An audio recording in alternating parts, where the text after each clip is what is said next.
Welcome, everyone, to another edition of the Irish Breakdown Podcast. I'm Vince. That's Trevor. That's Bryan. And we're back. It is Thursday. We have yet another positional breakdown coming your way. We've got the cornerbacks that we are going to talk about today. And then we also, at the very end of the show, or I should say the last section of our show, will be the top 10 offensive lines across college football. So that'll be our college football, our college football topic of the day. And so both Trevor and Bryan will let everybody know who they think is their top 10 offensive line units across college football. And spoiler alert, they're a lot different. Probably the most different list that we've had so far. Yes. So that should be a lot of fun. And so we will get to that after we are done talking about the corners. But in the meantime, gentlemen, how we doing on a Thursday? I'm doing great.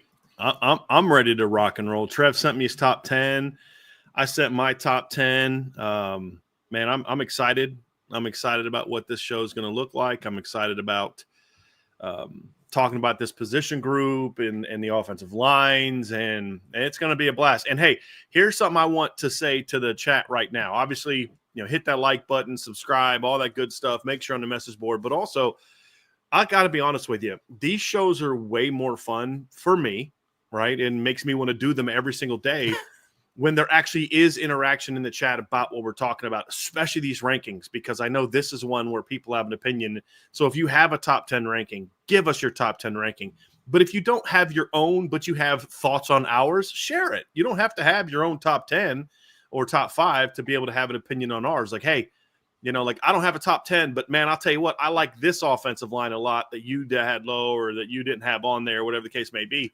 And that just makes the show a lot more enjoyable. It makes it a lot more enjoyable when you guys are kind of asking questions about what we're talking about or mentioning things. Like, we're not going to have a mailbag today, but that doesn't mean that if you don't say, hey, I'm very curious about something, that it may not then steer the conversation. We may not pull it up and steer the conversation. So you guys want to know why I talk about why I love that you guys actually stay on topic. On top of it, it doesn't, because I'm the one that's to monitor the chat. They don't.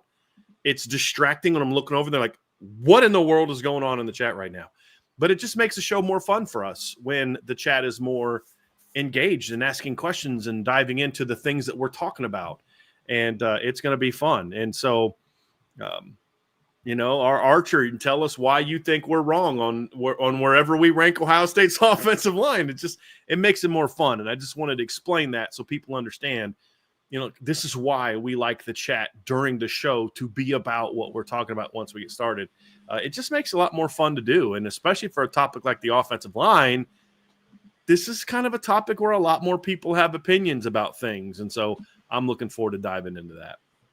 There we go. So before we get to the O-line talk, so save your O-line chat for when we get there, folks. You can put it in now if you want, but it might get lost in the shuffle. But we are going to talk corners, and we've decided, because it's the same guy coaching them, but we've decided to split up the secondary, safeties and corners, right? So we're going to talk corners today. Obviously in the past, it was coached by there's 5 of them now. That's the other part too, is like there's 5 positions. It's harder to get that into like one segment. Yeah, exactly. So if you guys were here on Tuesday, you know how long it takes to talk about a position group that has 5 starters. So we're going to split it up. All right. And it's a long summer. Okay. Yeah. So we'll do it the way we want. Well, I also, that is true, but I also think there's practicality to it also, because they play together, but there's such different positions where it's like where the offensive line, the guards and tackles are an extension of the same thing. And the way that Notre Dame plays defense, the corners kind of do things a little different. There's a lot more man at corner than there is at safety. Right. And so I just think that adds to the conversation and just being able to really dive into the position group. Like, we couldn't go player by player in the offensive line and talk about everybody. It'd have been a 4-hour show. And so I think this is this will be interesting. For sure. So we're going to dive into the corners here. And so let's talk about the corners kind of as an overall group and what we're what we're looking at this year, I mean, could there be any higher expectations for a position group, I think, at Notre Dame with just the way things have trended recently since Mike Mickens got over here to Notre Dame? Obviously, he started out as just the corners coach, and now he has expanded his role to the entire secondary with some help, by some of these analysts, and but he's the secondary coach, and he has now the track record. He had it coming into Notre Dame, and he has only solidified that track record as the best corners coach in the country. And so the expectations are through the roof, guys. And, a lot of that has to do with Mike Mickens. A lot of that has to do with the play of these guys, last year and the year before, and what the expectations are for this year, Trev. I mean, the expectations are through the roof. Yeah, I've been very bullish about this group all offseason. I've been very adamant in saying that I believe that this is the best cornerback group in the country when you look at all the boxes that they check: star power, experience, length, athleticism, size, big game experience. This is a group that, we're really in conversation now for the third season in a row of, does Notre Dame have the best cornerback duo in the country? It's a really good spot to be. And to your point, Mike Mickens is to thank for a lot of it. This is kind of the new normal of what the standard of cornerback play is in South Bend. And 2022, you go and look back, that's kind of what started it all. You had your moments here and there, Julian Love in 2018, Troy Pride had a very underrated season in 2019. But 2022 is when it really took off. The emergence of Ben Morrison, Cam Hart came into his own. Vince, I know that's your guy. There we go. But 2022 is really what set the foundation for this group. And then every single year they've been able to build on it. And they've also been able to answer a lot of the questions. Going into 2023, it was, can they replicate? Can they build on their performance? And they did. 24, hey, how's this going to look without Christian Gray? Can they stay healthy? And if they aren't able to stay healthy, are they able to respond? And they did. And so what is on the plate for this group? It's building on the previous 3 seasons and the success that they've had as a group. And it's also about getting the younger guys ready, because one thing that we've seen consistent year over year is that there's going to be a young unsung hero that we're not talking about right now, maybe as much as Leonard Moore and Christian Gray or Devontae Smith, that will have to step up at some point throughout the season. That's just what history's told us the last couple of years. There's a lot on this plate for this group, but I'm confident that they can get it done. It's kind of a fun place to be, guys. I mean, when you think about it, I think it was Sean and I were talking about this the other day in our show where, there were years where Notre Dame was very good at corner. They were strong at corner. And, thinking like 2018, like 2017 to 2019 was a pretty good stretch of cornerback play. 2017 was pretty good. 2019 was pretty good. 2018 was elite, at least at the starters. But then we saw in the Cotton Bowl, you go down one guy and all you had was an injured Dante Vaughn to put in the game. And after that, it was like a bunch of freshmen. And so you look at it and it's like, okay, you're in this situation where now it's almost like, well, okay, they're going to be elite. The question is, how elite? Are they top 1? Are they top 3? Are they top 5? And that's the conversation. And it's not just us. That's the thing, is this isn't just like a Notre Dame channel pumping out love for Notre Dame. We've seen people rank Notre Dame number 1. We've seen people actually, I got my magazines down here. I think they're top 3 by Lindy's and Athlon. I think Phil Steele had the secondary number 2 or 3. And I would make a case for them being number 1. But when you're talking 1, 2, 3, there's not usually a whole lot of variance. It's kind of like pick your whatever your preference is. Like I like experience, I like length, I like talent, I like production, whatever. And then that's going to lead you to putting a certain group number 1, 2, or 3.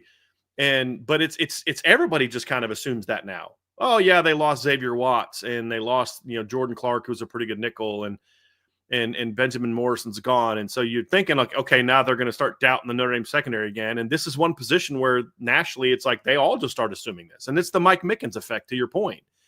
And you look at like what he did, even go back to like 2020 when he was able to patch together a secondary good enough to help this team get to the title game or the national semifinals with, a true freshman that had, that honestly great kid, but had no business being a starter for a team like Notre Dame as a freshman.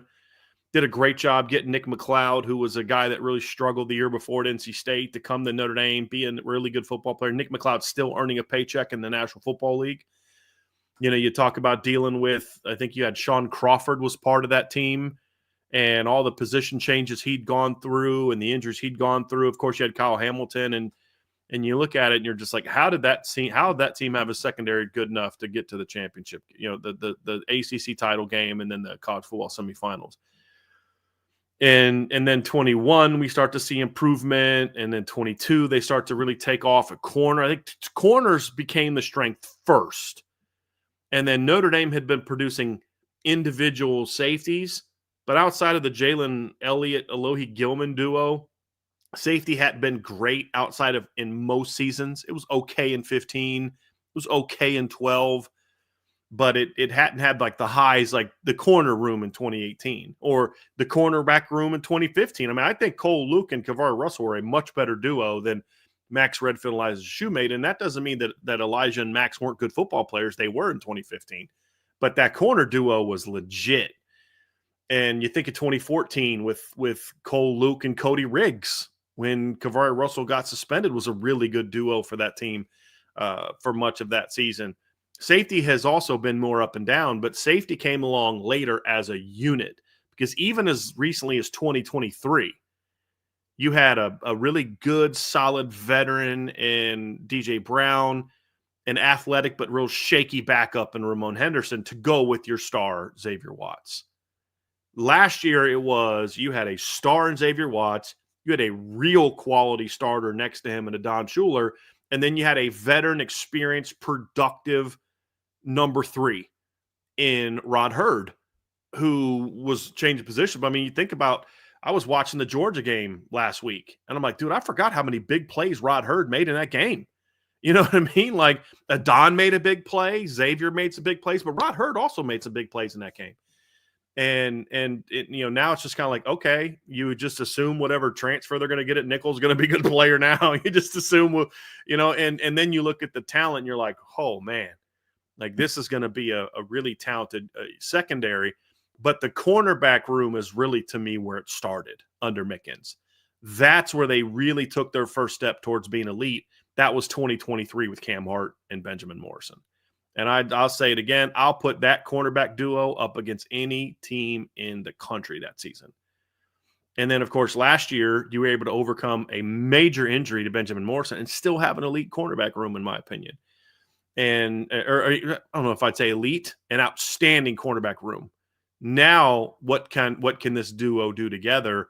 And then you've got this influx of talent, and it's hard to not get excited about what this room is going to be. Because honestly, guys, you could – like we'll get into the depth chart here in a minute, but like it's a very young secondary. I mean, Christian Gray, and we're going to talk about nickel today as well, but like outside, like just on the outside corners, it's real young. Christian Gray is your grizzled vet as a second-year starter, true junior.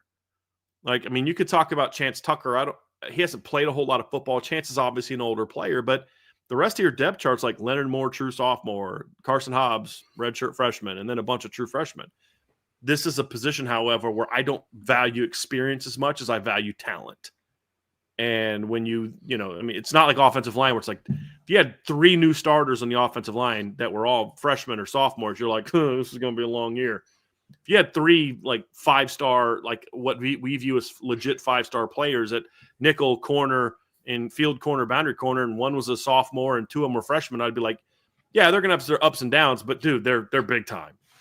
Whereas if Notre Dame had to go into the season with Gerby Lambert, Will Black, Matty Augustine, and Styles Prescott in your starting lineup, those are very talented players. But we'd be like, this is going to be a long year because experience is so much more important at that position than it is corner. And it allows you to focus more on the talent, more so than the other things in the 2 deep. And to your point, Brian, I want to throw it to Trevor about how much you kind of talked about the age level of these guys, but some of them do have experience, but they obviously also have a talent level that is one that we haven't seen at Notre Dame in a long time, as far as how much is there and the depth that is there, Trev. And I want you to kind of take off here on the depth now that Notre Dame is looking at. And we'll jump into the specifics about each player and all of those kinds of things.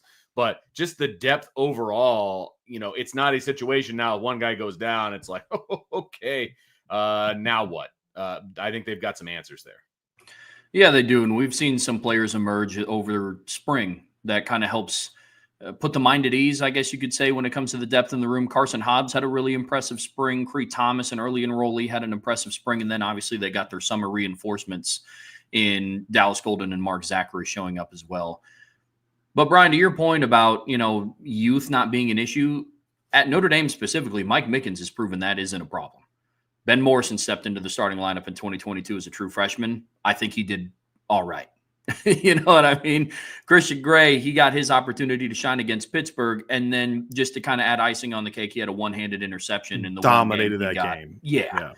And then last season, we obviously know what happened with Leonard Moore. So that all encompassing, it proves your point even more about how experience isn't as big of a factor compared to other positions at cornerback, especially when you recruit the way that Mike Mickens has, and you're bringing in long, fast, athletic, smart football players that are ready to go in at a moment's notice. But this depth is unparalleled. I mean, it's something that I haven't seen since I've been watching this team years over years. I mean, look, they've had talent at the top, but then the question is always what happens in the two deep, what happens at the rotational position.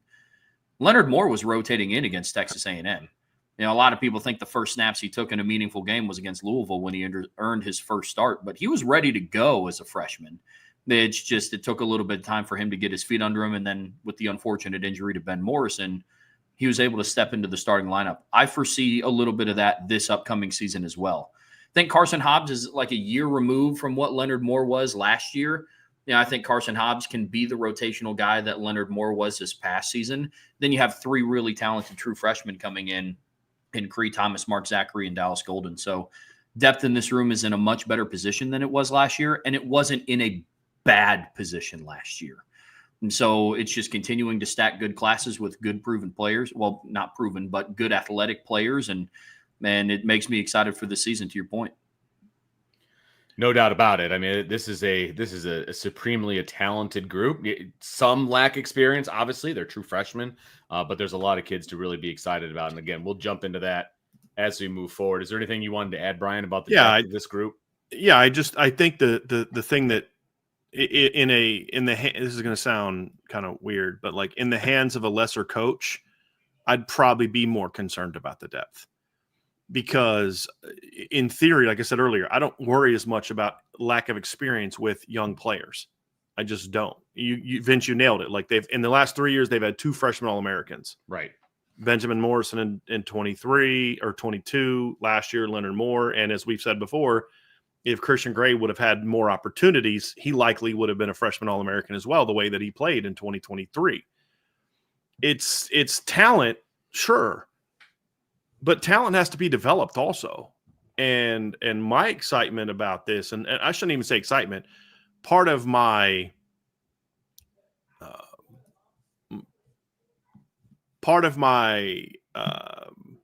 sorry, Vince, there's getting a lot of feedback. That's kind of distracted me for a second. Sorry about that.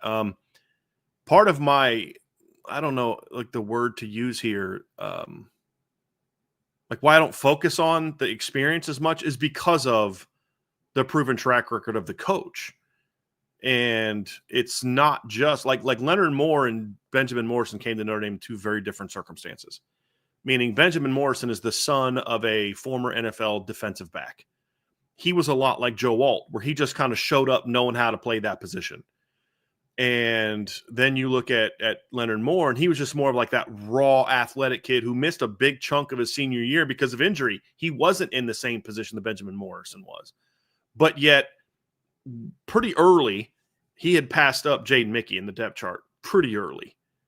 And then, of course, when there was an injury, and then also Jaden had, I think, quit the team the week before, Leonard Moore was going to play anyway with Christian Gray out. I mean, he was going to start anyway. I think there probably would have been a little bit of a rotation, but he was going to play. He was going to start in that position. And so there's the expectation that, like, look, you just got to get a couple of those guys ready. There's 5 options. I'm confident that Mike Mickens had Bronte Johnson looking pretty good playing corner at the end of last year when he was coming in some mop-up minutes. And so, I think that's part of it too, guys, is when you combine talent with proven development, you just don't worry as much about youth. With all due respect to Joe Rudolph, if Harry Hiestand was coaching last year's offensive line, I wouldn't have been as worried about the lack of experience up front because there's a proven track record. Now, hopefully Joe Rudolph gets to the point at Notre Dame where we have the same faith in him. It wasn't that I think Harry's better than Joe. It's not even about that. It's just one guy had a proven track record at Notre Dame and the other guy doesn't have a proven track record at Notre Dame. And that's what it comes down to. It's not even about just proven track record overall. It's proven track record here because this is a different animal. And I think that's why we tend to talk more about Mike Mickens than other position coaches, is because of the job that he's done, just really turning elite players into elite players, but then getting the most out of guys who maybe aren't elite players, like a DJ Brown, like a Rod Hurd, players like that, like a Jordan Clark. And I think that just plays. I mean, look, last year, Jordan Clark's a good football player, but he was a much better football player last year at Notre Dame than he was at Arizona State. Just was, in my opinion. That's a combination of a really smart football player with a really good position coach, and that's what you get. You get the best version of Jordan Clark, and that's kind of what fires me up about this unit. So we all have a lot of expectations about this group for obvious reasons, for good reason, for reasons that we've seen on the field, reasons that we've seen on tape of kids coming in who are just now putting on the gold helmet and all of those different things. What, in your guys' minds, what does this group need to prove, this year? Where do they need to prove to everyone that they are this elite group? Like, what does that look like? What do they need to prove, Trev? Continued success. You have to be able to maintain the foundation that was set in 2022 and was carried on in 23 and was carried on last season. There can't be any sort of step back. At the bare minimum, you are the cornerback group that you were last season, and that was with Christian Gray as a true sophomore and Leonard Moore as a true freshman. That is a bare minimum expectation when I look at this group going into this season. Can they continue to show up in big moments? For Leonard Moore, a lot of it, and I know we're going to dive into players specifically, but a lot of it for him is just kind of keep doing what you're doing. There are some fine-tuned technical aspects to his game that have to take a step up this upcoming year now that you are kind of like the guy. But Christian Gray, it's for every 98-yard pick six against USC and the interception against Penn State, there was also some lapses against USC and some against IU. Some of them you can't help. Elijah Surratt catches a football with his knees in really good coverage. Sometimes there's stuff that you can't help. Leonard Moore might have a couple plays like that this season. Had a couple last year. Yeah. I mean, we forget about that. I mean, the Georgia Tech game, there was a couple of those. Everybody's going to have those. Yeah, absolutely. And so he had one against Georgia. Remember the early? I mean, if the guy doesn't step out of bounds, Leonard Moore kind of turned the guy loose on a back shoulder, and young guys are going to make mistakes like that. Absolutely. Yep, but it's continued performance in big games. Last year, Moore, Gray, and Clark were targeted 178 times last year. And I know we like to talk about, big picture. Gosh, I mean, with Moore and Gray and what these safeties could look like. And Devontae Smith comes in at the nickel. Like, who are you going to throw at? I mean, at the end of the day, opposing offenses are going to have to target you at some point. Because as fun as it was to watch Penn State's receivers go 0 against Notre Dame, that's just not realistic for a 15-game season. So they're going to get targeted. They're going to have to maintain their level of play, and that's what I'm expecting from this group, and that's going to be consistent with what we've seen from this group year over year under Mike Mickens. I think Mike Mickens might want to have a word with you on that, Trevor, because have you ever seen them post that DMM thing? All the DBs do that. Mm-hmm. And I asked somebody, I said, what does that mean? Like that dude, Mike Mickens, like dog. I mean, I just kind of, and it's deny my man. So like you talk about that, but like that's their goal. Yeah. Like their goal is not, well, we're just going to give up things. Now, that might change this year. We'll talk about that in the question set. But when you're playing just press man all the time, your goal is to not allow a catch. And so that game was your goal is to catch more passes than the receivers.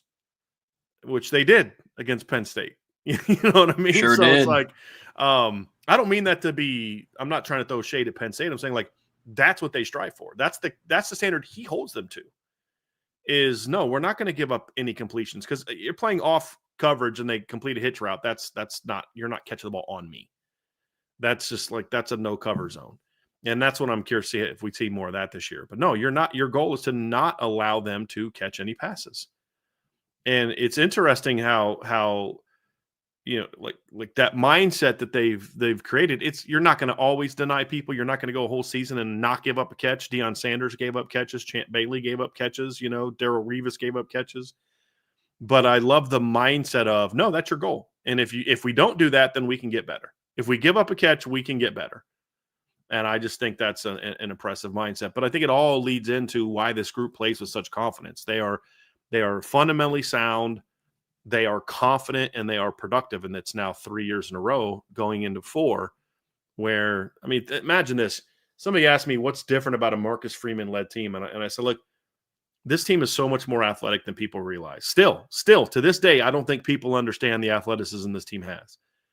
And you said, who'd have thought that for 3 years in a row, Notre Dame is in the conversation for best cornerback tandem in the country. And in each year, it's a different tandem to start the season. It's not like that 3 years where you're that 2 years you had like Love and Pride back-to-back years, and then in the third year you had Pride. And so you had like one constant for 3 years. This group, the 25 cornerback room, is going to be made up entirely of different people than who made up the 23 cornerback room. And, you know, it's going to be similar to who it was at the end of last year, but it's not who it was to start last year. It's not who it was when they beat Texas A&M. I think Leonard Moore played like 4 plays against Texas A&M. So it's going to be fun to watch this unit really develop and come into their own. And you talk about what to prove, Vince.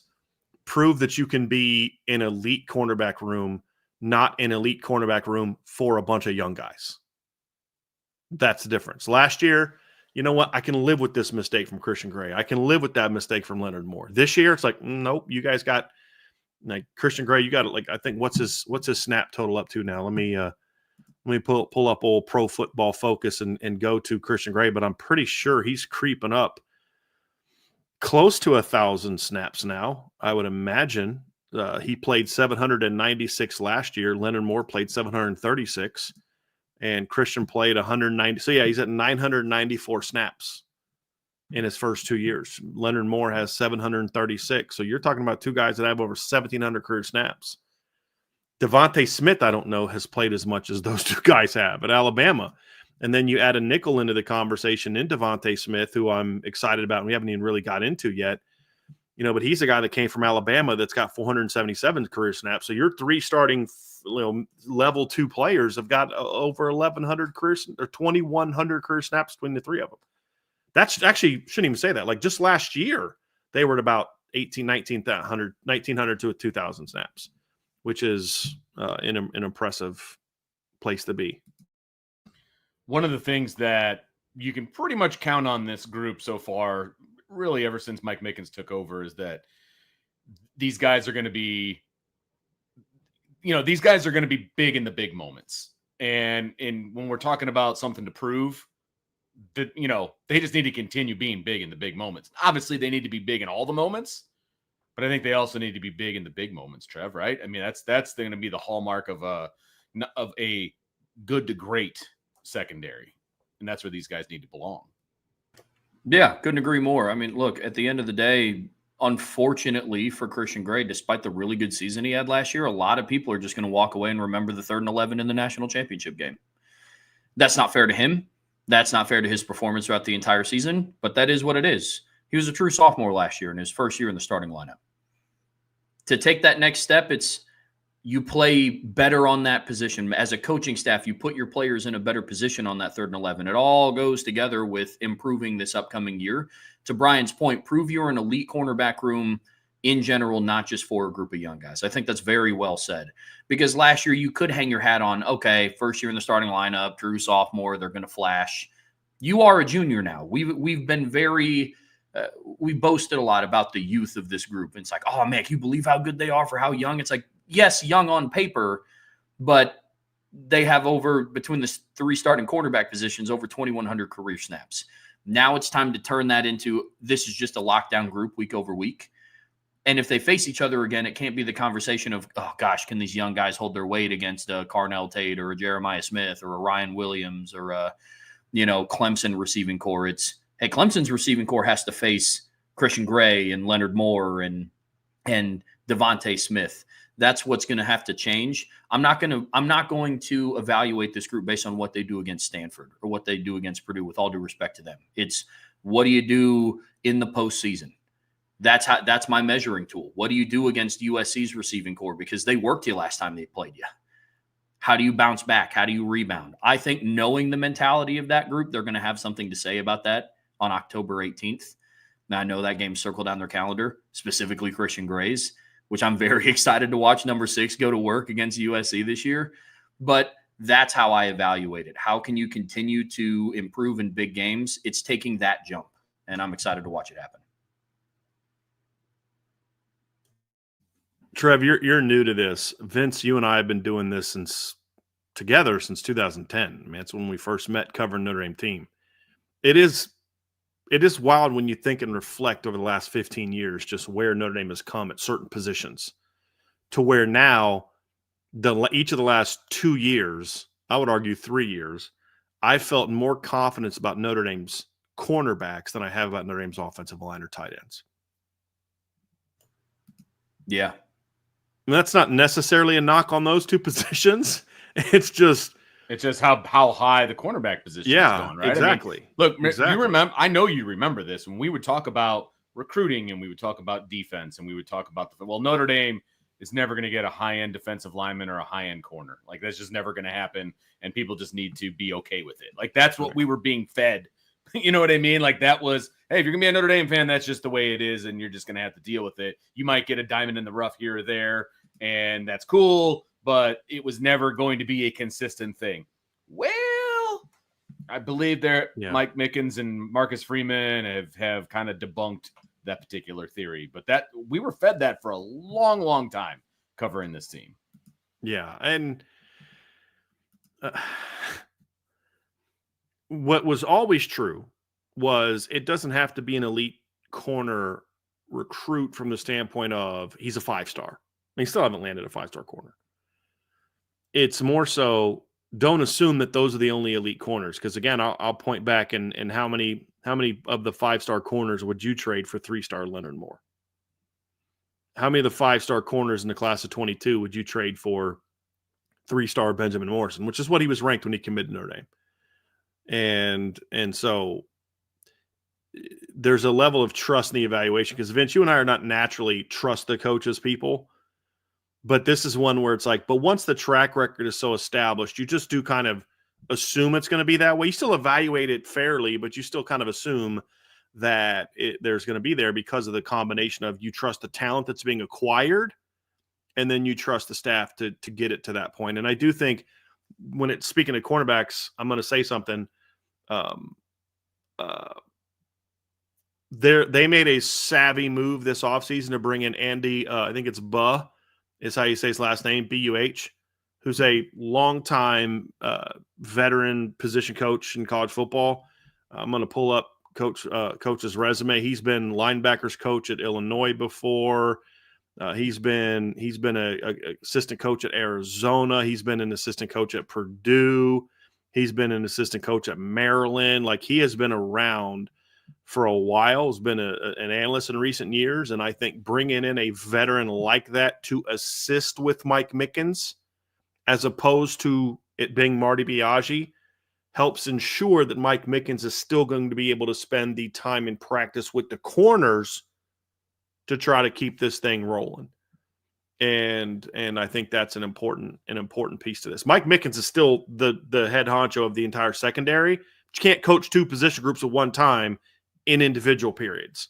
You need to be able to have some specific time with the corners, having a safeties coach, and you could watch him in spring practice. Like, this guy's active, he's involved, and you could tell that there's like Mike Mickens is looking at him, watching him coach, meaning he's allowing it to, you know what I mean? Like there's was clearly an early trust there that Mike Mickens felt like, okay, you say something, you handle it, then we'll be all good. I think that was something that should help the cornerback room, because now we know that Mike Mickens can still make sure that he's spending more time there. And then, of course, he has an assistant now in Javon Codlin. So I just think they've really improved the back end structure of the secondary room as well, where there's not quite as much on Mike Mickens' shoulders, and allows him to, hey, I can still go over here because I do have Javon Codlin over here helping out with the corners if I need to go over here. But then I can also spend a lot of time over here because I have Andy Baugh and also Chris Ash, who's coached safeties for a lot of his career. I think it just helps ensure that the secondary should remain a strength of this team, and that cornerback, especially since that's what we're discussing today, should remain a strength of this team as well. Another piece of what this group needs to prove, guys, is, they were tested last year. They were tested because they were young. They were tested because they were quote unquote inexperienced, sometimes not quote unquote, because it was a true freshman out there. I mean, just were. Yeah, I mean, yeah, they were young and they were in. That's not the case now, but they're still going to be tested, because there's still going to be teams that look at this roster and they're like, okay, well, we've got a true sophomore, we got a true junior, we got a transfer. We're going to take some shots on this group. They're going to be tested over and over, and they're going to have to prove on a game-to-game basis that they're still who they are, that they are still an elite secondary, and that they're still able to do the things that they have been doing and will continue to do. Because, look, we've talked about it before. The front seven has obviously gotten better for Notre Dame over the last few years. There's some elite players there as well. Teams are going to try to throw on Notre Dame, and you can't not throw at everybody. And you can't run the ball every time unless you're Navy, and even they throw the ball some. So, they're going to be tested, and they need to continuously prove week in and week out that they are the elite group that we say that they are, and that they have proven to be over the last few years. Couldn't have said it better myself. Take it. All right. So that's going to do it for this section of the show. Make sure you hit that like button, that subscribe button, that notification bell, share with your family and friends, and of course, jump on the boards at boards.irishbreakdown.com. If you're listening on the podcast, make sure you give us a 5-star review, and also, type one up. Let us know how we're doing. We always appreciate the feedback, and we look at that as well. But that all of those things help us out. It doesn't cost you anything unless you're going to come over to the boards, and that is money well spent, if I do say so myself. And did I say that right, Brian? You did. Okay, just want to make sure. Want to take the company line? Yes. But wow. No, seriously. If it's the company line, then you can't say that if I don't say so myself. You're saying because Bryan told me to. I know. I've never told you to say that. That's the joke. That's the joke. Okay. Come on, baby. All right. Anyway, no, but definitely jump on the premium message board at boards.irishbreakdown.com for all the intel pieces. There's still one more domino in the recruiting world in the 26th class to fall. And you never know what you're going to see. Unfortunately, we're going to have to wait a little bit longer now to find out. Did he push his date? Yeah, he did. Okay. Back to August. See, there you go. I have some theories as to why he's doing that. But well, you know where you're going to get those theories if he's going to share those? Yeah. Over at the boards at boards.irishbreakdown.com. Just saying. So that brings us to part 2 of the cornerback discussion. And this is where we're going to kind of look at the depth chart and kind of break down some guys and have some fun with this and really kind of if you're not aware, we're going to introduce you to some of the players here and what they bring to the table and what their role may or may not be and all of those kinds of things. And the fun part about this particular group, guys, is we kind of all know who the starters are going to be. I think we can put them in at least in darker pencil, but we kind of know the 3 guys that are most likely going to be starting. But we also know that it's not just 3 guys that are going to play in the secondary at the cornerback position and the nickel position. There has to be depth. And from a position battle standpoint, this may be one that people necessarily think about, guys, because the 2 deep is wide open. And who is going to fill those spots in the 2 deep? What does that look like? Who's going to be field? Who's going to be boundary? Who's going to be nickel? There's going to be some crossover. Like, what does that look like? Because we've seen it in the past. Like, multiple guys are going to get playing time on this defense at corner and at nickel. So, those position battles are going to be key because those guys are going to be playing at important times. There's no question. I mean, it is interesting because there's some aspects of this cornerback room that are settled. Like, look, barring injury, your starting corners are going to be Christian Gray and Leonard Moore, and your starting nickel is going to be Devontae Smith. And they all showed that in the spring. Yes. I mean, there's, people want to create position battles that don't exist. Cornerback was one where that was happening. It's like, I don't know, someone might beat out Jadarian Price. I'm like, well, yeah, if he takes 3 steps back in the spring, that might happen. But if he keeps being Jadarian, he's not going to get beat out by somebody else, with all due respect. And then the other one was Christian Gray. Well, you might get pushed by – no, unless he regresses, Christian Gray's not getting beat out by anybody unless there's regression. And so you kind of knew that. But what's interesting behind that, though, there are major question marks. Where does Carson Hobbs play? He's played field at Notre Dame. He's played boundary at Notre Dame. He's played nickel at Notre Dame out of necessity. Where does Dallas Golden play? Where's Creed Thomas going to play? Which safeties are going to be in the mix? Because we're going to actually talk about a couple safeties today, guys, here as we get into this, because the cornerback, the nickelback is a corner. It's Devontae Smith, who, if push came to shove and Devontae had to help you somewhere other than nickel, he's going to be playing corner. Ben's Minnick and Tabron Benny Powell are both in the mix for the nickel job. They're safeties by trade. I think you could see Bronte Johnson be in the mix for the nickel job. Right now, I have him listed at safety, but he's the guy that could be in the mix there. He went and played corner last year. If you're like, look, we got to play Adon, we've got to play Luke, we've got to play Jadon, and we got to play Jalen Stroman, but man, we got to play Bronte. Where? Could Bronte then be back in the mix at corner? Could he be in the mix at nickel? So I think, and then of course, where do the freshmen play? Creek could play through all 3 spots. Dallas could play all 3 spots. Mark Zachary could play both outside spots. And so finding that mix, and then where does Chance Tucker fit into this whole thing now that he's coming back from an injury? I think that is what's going to be the intriguing part of fall camp is, yeah, we're going to want to see that Christian Gray and Leonard Moore and Devontae Smith haven't regressed at all. But then it's like, okay, who's going to play behind them? And that's going to be part of it. But at the end of the day, Trevor, the success of this unit is going to be determined by how well your starters play. And it starts with Leonard Moore. And Leonard Moore saying, okay, yes, I was great as a freshman, but bro, I got to take it to another level in 2025. Yeah, it goes back to what you said in the first part of the show. It's not being elite for a young guy. It's being elite. You're being recognized as one of most outlets that I have seen. And when I mean most, I mean ESPN, PFF, Lindy's, Athlon, Phil Steele's, Walter Camp, all these are saying that Leonard Moore is the number 1 returning cornerback in the country as a true sophomore because of his performance in 2024. So it's time to use that, build on that. And from everything that we watched in the spring, all the press conferences that we heard and the player interviews, it sounds like he's using that to fuel his season. It's not all right, I've arrived. It's I have a ways to go moment, which is a really comforting feeling.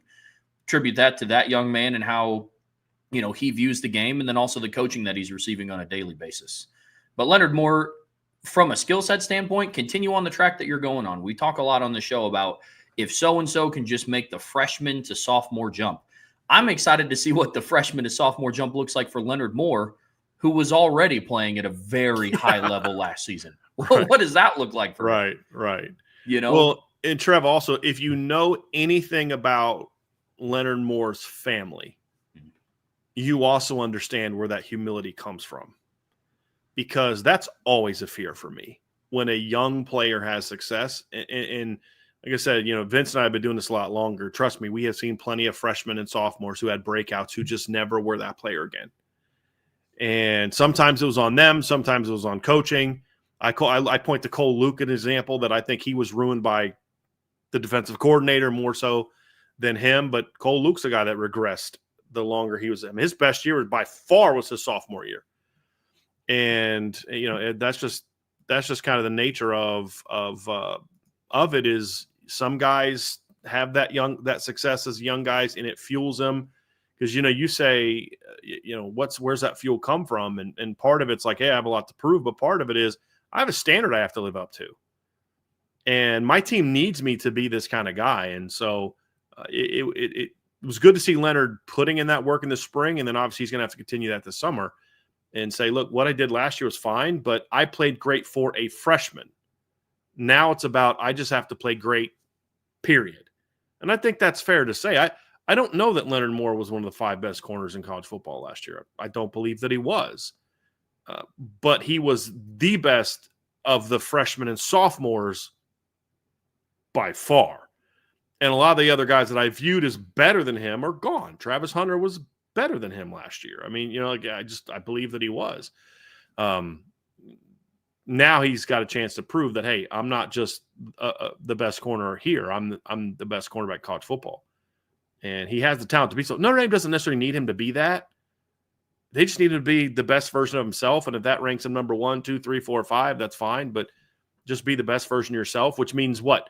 Being more consistently sound in your technique. Leonard Moore, if you back and study his game, there are a lot of things, Vince, that he can overcome with his length and speed. He has makeup skills, right, where he can make a mistake and make up for it because he's tall, long, and incredibly fast, where if Christian Gray makes the same mistake or Benjamin Morrison makes the same mistake, they're getting in trouble. My excitement, Vince, comes from he's a smart kid. I've been told he's a hard worker. I've been told he wants to be great. When you combine that with a coach who's going to certainly demand technical excellence from him, you understand that there actually is, like, it's fair to ask, Vince, can Leonard Moore get a lot better? Well, when you really study the film, you realize, yeah, he can. I think back to that 3rd and 4 play against Jeremiah Smith in the championship game. A veteran Leonard Moore is going to handle that play better. He's not going to sit on the sticks because he knows that Jeremiah Smith is just going to come and bully him off that spot, catch the ball, and get a first down, which is exactly what happened. What's he going to do? He's going to sink about a yard or so off and then drive on the ball when it's thrown. That's the thing that excites me, Vince, is if Leonard Moore can develop even more consistent technical excellence and assignment excellence, there is another level for this kid to get to, Vince. And that's what kind of has me excited. We saw it from Kavari Russell. He got better as he got older. We saw it from Benjamin Morrison. He got better in year 2. I know some fans like, was he as good as he was in year 1? He was definitely better in year 2 than he was in year 1. I didn't have as many interceptions. Yeah, because they didn't throw to him as much. When they were, it was against off coverage. He was definitely better. And Leonard Moore is going to get that chance now too. Well, I mean, and that's what separates the great defenses from the good defenses, right? I mean, when you've got young guys who have a taste of success and all of that, and they don't just sit on their laurels, they get back in the lab and they figure it out and they work at it and they get better and they, et cetera, et cetera. And not only does he have that ingrained in himself, but it's also ingrained in his position coach, because his position coach isn't going to allow these guys to just sit on their laurels and be like, you know what, last year was good enough. Let's just repeat that and, move forward. And if you do that for the next 2 years, you'll get drafted and it'll be great and you'll be on all kinds of lists and it'll be awesome.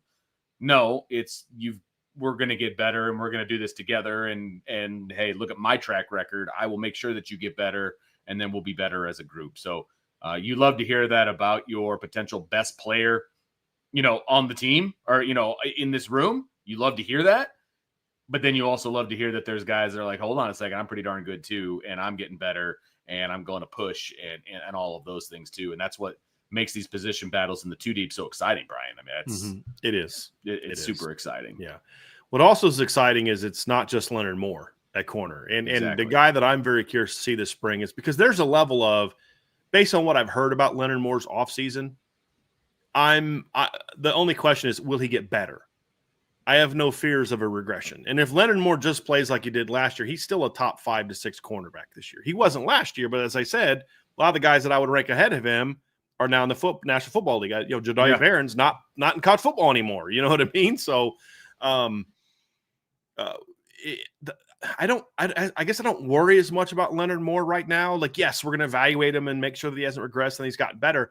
The guy that really holds the key to this being like, I would say this, and you guys tell me if you disagree with me. Right now, if both guys play the way that they did, just the same as they were last year, not even slight improvement, this is one of the 5 to 6 best cornerback tandems in college football. I wholeheartedly believe that to be true. And if one of you guys wants to disagree with me, feel free and have that discussion with me. If there's improvement from Christian Gray, then it has a chance to become elite. Because I believe if Leonard Moore, and this is the one I'm very curious to hear your guys' opinion of, if Leonard Moore just repeats what he did last year and Christian Gray looks all year like he did the first 4 games of last season before the injury, I think this is the best cornerback tandem in college football. Meaning we've already seen them play at a level that they need to play at to be that. With Christian, after the injury, he struggled with consistency. You could tell it was in his head. I mean, he's grabbing a guy from Navy. Like, dude, I saw him lock down Texas A&M's receivers. I saw him lock down Miami, Ohio receivers who were pretty good. You know, the big Reggie Virgil kid ended up transferring to a Power 5 school this offseason, was considered a really good pickup for one of those teams. He was just never the same after the injury. And I don't know what it was.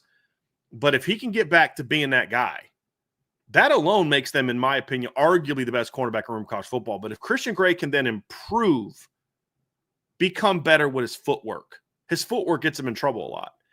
Be better with your hands. There's so many times, and what frustrates me about Christian is it's like he doesn't trust himself enough. When I see a cornerback that's in phase, perfectly in phase, but he starts grabbing a shoulder, you don't have faith in yourself.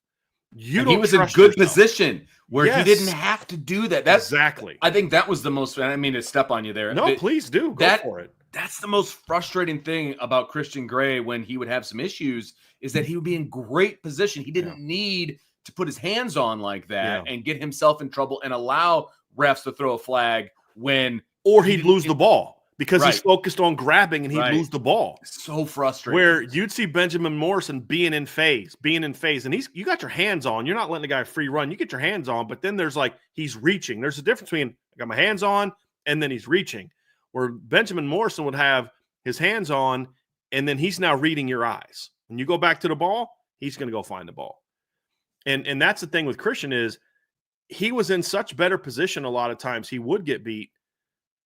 And you're like, dude, you're there. Trust yourself. Trust your technique. Trust your talent. And that's going to be a big thing for him this year. And then there were times where it's like, dude, you've got to know what you're doing. And your footwork could get you in trouble. So, and he's a young player. So that's the thing with Christian is there's a lot of room for him to improve technically. And that's what the biggest thing for him is, can improve technically and mentally get more consistent. I'll just share a little bit of something I've heard with Christian. If and you guys have seen this, anytime you've seen Christian Gray at a press conference in the Here Come the Irish and anything that the football media's done, one thing you realize, this is a really fun, just happy-go-lucky, everybody loves him, great teammate kind of kid. Just remember when we had him on the show, Vince? I think Ryan and I had him on the show for signing day with his mom. And I just love the dynamic that those two has. I love his mom. She's an awesome lady. But you just see their dynamic. He's just God is good. I love life. I'm just happy with life kind of kid. And I love that about him. What Sean Davis had told me one time, Sean and I were talking, he said that somebody in the program, one of the recently departed corners who's in the NFL now, I won't say who, said that if Christian can learn how to work, study the game and work, he could be the best cornerback in this room. Now, that's saying something. That's not necessarily a knock on Christian. It's just he's at a different place. Now that you've got that year under your belt, you've had those ups and downs. Now it's, hey, be that happy-go-lucky kid, but understand that when you get in this room right here, it's got to be about the business. It's got to be about the work. And that's going to be the big thing for Christian is if he can become a little bit more locked in mentally, he's got all the talent in the world. If Christian Gray plays to his potential, there will be people in this chat who want him benched right now who will be talking about, same people will be talking about, I think Christian might be better than Leonard. Just like they were doing it with Benjamin Morrison last year. Now, he wasn't better than Benjamin Morrison last year, but he was playing at a level where it was not an absurd thing to bring up. It wasn't. And I think we could see that again if Christian can just lock in because, guys, he's got all the talent in the world to be a star. And you saw it last year. even late in the season. I mean, he was struggling at USC, but people forget he made 2 huge game-changing plays in that game. The interception pick 6 we all remember, but do you guys remember who had the big 4th down stop on USC's first drive of the game? It's Christian Gray. Do you guys remember who had the big stick on the Penn State running back on the first drive of the third quarter to shut them down on a 3rd and short? It was Christian Gray flying up and making that hit. And then, of course, who had the game-winning interception of that game? It was Christian Gray. So we all want to point to the mistakes that Christian Gray made, and we want to point to the times he got beat. And we forget, who was the guy that picked off that tipped pass when Miami, Ohio was about to go take a lead against Notre Dame early in that game? Who was the guy that broke up the 4th down throw that Texas A&M made late in that game that allowed Notre Dame to put that game away? It was Christian Gray. Do you guys realize how many big, huge plays I just listed from last year in huge moments? Vince, you talked about making plays in big moments. That's actually something Christian has done, is make plays in big moments. But all anybody wants to talk about is the one at the end of the year, which is fair. That's the standard at Notre Dame. We should talk about that. He's got to be better there too. But my point is, let's not completely ignore, however, all the huge plays that I just listed in that he made last year in huge 4th down, must-win type of games. And like in the Sugar Bowl, in the Orange Bowl, at USC, at Texas A&M, where you say, if he doesn't make that play, how does this game pan out? Now it's just about consistency. Consistency. And if he can do that, he's going to be a star. People talking about like, oh, this guy might beat him. No. If no one's going to beat Christian Gray out, Christian Gray may not play, like he may not do what he needs to do, but if Christian Gray plays his game, there's nobody on this roster beating him out. And we're talking about him being a star. I truly believe he has that kind of ability. Yeah, I agree completely. Christian Gray has everything, all the opportunities in front of him. Next guy on this list that we're going to talk about is Devontae Smith, and I think that's he's an interesting one to kind of dive into. It could potentially be a I don't want to call it significant, but a potential schematic change from what he did at Alabama versus what he's going to do here in South Bend. Still nickel, but his responsibilities may be a little bit different. But we are talking about a kid who, I think in his career has yet to allow a receiving touchdown. He didn't in all of 2024. He allowed 19 receptions on 29 targets. You are correct, Trevor. He has yet to give up a touchdown. He has been targeted in his career 31 times. He has yet to give up a touchdown. So you are correct. Good and deal. He's only committed 2 penalties. A lot of what he would do at Alabama, and we saw it a lot in the Georgia game, is they would throw some underneath stuff on him, which I guess Pro Football Focus kind of counts as like a reception on you because you were the closest defender in the area type of deal. But you see the numbers. I mean, he was targeted in that game 7 times and allowed 3 receptions for 23 yards. So it was more of a situation where you'd allow the underneath thing, and then Devontae Smith was able to come up and make the stop right at the point of the catch. And that's something that I expect him to continue to do at Notre Dame. This is his 3rd year in a row that Notre Dame has gone to the portal for a nickel. In 23, they had Thomas Harper. Last season, they had Jordan Clark, who was more of the coverage guy. Thomas Harper was more of a player on the box type of guy. Then you go get Devontae Smith, who I believe is kind of a hybrid of both. He has the ability to cover. One thing that I learned about him in the spring is he's a very smooth athlete. He flips his hips well, runs well. And that wasn't something that I was aware of. Not that I didn't think that he could do it. Just Alabama didn't ask him to do it a whole lot because of what he was asked to do schematically in that defense.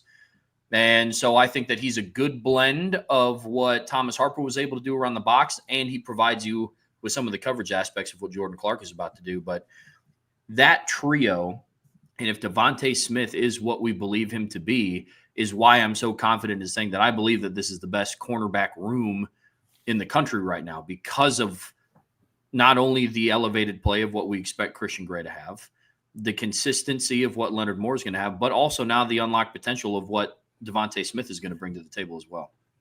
I think from just a pure coverage standpoint, he's the best nickel they've landed so far. I don't know if he's going to be the playmaker that Thomas Harper was, or just the heady, always in the right position like Jordan Clark was. I just think it's a pure cover guy because we even saw in the USC game that there were some matchups that weren't going to be good for Jordan Clark. And we saw that when Mekhi Lemon just put in some work on him in the USC game. But I remember watching the Georgia game, Trevor, and first, I think it was first play of the game. They beat him, I think, on a slant route beat Devontae Smith for a 15-yard gain on a slant route. He absolutely locked him down after that because they went after him early, ended up targeting him 7 times. They went after him a lot, and he shut him down and just completely locked him down. And that's the thing that I liked last year from him is if you beat him early, he was gonna make you pay for it. I mean, he really was, and I think he's a guy that's got a chance to be, I think, a really good cover guy and give this team a chance to do some interesting things. And when you talk about the schematic transition, I wonder, Trev, is what they're going to ask him to do going to be more like what he did at Alabama, where they did mix up man and zone a lot more than they did at Notre Dame. So I kind of wonder about that. He did go up against Will Pauling last year, held Will Pauling to 1 catch for 11 yards on 3 targets also. I mean, so you're talking about a guy that's had some very strong individual matchups that he's had to go against good receivers, and he's more than held his own in those games. And so I'm very curious to see kind of what he's able to do this season. I want to ask you guys a question. This is for either one of you guys. So obviously Devontae Smith is a guy that probably a lot of fans don't know a whole lot about, whether they're a casual fan, big time fan, whatever the case may be. They don't know a whole lot about him. He's brand new, right? And they know the names of the other guys that we're going to talk about and the guys that we've already talked about. So what's one thing that fans need to know about Devontae Smith, going into this season that fans can kind of look and maybe sound like the smart guy at the water cooler as they're talking about Notre Dame football? Well, I'll give you one, and it's not about football. Nice. I love the fact that you're talking about a young man who's a father who has said part of the reason he's making this move is it helps him be a better father. He's closer to his kid. He's getting a degree from Notre Dame, a master's degree from Notre Dame. I love the maturity that he brings to an otherwise very young room, because we're going to talk about the rest of this room, and it's a bunch of freshmen and sophomores. And then you have a guy in the room who's a dad, who values being a dad, who's making life decisions based on being a dad. And I just think anytime someone puts being a parent as a priority for them, that's something we should, especially for young people. I think that's an awesome thing, and we should praise that. And I just think that was a very cool part of what you learned about Devontae Smith. And then also the fact that this is a guy that Mike Mickens and Marcus Freeman recruited when they were at Cincinnati, which I think is an interesting little tidbit too, which is played a big role in why he came to Notre Dame. It's because of that relationship. And it's worked out pretty well for him, and I think it's going to work out pretty well for Notre Dame as long as he can stay healthy, which is, I mean, that's kind of a question mark for everybody. Sure. Right. It's every player. It's you got to prove you can stay healthy. It's still football. Like, yeah.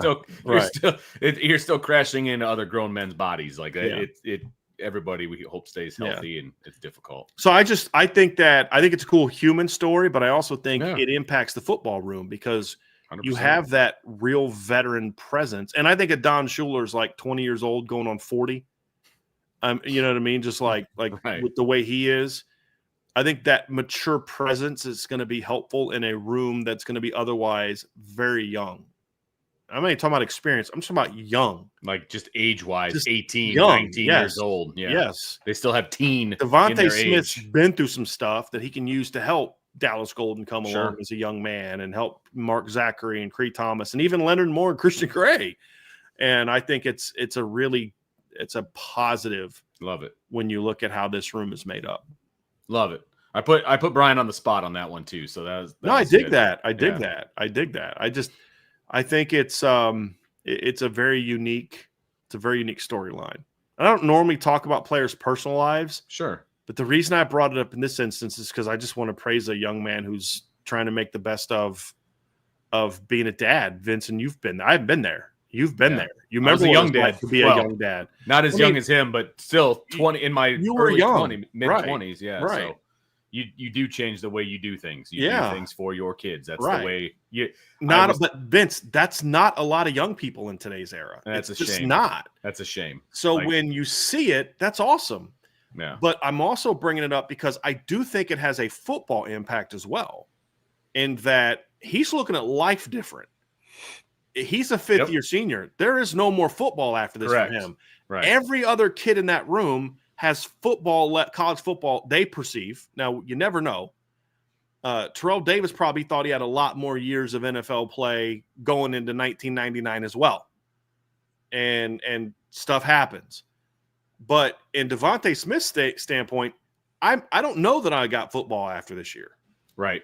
I just think that overall level of maturity is something that this room needs to have that kind of, hey, guys, you don't know that there's going to be a tomorrow for you. We got to focus on the now, and I think that's going to be something that's very, very helpful.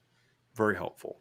So the other end of the spectrum now from an age standpoint, and not completely on the other end, but on the other end, friend of the show, Carson Hobbs, is a guy that a lot of people are talking about and a lot of people want to see on the field. And I think he's got a great opportunity here, guys, to, break into this too deep and maybe see some meaningful playing time. And what are your thoughts on Carson Hobbs going into the season?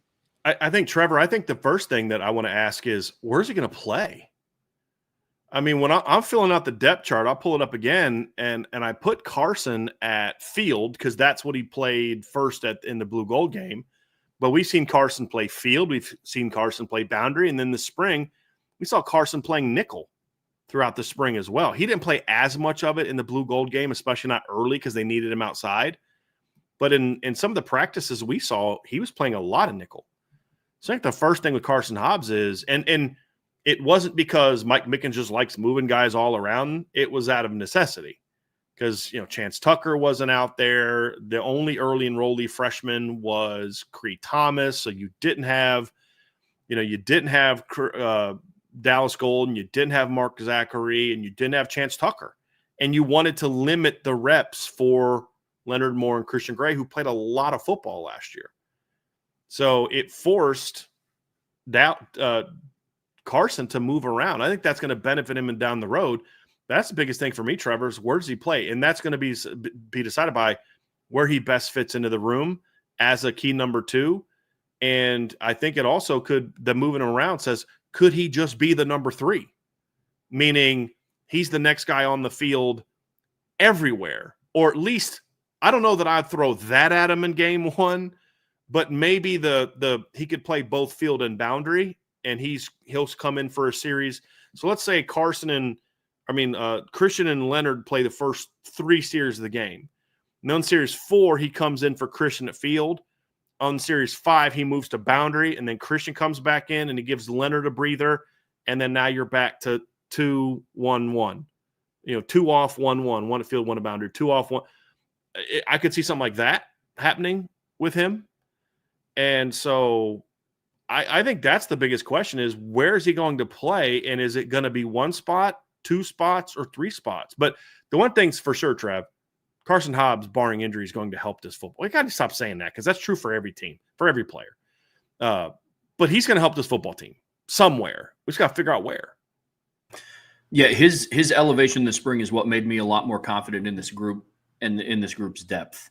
And I know we've had conversations on the show already today about how, with Mike Mickens and you're recruiting elite talent and, you're confident in the young guys because we've seen it before. But it's because we've seen it before. And with Carson Hobbs, we saw that elevation this spring. And that's what kind of puts my mind at ease a little bit, that I'm not too worried about the depth in this room, on top of having Cree Thomas, Mark Zachary, Dallas Golden, and a handful of others that could be ready to go at a moment's notice. But like I said, I think Carson Hobbs now is where Leonard Moore was going into last fall camp. You knew that just watching him, he was going to be ready to contribute. You kind of got hints of that with Leonard Moore. Mm-hmm. And I think now this is where Carson Hobbs is in his development. Marcus Freeman talks about it all the time, is everybody's career is different. Their career trajectory is different. And I think you see that with Leonard Moore and Carson Hobbs, who got to South Bend in the same year. And so I think where you're going to see him is he's kind of the number 3 guy at both field and boundary. Well, the number 2 guy at both field and boundary. Their 3rd overall corner that you want to rotate in. I think that's where he projects. I mean, he has the athleticism to play field. He has the speed to play field. I don't know if Carson Hobbs is as fast as Christian Gray or Leonard Moore, but there's not a significant exactly. Yeah, there's not a drop off in. Oh, okay. So Christian Gray's out. He's a lot faster than people realize. Absolutely. Well, we saw that in the spring game when he basically closed on KK Smith the way he did on that post route and broke up that post throw. And he's a more than willing tackler, which makes me confident that I'm well okay with him also fitting in the boundary because he's a very similar body type. Very physical. Yeah. I mean, he had one of the most impressive tackles from the blue gold game on Kedron Young in open space. CJ Carr dumped off a little flat route to Kedron Young. Carson Hobbs flew in, no fear of getting ran over by a 242-pound running back and made a very impressive tackle. Got his legs up in the air. I mean, it's one of those things where I think because of his skill set and because out of necessity they had to utilize him at multiple spots, I think that's going to be where he projects best at the start of the season. Now, some of that will be determined by the emergence of one of the 3 freshmen that we talked about. Continued emergence. I loved what I saw from Cree Thomas. He's still a little bit of ways away before I'm like, go out there against Miami. We'll be cool. You know what I mean? The spring was so important for him. Absolutely. But, yeah, I mean, and that's where Carson was early in his freshman year. I mean, Vince, we saw it in fall camp last year. Leonard looked way more advanced than Carson. It was obvious, like, okay, Leonard Moore's going to play for you. We saw that in fall camp last year. It was like, this kid's going to play. There's no red shirting. This kid's going to play. And the question, I mean, even in fall camp, we were like, is this kid going to beat out Jaden Mickey? Is he going to move past I mean, it was that Carson looked lost. So that's why it was encouraging to see how comfortable he looked in the spring, is because he did look so much more comfortable. And it goes to show. I remember talking with a parent of a veteran cornerback a couple years ago who was buried in the depth chart. And I asked his dad, I said, hey, is your kid going to transfer? And he goes, no, he's not going to transfer. He loves Notre Dame. He wants to get his degree. And he goes, and honestly, Bryan, he goes, he feels valued. I said, really? What do you mean? Because I hear so many stories of kids on the 3rd string who he hasn't talked to his position coach in 3 months. It just so angers me. And, they'll talk to the GA or the whoever's running the scout team. And he's like, he feels the way that Mike Mickens coaches him and treats him, he feels like one of the guys. And I don't mean like guys, one of the guys in the room, you're at my house. Like, he feels like he pours as much into him as he does the starters at the time. And so, I think that's important, and that explains why Carson Hobbs saw the growth he did last season, even though he wasn't playing. Because it wasn't like, all right, man, go run scout team and I'll talk to you in the offseason. It was, hey, man, we got to develop you too. And that's something, because Vince, over the years, you and I have seen that. It's one thing we used to praise Mike Elston for, is because he'd get on a walk-on if he didn't do it right. And like, oh, you got to coach him up and have him do it again. No one was safe. Right. And that's a good thing. No, I'm just saying, no one, even when I was coaching at his camp, no one was safe, even the coaches. Yeah. You know what I mean? Right. But that's how Mike Elston is. If you play for me, I'm going to coach you. Yeah, he's got a standard. Right. 100%. And I value that. And Mike Mickens has always been that way. But that's also why you see the development the way that is. And so many coaches are so short-sighted that I'm just focused on the guys I got right now. Well, what if something happens and you don't have those guys right now? Then you're the first one complaining about, well, I got to play a bunch of young guys. It can be exactly. So anyway, I think that's why you saw the growth from Carson Hobbs, and he's going to play for them this year. The question is just the role, but at the same time, he's also got to, he's got to look forward about challenging the guys in front of him. I don't want Carson just like, okay, I'm a backup. And if anyone knows Carson Hobbs and knows his attitude and ego, and this is a good thing, Carson Hobbs is not going to just assume he's a backup. He's going to battle and compete to become a starter. But he also has to look over his shoulder a little bit, guys, because there's some talented freshmen coming down the pike that he could play as well as he's capable of and still get passed up. I mean, that's how good this freshman class is. I'm not saying it's going to happen. I'm just saying that's the talent in the room. And, there's Chance Tucker. What role does Chance Tucker have this year? How healthy is Chance? I don't know. I mean, he missed all last fall, missed all the spring. I don't know where his knee at. I don't know how bad it was. Does he have a role? Can he battle for a spot in the 2 deep? And then you get into the freshman class, Vince, and, like you said, Cree Thomas, I thought looked pretty good this summer, or this spring, but it was also clear that he looked good for a first semester freshman. He was not if you had to go play a game on Saturday, he's good. It was, okay, he took some positive steps. Now the question, Vince, is can Cree take that next step to where he can then use his size, his athleticism, and instincts to become a guy that you're like, hey, we got to find a role for that guy. Because part of it could be Carson could play both spots. Is partly on how well Carson performs, but it's also partly on how well a guy like Cree performs. Like, hey, Carson could do both, but man, Cree's just ready to play for us. And I want to jump into these freshmen kind of as a group, but before we do, I want to talk a little bit about Chance Tucker. And we brought him up earlier in the show and, coming off of injury, and he's the senior in the group, right? Like, he's a guy who this is a now or never kind of a situation. It's like, okay, where do you see yourself in this group? Because there's a lot of young cats back here just itching for some playing time. Chance is kind of one of the last guys remaining from his group that were here. You know what I mean? And so, but he stuck it out. He's as here. Corners, I think he is, right? Yeah, that's exactly. I think he was in the same class as wasn't he in the same class as Clarence Lewis? I think so. Or was he the next year? I have to go back and look. I'm not. You would know that better than I would. Yeah. But like the group that he was always kind of. No, he was in the Ryan Barnes, Philip Riley class. Now that I think about it, guys are all gone. They were gone quickly. Yes, that he was like kind of the lone guy left. You know what I mean? And so now he's the older guy in the room with a bunch of young pups nipping at his heels, and it's okay. Chance, what are we gonna do? What is his role now on this team? I think that's a huge question mark going into fall, Brian and Trevor. It's just where does Chance fit in? Honestly, this is wild. I'm sorry, I got to say this. He was one of 6 DBs in that 21 class. This is the class that got put together during COVID. Yeah, so the players couldn't visit school, couldn't visit at all. They couldn't go see the players in person. Awful. And so that class, he's the only one that even made it to his senior year at Notre Dame, because Chance will be a 5th-year guy now. That's wild. He's the only one that even made it. So he's the only one that isn't on the roster last year. Justin Walters had injuries. So that was Justin just had health issues. Ryan Barnes had some other issues.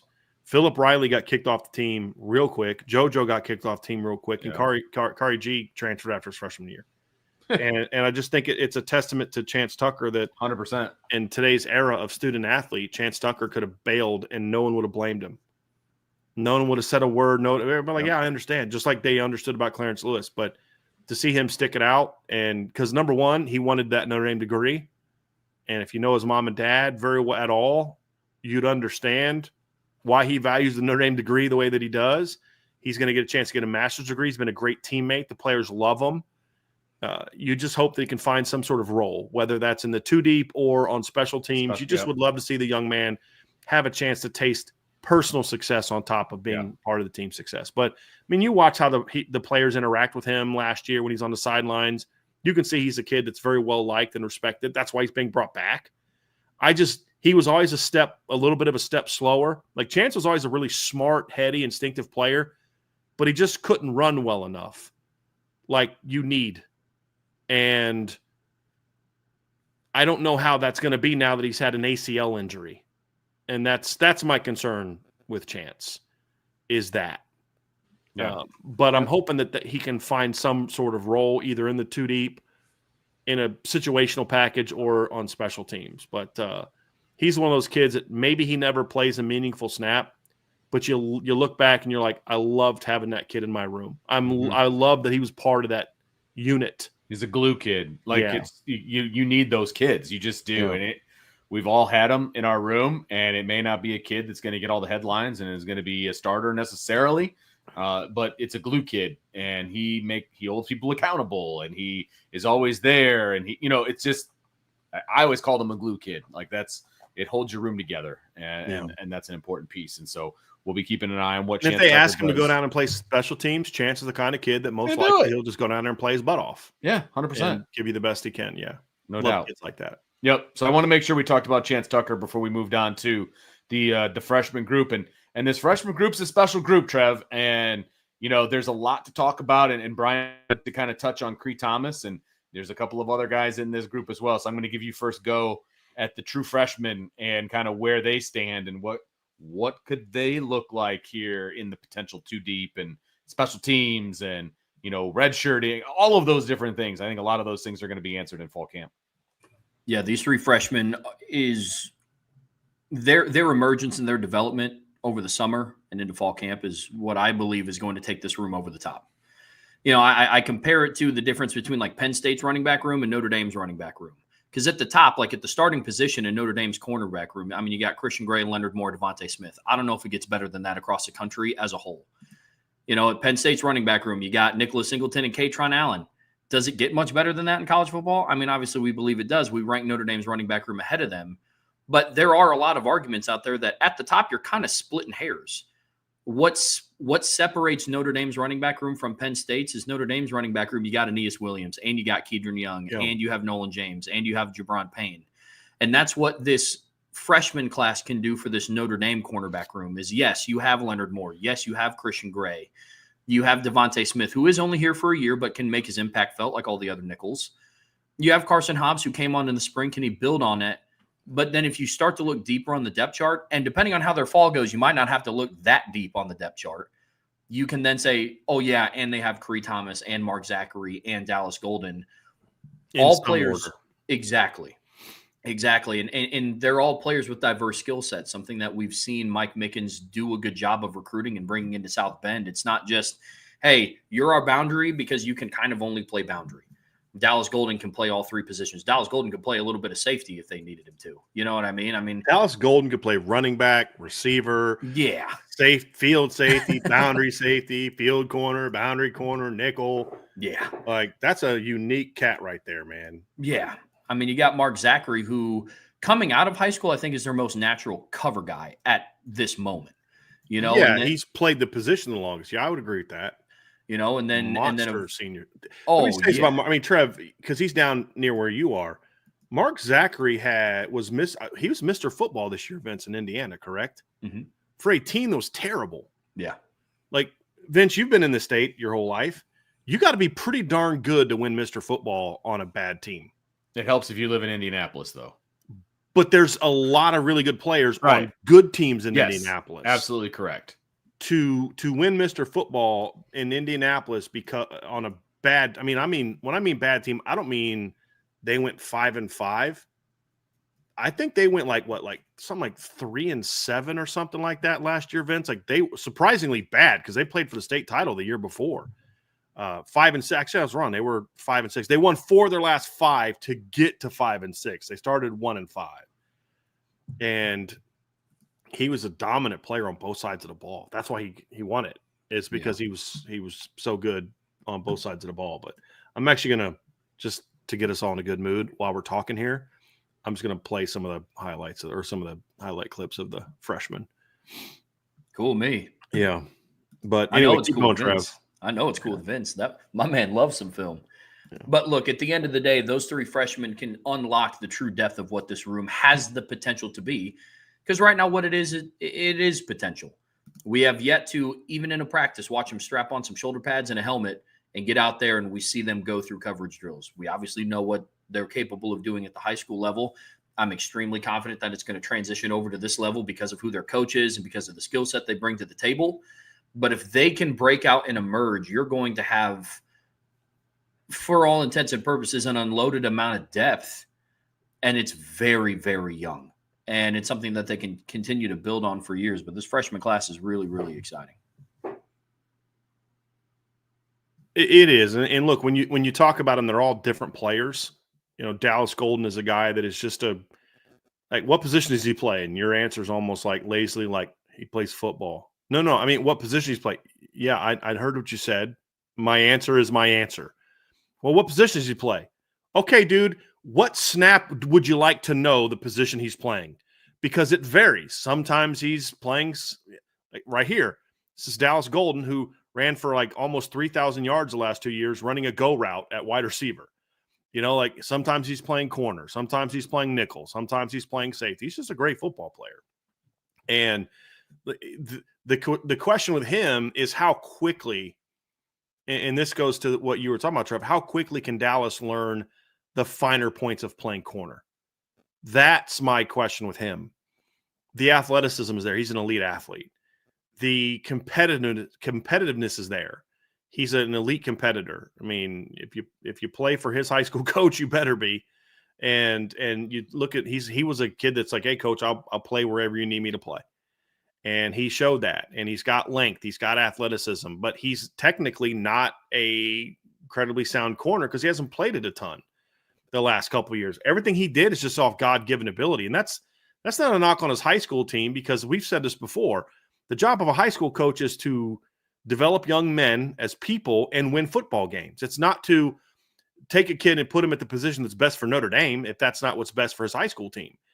And so, the Berkeley prep coaches did with Dallas what they needed to do to get the most out of him to help their football team. And they played for a state championship as his junior year, and I actually think won it, or he at least he played very well in the championship game. But he's going to have to learn the defense. He's going to have to learn a lot of technique, and that's the only thing that could maybe slow down how quickly he can get on the field. But I'd argue that same thing was true for Leonard Moore last year. The only difference is I don't know that Dallas has Leonard's speed where he can overcome that. He's like a more athletic version of Benjamin Morrison, where Benjamin was not going to go to the combine if he was healthy and run a 4.3. He wasn't. He wasn't going to run a 4.6 either, but he wasn't going to run a 4.3. I don't think Dallas is a 4.3 guy. I think Dallas is an elite athlete. Not every elite athlete is a 4.3 guy. So how quickly can he learn the position is going to play a big part of that. And then where do they play him? Does he play nickel at first? I wouldn't be shocked if Dallas, first day of fall camp, if we see Dallas playing some nickel. That would not shock me. It would not shock me at all. I think he could thrive in that role. I could see him because, like, if there's a day where him, Cree, and Mark Zachary are on the field together, he's the best nickel of that trio. And so I think that could be something that we see a little bit. And yeah, I mean, you guys see the film. I'm having a hard time paying attention what I'm even saying because I just want to keep watching Dallas's film. I don't know why you did that to me because I'm like, what were you saying? I'm like, Vince, hello, we're needing you to transition. Come on, dude. Like, he's like, shut up, dude. I'm watching film. I don't know why you did this to me. I'm like a dog with seeing a squirrel. Like, you put film in front of me, I'm over. I get it. But like, I think that's the big question is where does he play and how quickly can he get caught up to speed on the finer points. And I think to a degree, Trev, wouldn't you also say that that's true of, I think Mark Zachary's more advanced than him, but because he was a two-way guy, and we'll watch a little bit of Mark here too, I do think there's still a lot of technical improvement that he needs as well. But even though he is further along, but I also to say he's more of a true outside guy. Yeah, absolutely. I mean, he's the most advanced, I would say, between the two as far as pure coverage. But that doesn't mean that they're going to be ready to start taking reps against Miami and Texas A&M. Right. They have a ways to go. That'll be determined from July. Well, starting now in the summer, but especially once the pads get on. Yep. Correct.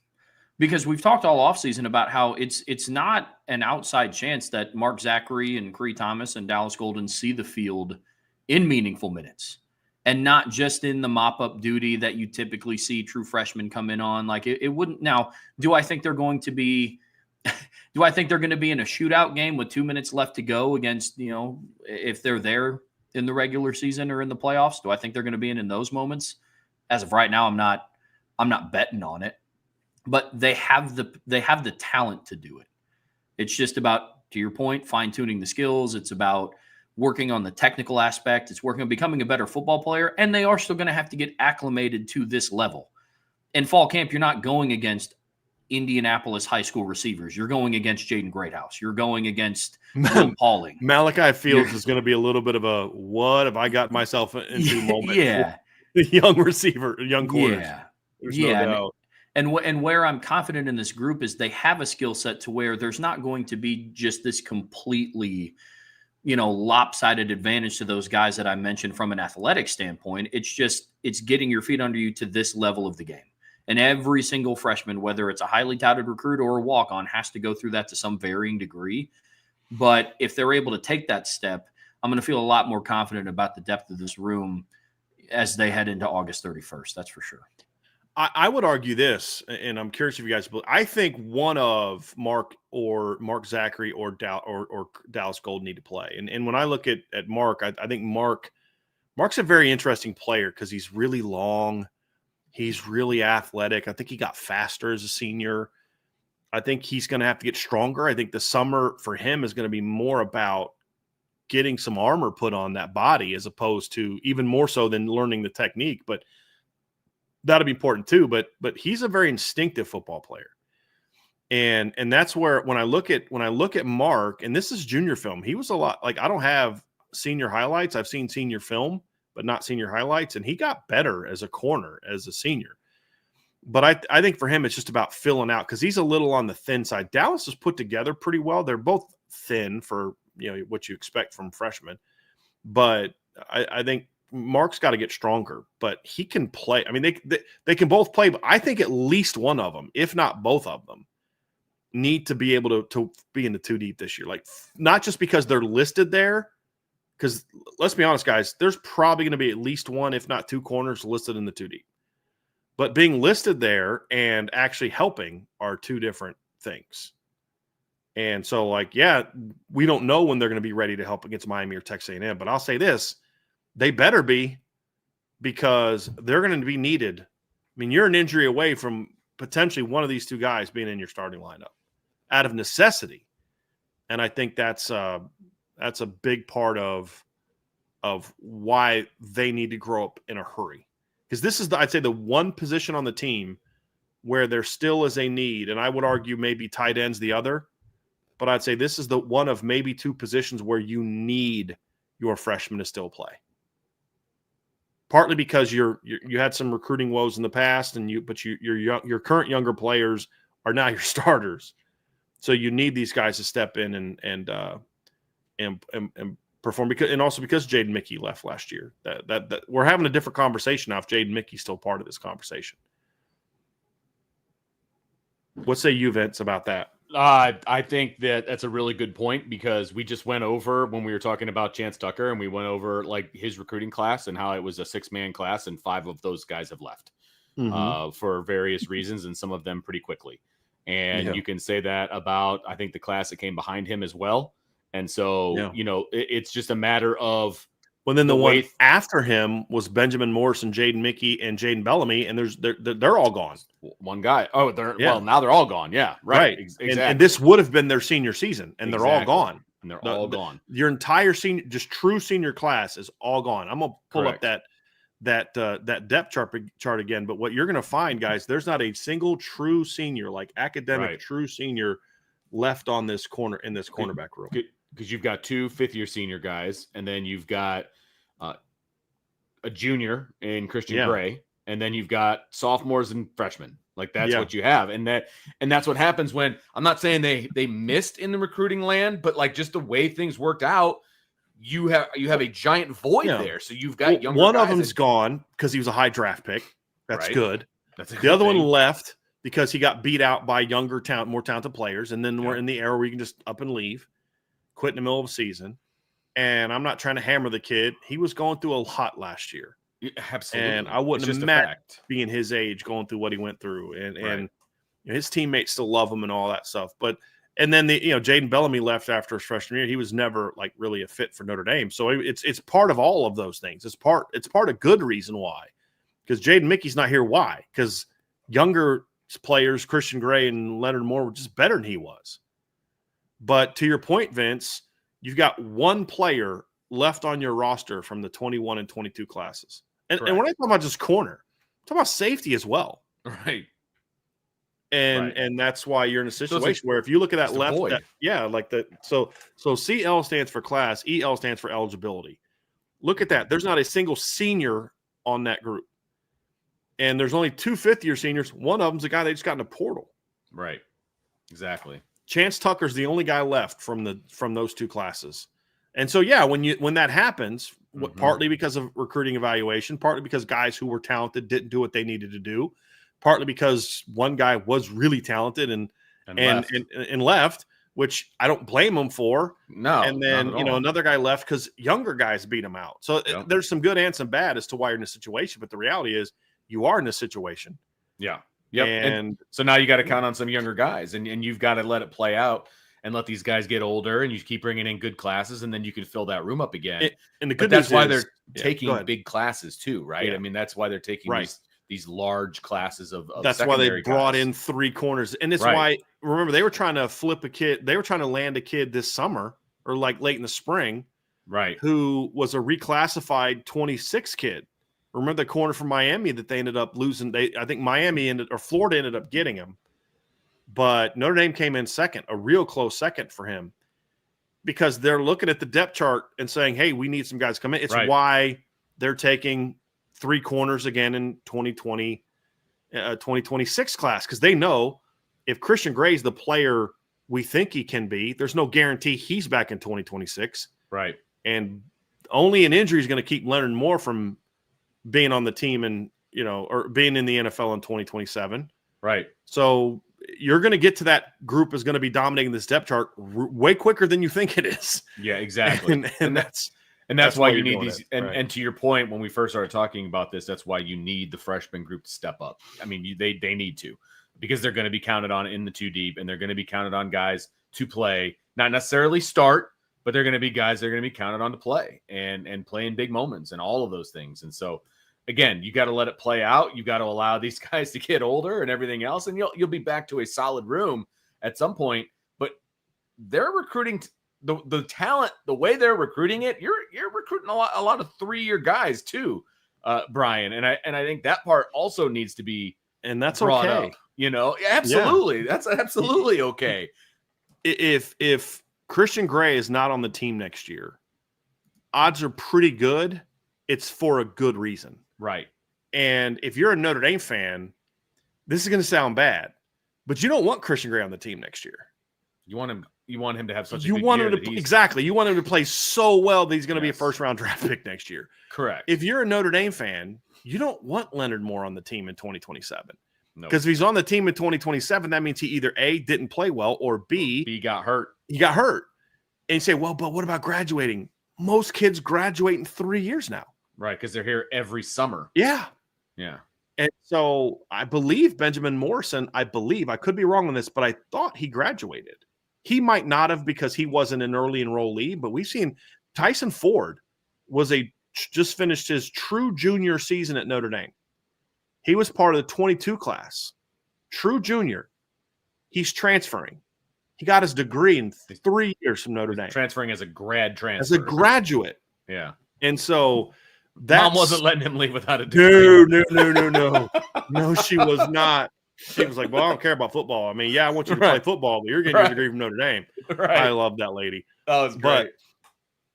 But the point is, that's a good thing, and you've got to recruit for that. And that's also why Mike Mickens needs to get these young guys caught up to speed, because you don't want them throwing them out there next year where they've never played a meaningful snap of football. Right. But the reality is, guys, they're good enough to be able to help you. So, yes, it's out of necessity, but even in a year where there were more veterans, I mean, if Jaden Mickey was still at Notre Dame, it's not a given he would have been able to hold off all of Dallas Golden, Creed Thomas, and Chance Tucker.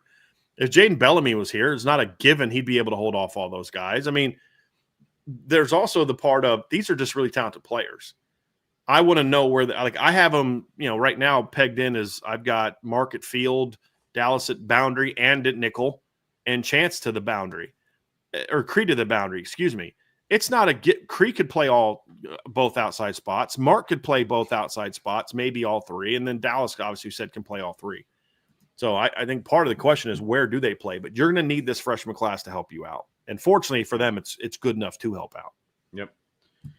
So that's going to do it for our depth chart breakdown. Make sure you hit that like button, that subscribe button, that notification bell, share with your family and friends, and, of course, jump on the premium message board at boards.irishbreakdown.com. And then irishbreakdown.com has all kinds of written material. I know Trevor's got his series of counting down the Irish, or, he's got all kinds of articles out there. So definitely want to check that out. All kinds of good stuff over there on the website. And then, of course, if you're listening on the podcast, make sure you give us a 5-star review. Shoot us a review. We'd really appreciate that. So, again, the premium message boards, if you want to be part of it, if you want to get the intel, you want to jump on boards.irishbreakdown.com.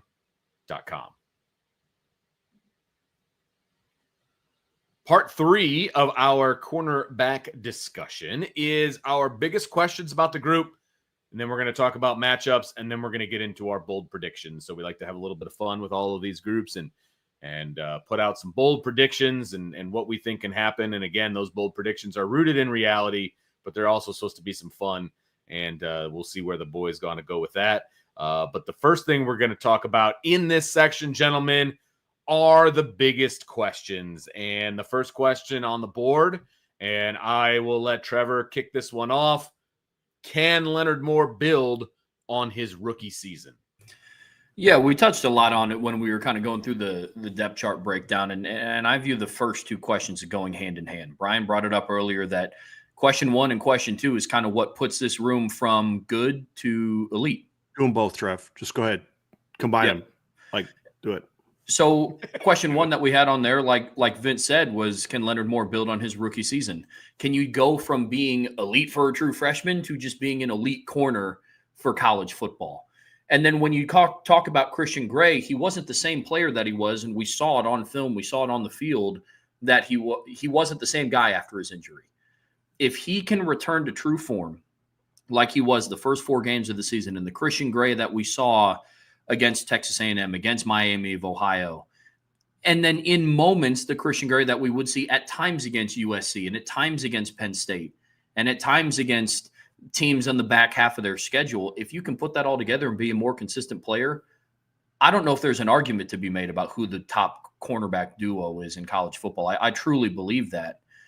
But those two things go hand in hand with the expectation for this room, the standard to this room, to going back to what we first talked about of deny my man, which I love that. I figured out what that meant today.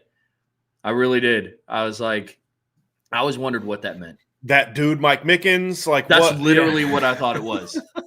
I literally thought it stood for like darn Mike Mickens, but not darn. Like I, you know what I mean? Like I just, man. That's probably what teams that are recruiting against Notre Dame are like. Dang, Mike. They just walk away. Yeah.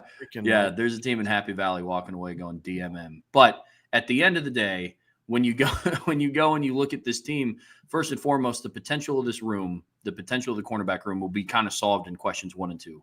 Can Leonard Moore build on his rookie season, and will Christian Gray get back to pre-injury form? So, Trevor, was that shade in reference to them literally shutting Penn State's receivers out? So, dang Mike Mickens, or Mike Mickens shutting them out on the recruiting trail, and dang Mike Mickens? There was a DMM out there in January of this year and in June of this year. Okay, got it. Thank you. Yeah. Yeah, I mean these things are. This is the key, right? I mean the depth and all those other things. These are the key. Can Leonard Moore, just can he build on his rookie year, even a little? It doesn't. It's not like okay, go from being this guy and now you've got to grow your game 90% to become. He was this a freshman guy. All-American, so like freshman player of the year, right. As a true freshman, Right. on a one where they have redshirt freshmen on that so list. Stupid. I don't like that, but anyway, Agree.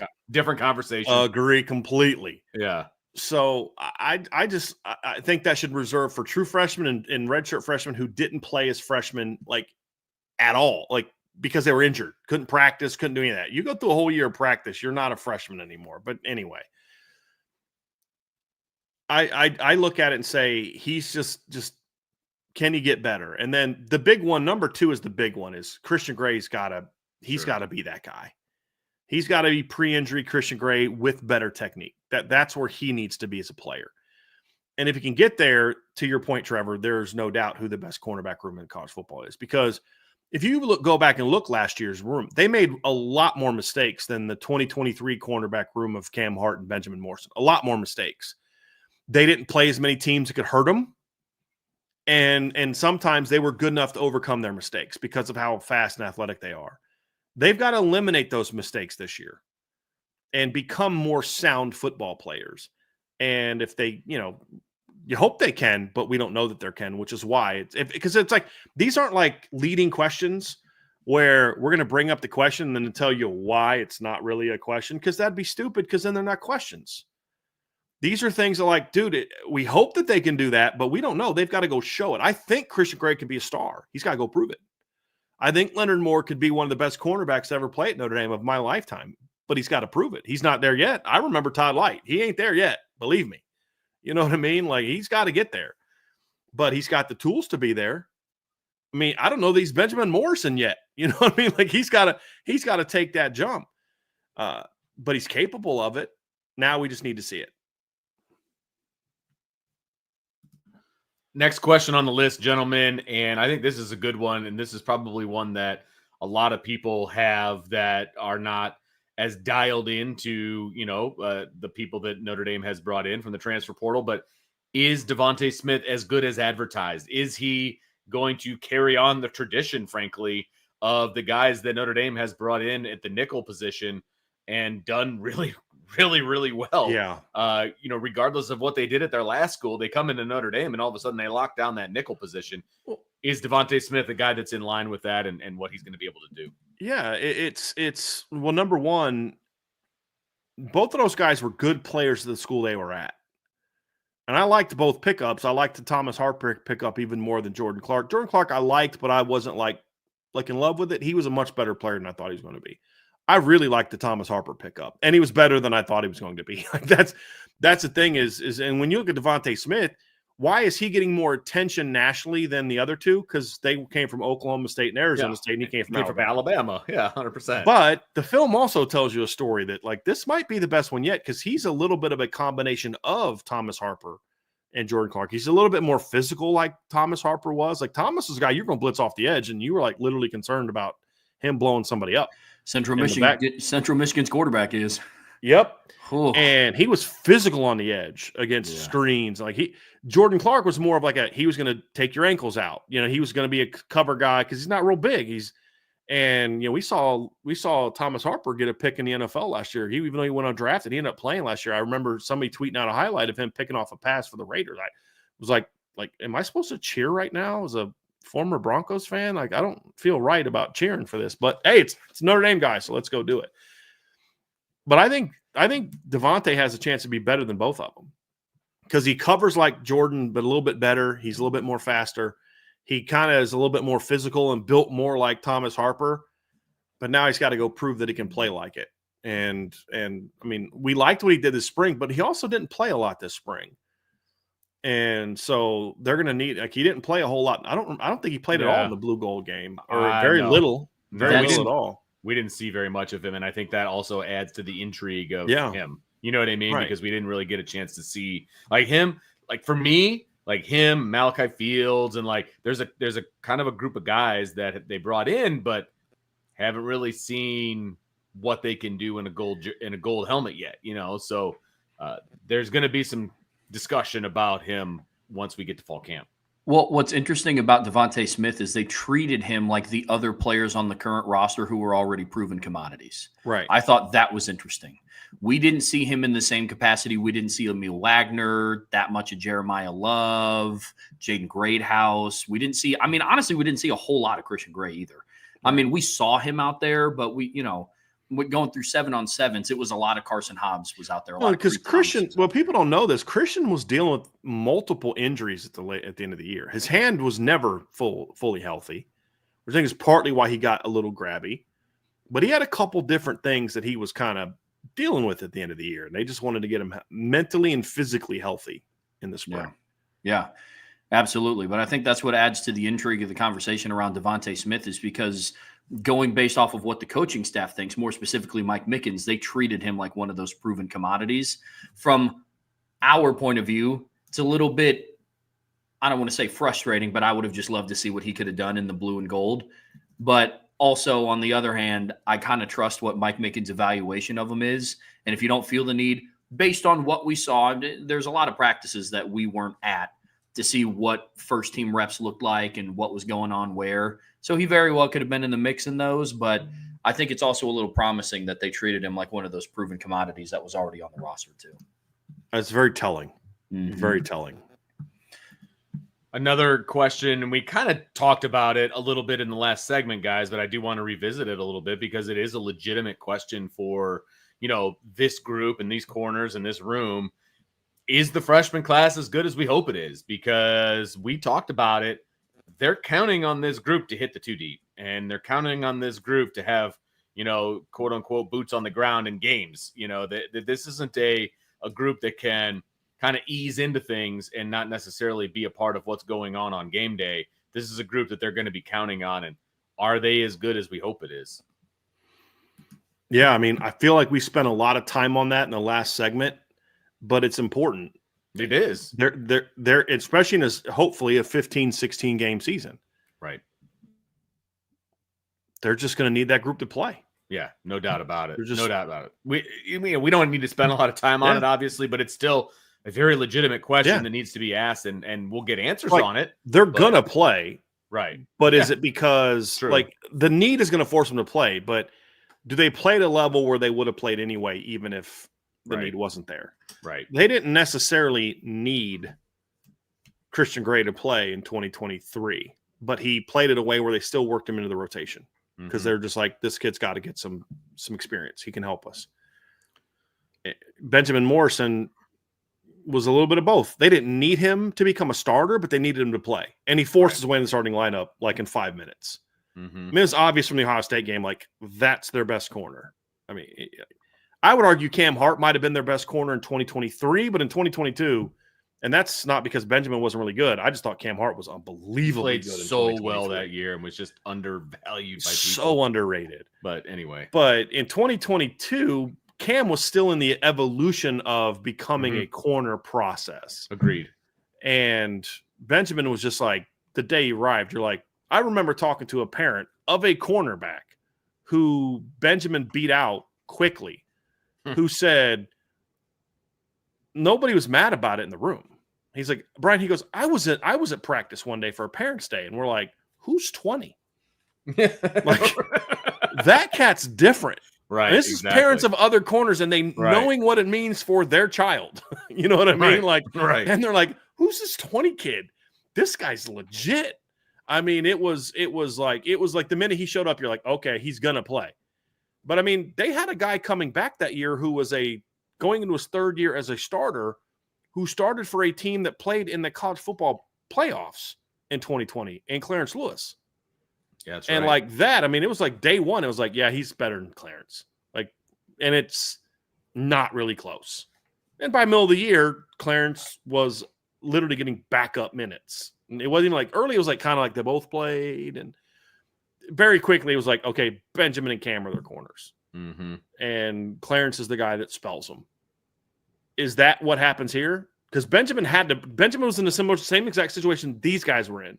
He had to play in the 2 deep that year. Had to play in the 2 deep that year. These guys have to be in the 2 deep this year. They don't have to be starters, but they have to play. Right. Fortunately for them, I should say fortunately for them, but there's the bar of who they got to beat out is a lot higher than what it was in 2022. Sure. It's a little different animal. Final question that we didn't really touch on yet, and I think that it is kind of just like this looming, not cloud, that's not right, but there's just a looming situation here that I know people are aware of and they talk about it, but specifically to the corners, because of the way that they've been allowed to play for the last few years, how will the cornerbacks be affected by Chris Ash, the new defensive coordinator? I think that's a very legitimate question. I mean, like we said, if we had an answer for it, it wouldn't be on this list. I'll say this, and I don't want to try to explain why it's a question. I mean, we know who the D coordinator is. We know what he did at Ohio State in 2014. There's a reason it's a question mark. Yeah, and it's also for that reason. His previous track record as being defensive coordinator at the collegiate level has kind of been not sporadic. Good. Yeah, I mean, you had the good sample size at Ohio State, and then you had the really Wisconsin. Bad. Yeah, and Wisconsin, but then you had the really bad sample size at Texas. But then there's a lot of moving parts with that, and so I think where this gets really, really interesting to talk about is because Mike Mickens is still there. He is still the defensive pass game coordinator.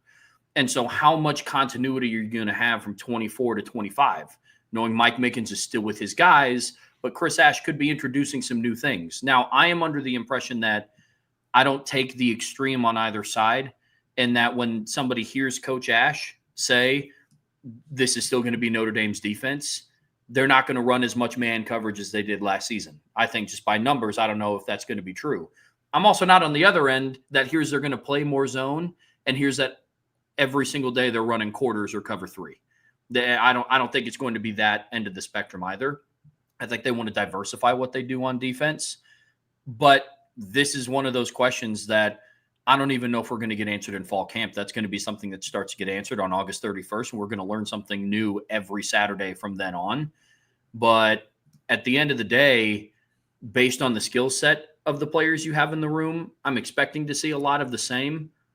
But look, based on what we saw a little bit in the postseason, I don't think it would be a bad idea for them to also get well-versed in playing zone coverage a little bit either.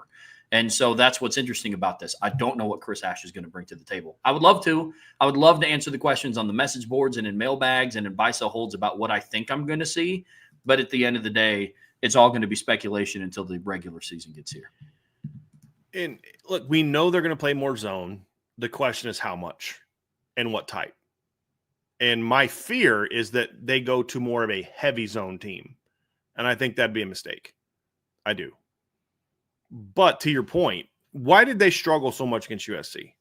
Because they started trying to implement a bunch of zone looks in that game, and players made a lot of mistakes. They were just flat out. Part of the issue against USC guys was, we had to talk about Christian Gray's in position, but then you don't finish the playoff. But there's some other times you're like, how's that guy that wide open? This is a blown coverage. Corner thought it was zone, safety thought it was man, or he thought his zone was something different. And because they hadn't done it all year, then they try to implement it for Lincoln Riley, which I still don't understand, because you played a lot of zone out in LA 2 years ago and got whooped. You played a lot of man last year, destroyed USC, and then you go back to mixing up man and zone in 2024 in LA, and you get beat again. I'm picking up a pattern here. And so it's like, because you hadn't really worked on it, it was like you were going to go out and make a bunch of mistakes, and they did.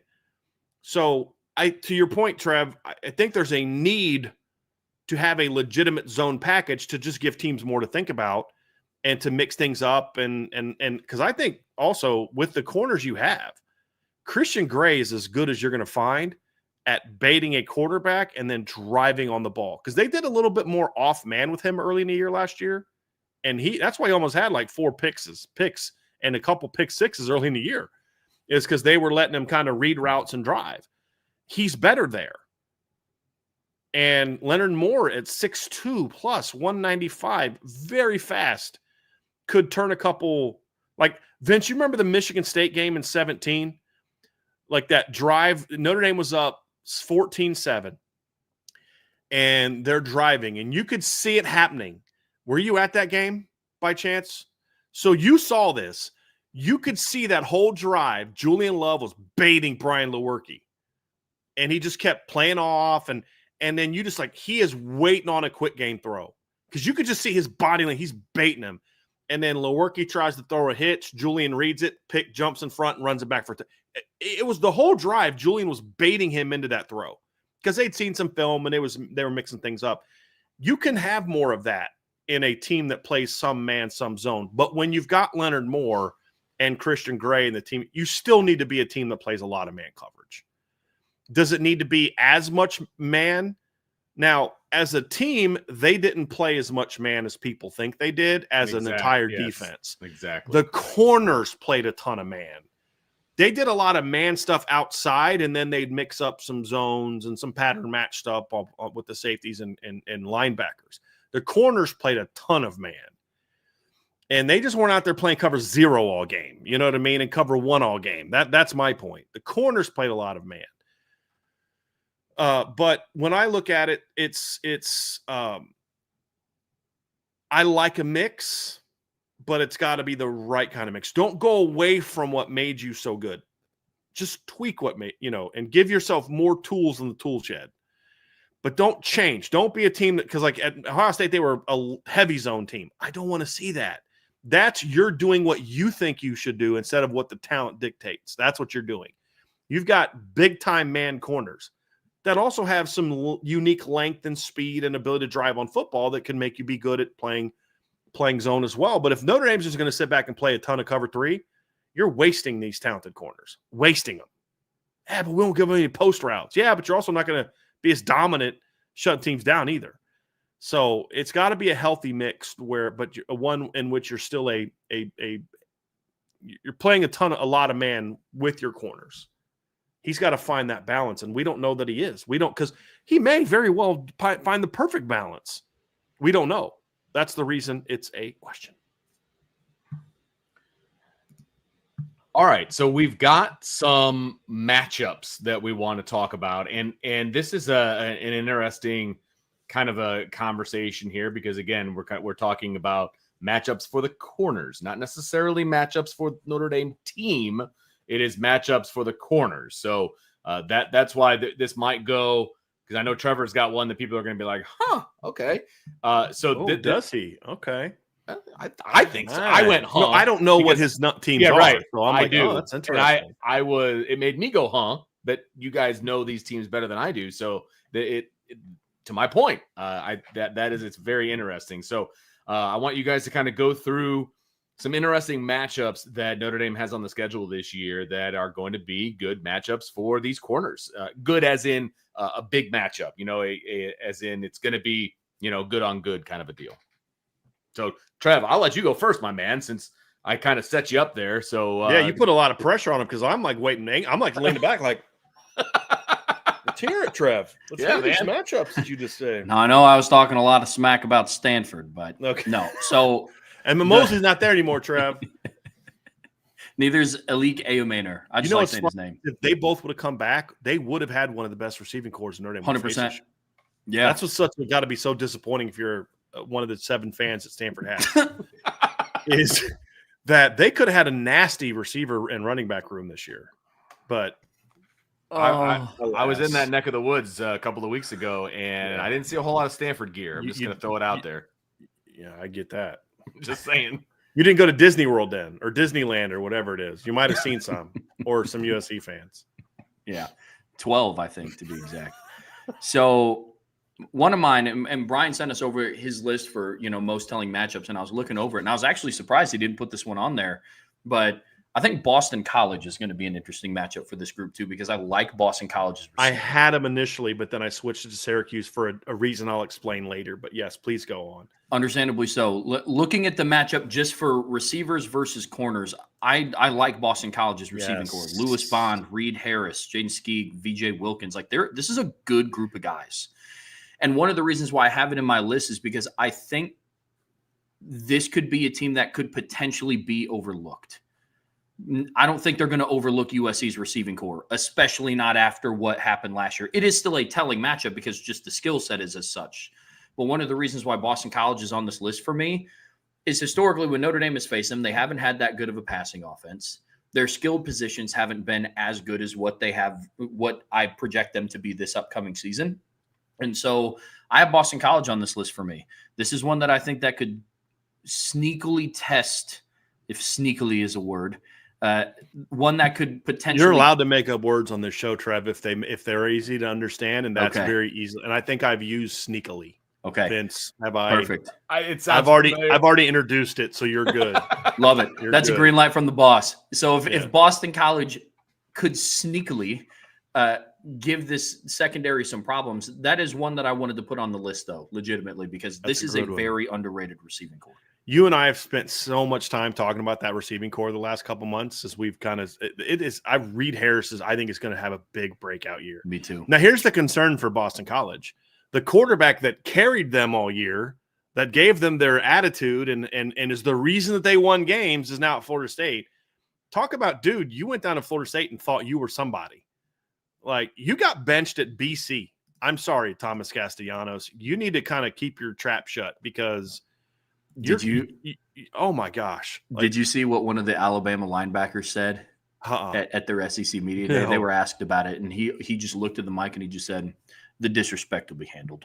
And I was good for him. That's it's like normally I'd be kind of rooting for Florida State in that game, but I'm like, that kid is hard to root for. Yeah. There's confidence, and then there's like, dude, you're being kind of you need to maybe shut up. But yeah, it was a weird situation. But I just think that receiving corps with an off-season, this is going to be year 2 of being in Bill O'Brien's offense. But then also looking at it from a standpoint of, I think they're going to have more of a true passer in the offense now, where they had a guy that wasn't. I mean, look, you look at how Lewis Bond finished the year last year. Really good game against North Carolina, 9 catches for 81 yards. He had 7 for 99 against Nebraska. He performed pretty well in that game. You look at what Reed Harris did in his last 4 games. I mean, Reed Harris going into the last 4 games with a new quarterback. Prior to that, he only had 6 catches going into that. And then he had 11 catches for almost 300 yards, I think, in the last 4 games. So he's big, tall kid, long, has some good speed. Last 4 games of the year last year, he had 6 catches or 12 catches, 7, 10, 12. Yeah, 12 catches for 264 yards in the last 4 games alone. Against SMU, he had 4 for 78. Against North Carolina, 3 for 76 and a tutty. Pitt, he had 3 for 85 and a touchdown. And then Nebraska, he went 2 for 25 in the rain. But Lewis Bond went off in that game. So to your point, and they got a pretty good tight end. They had 2 good tight ends last year. One of them's back. So I like that, Trev. I like that one. I'll tell you why I went with Syracuse instead. As individual receivers, the BC unit is better. What I'm curious about is how will Notre Dame late in the year handle sort of the moment if Steve Angeli's starting. Will they play within the system? Will they go out there and try to make a play because it's their buddy? Because what y'all got to understand is I want to beat my friend more than I want to beat the guy that I don't like. Because the guy that I don't like, I can just go beat him and then I don't have to worry about him anymore. But my buddy, if I beat him or if he beats me, I got to hear about it. You know what I mean? Like, and I'm going to talk more trash. When we were young, we talked probably more trash to our friends than we did guys we didn't like. Because at least I was. If I didn't like you, I didn't care about it. I wasn't going to talk to you. If you were my guy, we're going to always be talking trash. So, but I think there's schematic questions about that matchup that I'm curious about. You've got senior day. There's all these different things that make me say that's a game where that's the last potential team that concerns me throwing the ball on Notre Dame of the regular season. And so that's why one of them, I have 3 others. Miami's one on the road, first game in sort of an adjusted system. Miami's receiving core is very unproven. It's also talented. There's some, it's not as talented as last year's unit. At least it's not as experienced as last year's unit, but it's talented. JJ Trader's a talented kid. They got some portal guys. CJ Daniels, what kind of bounce back year does he have for them? You've got Nye Carr, who I think is incredibly talented. You've got some freshmen coming in that can play for you. I think, and then being on the road in that environment also adds something to it. You've got a talented veteran quarterback, and there's some gaminess to Shannon Dawson's system that he's going to put you in some binds, give you some double moves and some post-snap switches and things like that you got to be prepared for. NC State's another one. Speaking of, like, NC State was my BC for you, Trev. Very underrated receiving core. Love Noah Rogers. He might end up being one of the 2 or 3 best receivers on their schedule this year. He's got to prove it. And there's other guys more proven, but by the end of the year, it won't shock me if Noah Rogers is there. And he didn't leave Ohio State because he can't play at Ohio State. Like, there were other reasons why, and being close to home, and it was a pretty loaded depth chart. But he's a legit player. Wesley Grimes, and there's going to be some times, I'll bet, that they try to get Justin Jolly, their tight end, 6'3", 235, 240-pound tight end, matched up on the corners as well in some different looks. So just try to bully him. I think that's a big matchup. And then also USC. I want to see what they do against USC this year, because the guys that gave them problems last year are still there, at least one of them for sure. Now, Jacoby Lane didn't give them a lot of problems outside the 5-yard line, but still inside the 5, they couldn't cover him and keep him out of the end zone. That matters. So, how are they going to cover Mekhi Lemon better this year than they did last year? Could Devontae Smith hold up better against him than what Jordan Clark did last year? It's going to be a big matchup. And USC is going to have a lot to prove that game, but so will Notre Dame. And I'm especially curious to see how Christian Gray plays, because there's 2 ways it could go, Vince. One is I want to prove that last year was a fluke. I wasn't, and I'm going to lock him down. But then the other part is I want to prove it so bad that I start trying to make plays. And that's when you get beat on a double move, or you get beat on a post-snap switch, or things like that. Or you make a mistake where I tried to jump that 3rd and 5, and instead of just doing your job and drive on the hitch and break it up or tackle it. I try to step in front and pick it off. I miss. He catches it with room to run. Like, it's going to go one of those two ways. And so that's why the USC one is another one that I looked at. But I like your BC one as well, Trev, just as far as that's a talented matchup. That's a group you're going to have to be prepared for. And Lewis Bond and Reed Harris are very different players. Lewis Bond's, I think, like 5'11", shifty guy. And Reed Harris is 6'4", and he's going to run verticals and posts and overs and back shoulders. Yeah, averaged 28.6 yards per catch last year. Yes. I mean, I think he had 486. Let's real quick. On 17 catches. But like at Notre Dame last year, he would have been Notre Dame's third leading receiver, and he was only 4 yards behind Bo Collins. He had 24 fewer catches than Bo Collins and only 4 fewer yards. That's not a shot at Bo Collins. Just tells you that kid did a lot with his 17 catches, and they're going to keep doing that this year. He's going to be running down the field, and it's going to be a fun battle. All right. This is one of the favorite parts of the show where we wrap up our cornerback talk with bold predictions. And so, gentlemen, this is where we, again, our bold predictions are supposed to be fun. They are supposed to be rooted in reality, but they are supposed to be, hey, let's have some fun with this thing. And that's what I love most about bold predictions. So I've been throwing it to Trevor a lot, Bryan. So I'm going to throw it to you first on this one. Give us your bold prediction for the corners this year. I just want to say this. I want y'all to come correct today. Y'all let me down a little bit in the last bold prediction. Y'all got a little bit like, I'm looking at Vince here, Trev. My eyes are cued in on Vince here. Y'all better come correct a little bit on the bold predictions today. So what is not a bold prediction? Leonard Moore is going to be an All-American. Okay. Whatever. Here's my bold prediction. Christian Gray will not be on Notre Dame's football team in 2026 because of how good he's going to play. And don't act like that was yours. No, I like it. No, I'm digging it because I think Christian Gray is going to be dominant this year. I really do. I think he's going to have a monster year, and I think he's going to emerge as one of the best cornerbacks in the NFL, like the NFL draft for next year. And I think he's going to have a monster year. Now, I think Leonard is also, and I still think Leonard Moore is going to be their best corner. But when I look at the other corners that people look at as top corners, I look at Malik Muhammad, I look at Jermon McCoy from Tennessee, and Avion Terrell from Tennessee. I look at A.J. Harris and Chandler Rivers, and I'm like, there's no reason Christian Gray can't. He's not. There's no reason he can't be as good as all those guys, if not better. And I think he becomes that guy this year. I think he's going to have a major breakout year and not only become one of 2 All-Americans. It's part of my other bold prediction. There'll be 2 All-American corners this year, but Christian Gray will also play at a level where he declares and becomes Notre Dame's first-round draft pick at cornerback since, I believe, Tom Carter back in 1992. Wow. Because Jeff Burris was considered a safety when he went in the first round. Trevor, I need you to do me a favor. And I need you to read to Bryan what my... I believe you, man. You and I are always on the same page on stuff. I'm just giving you a hard time. I know, but you're like, you got to bring it. And then you're like, and here's... Well, you're the one that made me go first. I always like to go last. So you guys don't, so I don't steal your stuff, okay? You're the one who's like, I'm going to put Bryan on the spot first. So, but no, that's okay. Because I'm not going to go over everything that you just said because I agree with all of it. I think Christian Gray is poised to do something very special this year.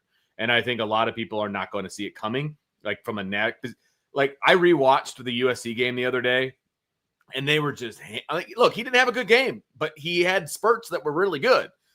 But they just were hammering Christian Gray on the telecast. It's like, oh, they're going to keep picking on him. They're going to keep doing this. They're going to keep doing that. Yeah. And that's like the last impression people have. Also, the pass in the Ohio State game. Like those are the impressions people There's have. A lot of good stuff in between those. Yeah, that's the thing. How'd that keep picking on Christian Gray work out for USC? Right, exactly. And so I think he is poised to have a really, really good season. He's got the talent to do it. He's got the demeanor to do it, which I think is uber important when you're talking about a corner and you got, the short memory and all of those different things. Like he is now in line with the great corners at Notre Dame under Mike Mickens. And I think he's going to run with that. What a weird year he had, though, Vince.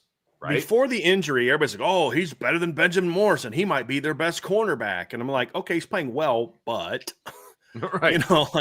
Let's pump the brakes a little bit on that. And then by the end of the year, it's like, he's going to get beat out by insert name of any other scholarship corner. I know. It's like, it's amazing. Yeah. And now he was neither of those. He was neither of those. You were correct. And he's had to deal with that. And he's going to go one of two ways. We've said this multiple times. It's either going to he's going to put too much pressure on himself and struggle mentally, or he's going to become stronger from it. And I think he's going to be stronger from it. And he's going to have a monster year because they're going to challenge him. Right. Like, that's just a fact. 100%. And they're playing a lot more teams that like to throw this year. So there's going to be more opportunities for him to make some plays. So I think Christian Gray is going to emerge as a big-time player for Notre Dame I'm this year. excited for Christian. And declare for the NFL draft and then become a first-round draft pick. Yep, I'm excited. I'm excited for him. He is entering into the stages of being one of my favorite players, and I'm really excited. And he's such a great kid, exactly. And that's the thing about it is like 100%. He's such a great kid, and I think if I know enough about how he was raised as I think that I do, I think he was built to handle that adversity, just like Cam Williams or Cam Hart. I mean, if you know Cam Hart's mom and you know how he was raised, and not just by his mom, but by his family, because it was a family affair, the village. But right, exactly.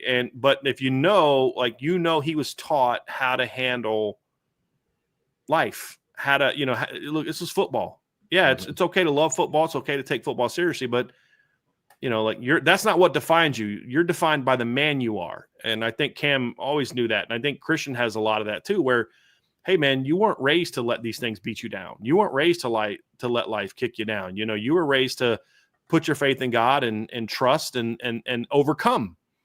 And I think that's what we're going to see from Christian Gray this year. Agree. All right, Trevor, bring us home. What are your bold predictions, my friend? I got two. I got one for an individual player, and I have one for the unit as a whole. My one for the individual player, I think Leonard Moore is going to win the Jim Thorpe Award. What do you mean? They don't ever give it to the best DB, Trev. And that's why it's a bold prediction. I see what you did there. I see what you did there. Well played. Well played. I was like, hold on. You think he's going to be the best DB, right? Mm-hmm. Well, why would you think the Jim Thorpe Award's then going to give him the trophy? Mm-hmm. Hence the he's figuring it out, Vince. He's figuring it out. I dig this kid. I dig it. I love it. But so I think it's hand in hand. A lot of the outside of the 2023 award winner, who was the safety from Air Force, kid had a great season, not better than what Xavier Watts had. But Xavier Watts wasn't even a finalist last year after winning the Bronco Nagurski Award, which is also and he was better last year than he was the year before. Stupid. Yeah, one less interception, but added like 25 tackles. It is what it is. I will never get over breakups, that. Just better in coverage numbers. It's just it's crazy. But I think the stars are starting to align for Leonard Moore to win this award. He is almost the consensus number one returning corner in the country. He was one of three now per PFF's rank, like as a true sophomore, to get that award, that honor as like the number one returning player at their position on defense. The two other players he's in contention with is Derek Stingley Jr., who just got a fat contract extension for the Texans.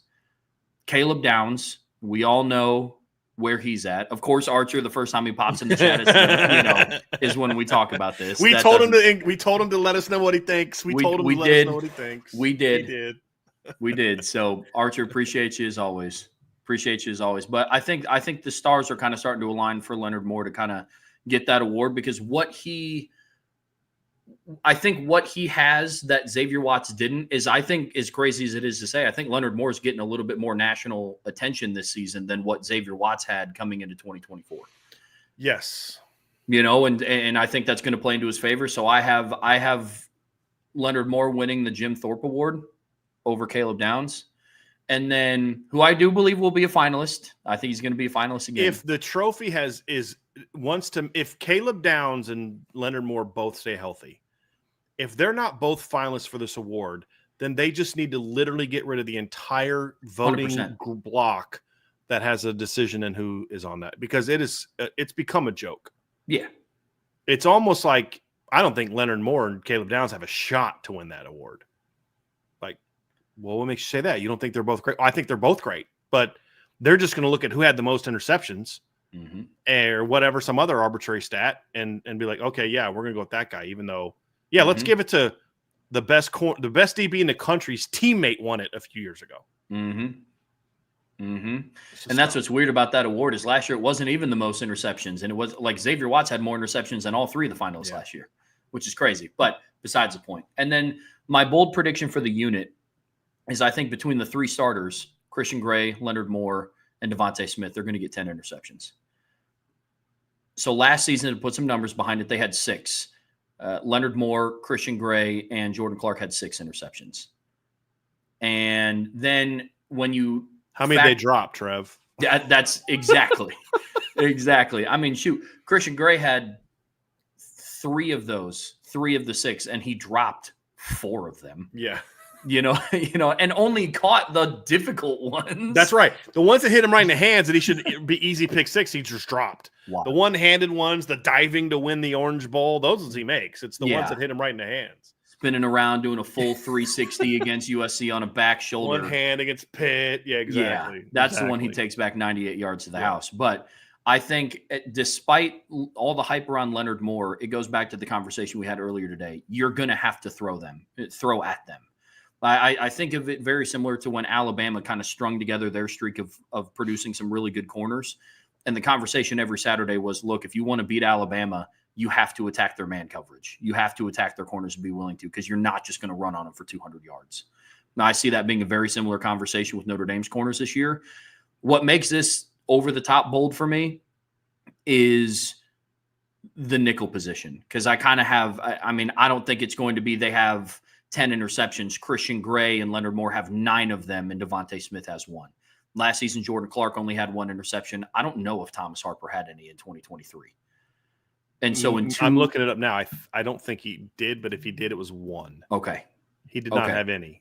Yeah. So then there we go. In 2 seasons. And Tariq Bracey's only pick in 2022 was as an out. Remember they went to a 4-3 defense against BYU, and he played outside corner, and they threw that deep ball on him, and he picked it off. That was his only pick of the year. So even though he was their nickel in 2022, his only pick was as playing outside corner. Then there we go. And so that's the nickel position is what makes this a little bit bolder of a take, on top of just odds are they're going to try to attack the safeties a little bit more because of the youth there. They don't have Xavier Watts. But I think Devontae Smith going from a position on Notre Dame's defense that has had 1 interception basically in 2 years out of the nickel, he's going to get 2 to 3 at least. Depends on if they face Penn State. I get that. That's exactly what Archer said. Archer, man. Come on. Something we agree about. Yeah. Vince, do you have another one? I did not. That was the one that I had. Yeah, that was the one that I had. So, all right, guys, he's all bummed. Look at his face, Trev. He's so mad. He was ready to lay out like a really bold prediction. Like, I felt really good. I was like, nobody's going to have this. It's like a little outside the box. Like, nobody's really talking about it. Like, I was excited. And then my hopes and dreams were dashed. Just to remind you, it was your fault because you could have gone first. You're right. I could have gone first. I could have. I spun the wheel of destiny, and it didn't end in my favor. So it is what it is. But anyway, that's going to do it for our cornerback preview for the University of Notre Dame and what all that entails. And so stick around because we got one more topic that we are going to get to before we get out of here. But before we do, make sure we hit that like button, that subscribe button, that notification bell, share with your family and friends, and join us over at the premium message boards at boards.irishbreakdown.com. That's where you find all your intel and all the juice that you're looking for, because, there is that juice. And a lot of times the fun part about the board is we carry on conversations that we're having on the show that gets carried over to the message board. So if you, didn't get your comment brought up, can carry it over to the message board. So bring it over and we can discuss more, which is a lot of fun. So again, that is if you're interested, again, that's the best money that you can spend. It doesn't cost all that much. If you are a fan of like one of those $49.99 for a year. That's it. If you like one of those coffee drinks, this is like one coffee drink a month, basically gets you where you want to be. And I think that's worth the sacrifice. I don't ever go there, but whatever. So boards.irishbreakdown.com is where you want to go. You don't ever go for coffee. Coffee, yeah. Right. You do go to the message bar. I just want to make sure. All the time, yeah. Actually, it's the tab right next to StreamYard right now, actually. Just want to make sure everybody knows what Vince is talking about. Oh, no, I'm at the coffee joint. No names needed, but I don't ever go there either. But, no, I'm on the board a lot. But anyway, check it out. That's boards.irishbreakdown.com. All right, the final part of our show today, guys, is we are going to Trevor and Bryan have put together their top 10 lists of offensive line starting lineups or rooms. All of it. I mean, okay. It's primarily about the starting offensive lines because you don't see a lot of rotations. But like, there's a couple offensive lines that I think have really good depth. I got you. That it factors into where I have them. So certainly, because if you don't want to be, well, yeah, this guy's great, but if he goes down, they are in trouble. Yes. But it's primarily but it's as a unit essentially. Right. Okay. Gotcha. What the focus is on. So we're going to roll through this thing. We're going to kind of do it snake style, as they say, and we're going to kind of go back and forth. We're going to start at 10 for both of these guys, and they're going to kind of give their teams as we go and the reasons why that they are where they are. And these lists are a lot different, which is kind of fun. And so we're going to check those out, and then we're going to kind of talk about the list as a whole. I'm going to ask these guys some questions about them once where they're all revealed as to why, hey, Trev, why'd you have this team at number 2? And Bryan, you don't even have them on your list at all. I don't know if that's true or not. That is true. Oh, okay. Well, there's several, I think, actually, that we have differently, if I remember correctly. So that is how we're going to do it. And we're going to have some fun with it. If you guys have a top 10 list or teams that you think should be on lists that aren't on lists, or you agree or disagree, put it in the chat. Let's have some fun with it. We'll bring those up as we go as well. But without further ado, Bryan, I think we should just jump right in.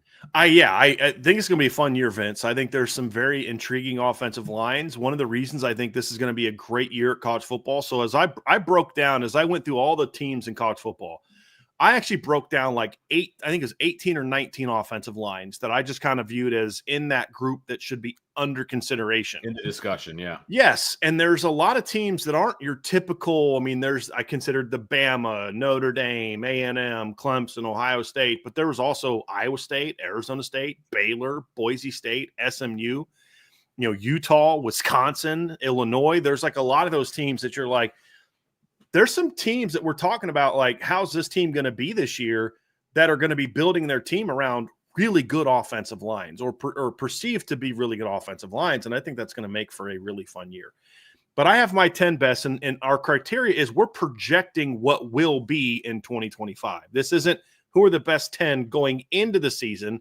It's who do we think will be the best 10 when we are looking at this throughout the course of the season. So it's a projection, it's not a preseason top 25 type of ranking. It's a predicting what will be through the course of the season.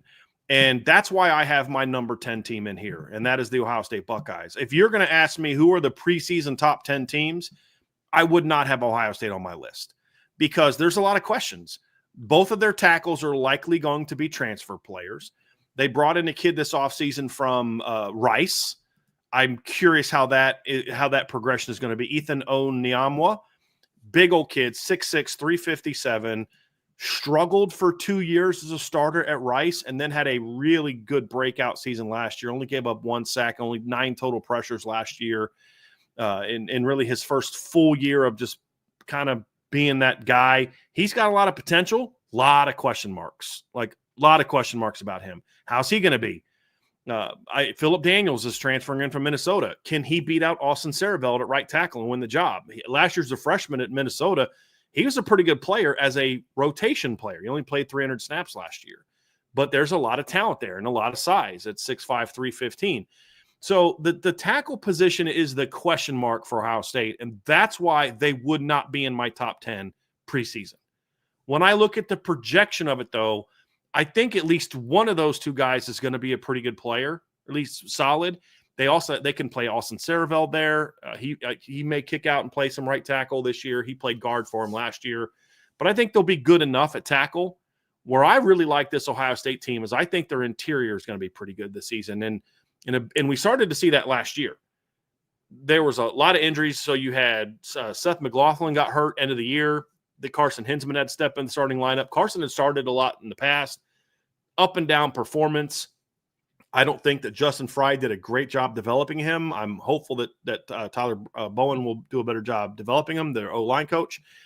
I like Carson Hinsman a lot. He's played a lot of football now. He has the most snaps played for that team. He's got over 1,300 career snaps. I thought Carson played pretty well in the postseason. We saw Luke Montgomery and Austin Sareveld get thrust into the rotation in the postseason because when Josh Simmons got hurt at left tackle, they kicked out Donovan Jackson, their All-American caliber left guard, and kicked him out to tackle. So, and then you had obviously Tegra to Shabola playing at right guard as well. So there was a lot of moving parts. And I thought by the end of the year, those young kids really started to show something. I thought they performed well against Texas. And I thought they played really well against Notre Dame. Look, simple. We cover Notre Dame. The interior at Ohio State whooped Notre Dame's interior in that game. That's just a fact. They just did. And I was impressed by them. And it was just seeing their steady growth. Now they're going to be veterans. Luke Montgomery's going to his junior year. You've got Austin Saraveld's going to battle for a job either there at right tackle. Carson Hinsman, I think, is ready for a breakout season. So I think these kids are going to be good football players. The key for them, though, is the tackle's got to perform. And Carson Hinsman needs to be as good as I think he's going to be this year. I think he's going to have a nice breakout. Not like a first-round draft pick, but I think he's going to be like a potential third-team all Big Ten type of player this season. And if they get that, then he's going to be just fine. But I really like the makeup of this line, and I like the O-line coach they hired this offseason. So that's why I got the Buckeyes number 10. My number 10 team is, and we're kind of kicking this off hot, is one of the teams that I think that I could look back at the end of the season and regret not putting them higher on this list. I just have a couple questions for them being shorn up on the offensive line, and it's Iowa. I have Iowa as my number 10 team, and I love what they return. Bo Stevens comes back as their left guard. Logan Jones is returning as center. He has 38 career starts, played over 660 snaps last year. And then their right tackle, Jennings Dunker, comes back. He's a big old kid, 6'5", 316, 25 career starts. I believe Dunker was a third team, and I think Jones was a second team Athlon preseason All-American. And last year they put together a good year. They were Joe Moore Award semifinalists. They were ranked number 24 in the country in sacks allowed. Only allowed 17 sacks all last year. And then they were also number 24 in rushing yards per game and then number 25 in yards per carry at 5.1. Some of my concern with this group, and it's projecting out what Jack Dotzler is going to do at left tackle. 0 career starts. He played in 4 games last year, but only played 16 snaps. He's taking over for Mason Richmond, who was a big reason why they had a really good year pass blocking at Iowa. I mean, he gave up 7 total pressures all season last year, started all of their games at left tackle.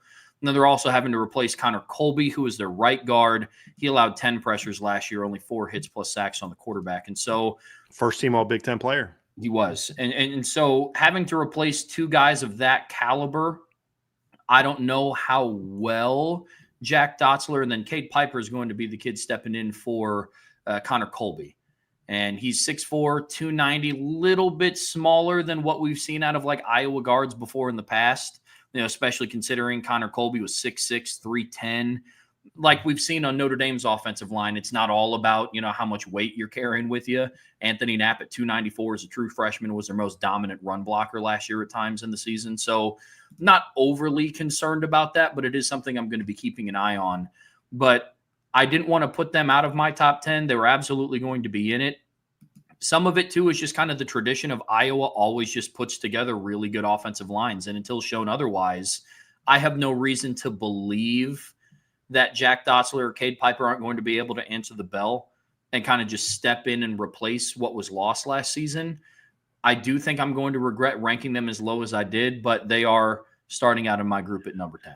I have a team near the bottom of my list that I feel the same exact way as you do, Trev, where it's like you put them in there and you're like, I don't feel great about moving them, but I think I'm going to regret that at the end of the year. Yep. The next team on this list for me is Illinois. They come in at my number 9 slot. And this is an interesting group when I evaluated them. if you just look at their returning numbers, 122 combined career starts. As a unit, they played 3,667 snaps. And I think this is my only group in my top 10 where they return all 5 starters that started like all games last season. Just looking at that alone, I'm sure it sparks the question, Trev, how is Illinois not higher on your list? Well, it's because of what they did last season as a unit. They ranked number 97 in sacks allowed last year. They gave up 32 sacks. You look at what they did in terms of their rushing offense, because one thing that I took into account was maybe you weren't great at pass protection, but maybe you were dominant in run blocking. That conversation is going to come to light when we talk about Notre Dame's things that have to get shorn up. But they were number 90 or 79th in college football last year in rushing yards per game at 153. At Irish Breakdown, we also like to look at the efficiency numbers. They averaged 4.4 yards per carry last year on offense as well. And so just based on experience alone, like we talked about in the first couple segments of today's show, experience along the offensive line, I put big weight into. And Illinois in my top 10 has the second most career starts out of any group that I have ranked. And I think they have like the second most snaps of groups returning in college football in my top 10, but it's because of what that production is a little bit interesting. And so that's why I couldn't put them any higher. But this unit was also a big reason why Luke Altmaier decided to return and come back to Champaign. And so they are my number 9 team. I love it, Trev. My number 9 is Arizona State Sun Devils. And this is a team this is a unit that I like. And I thought about putting them higher. I think this is a unit that plays well together.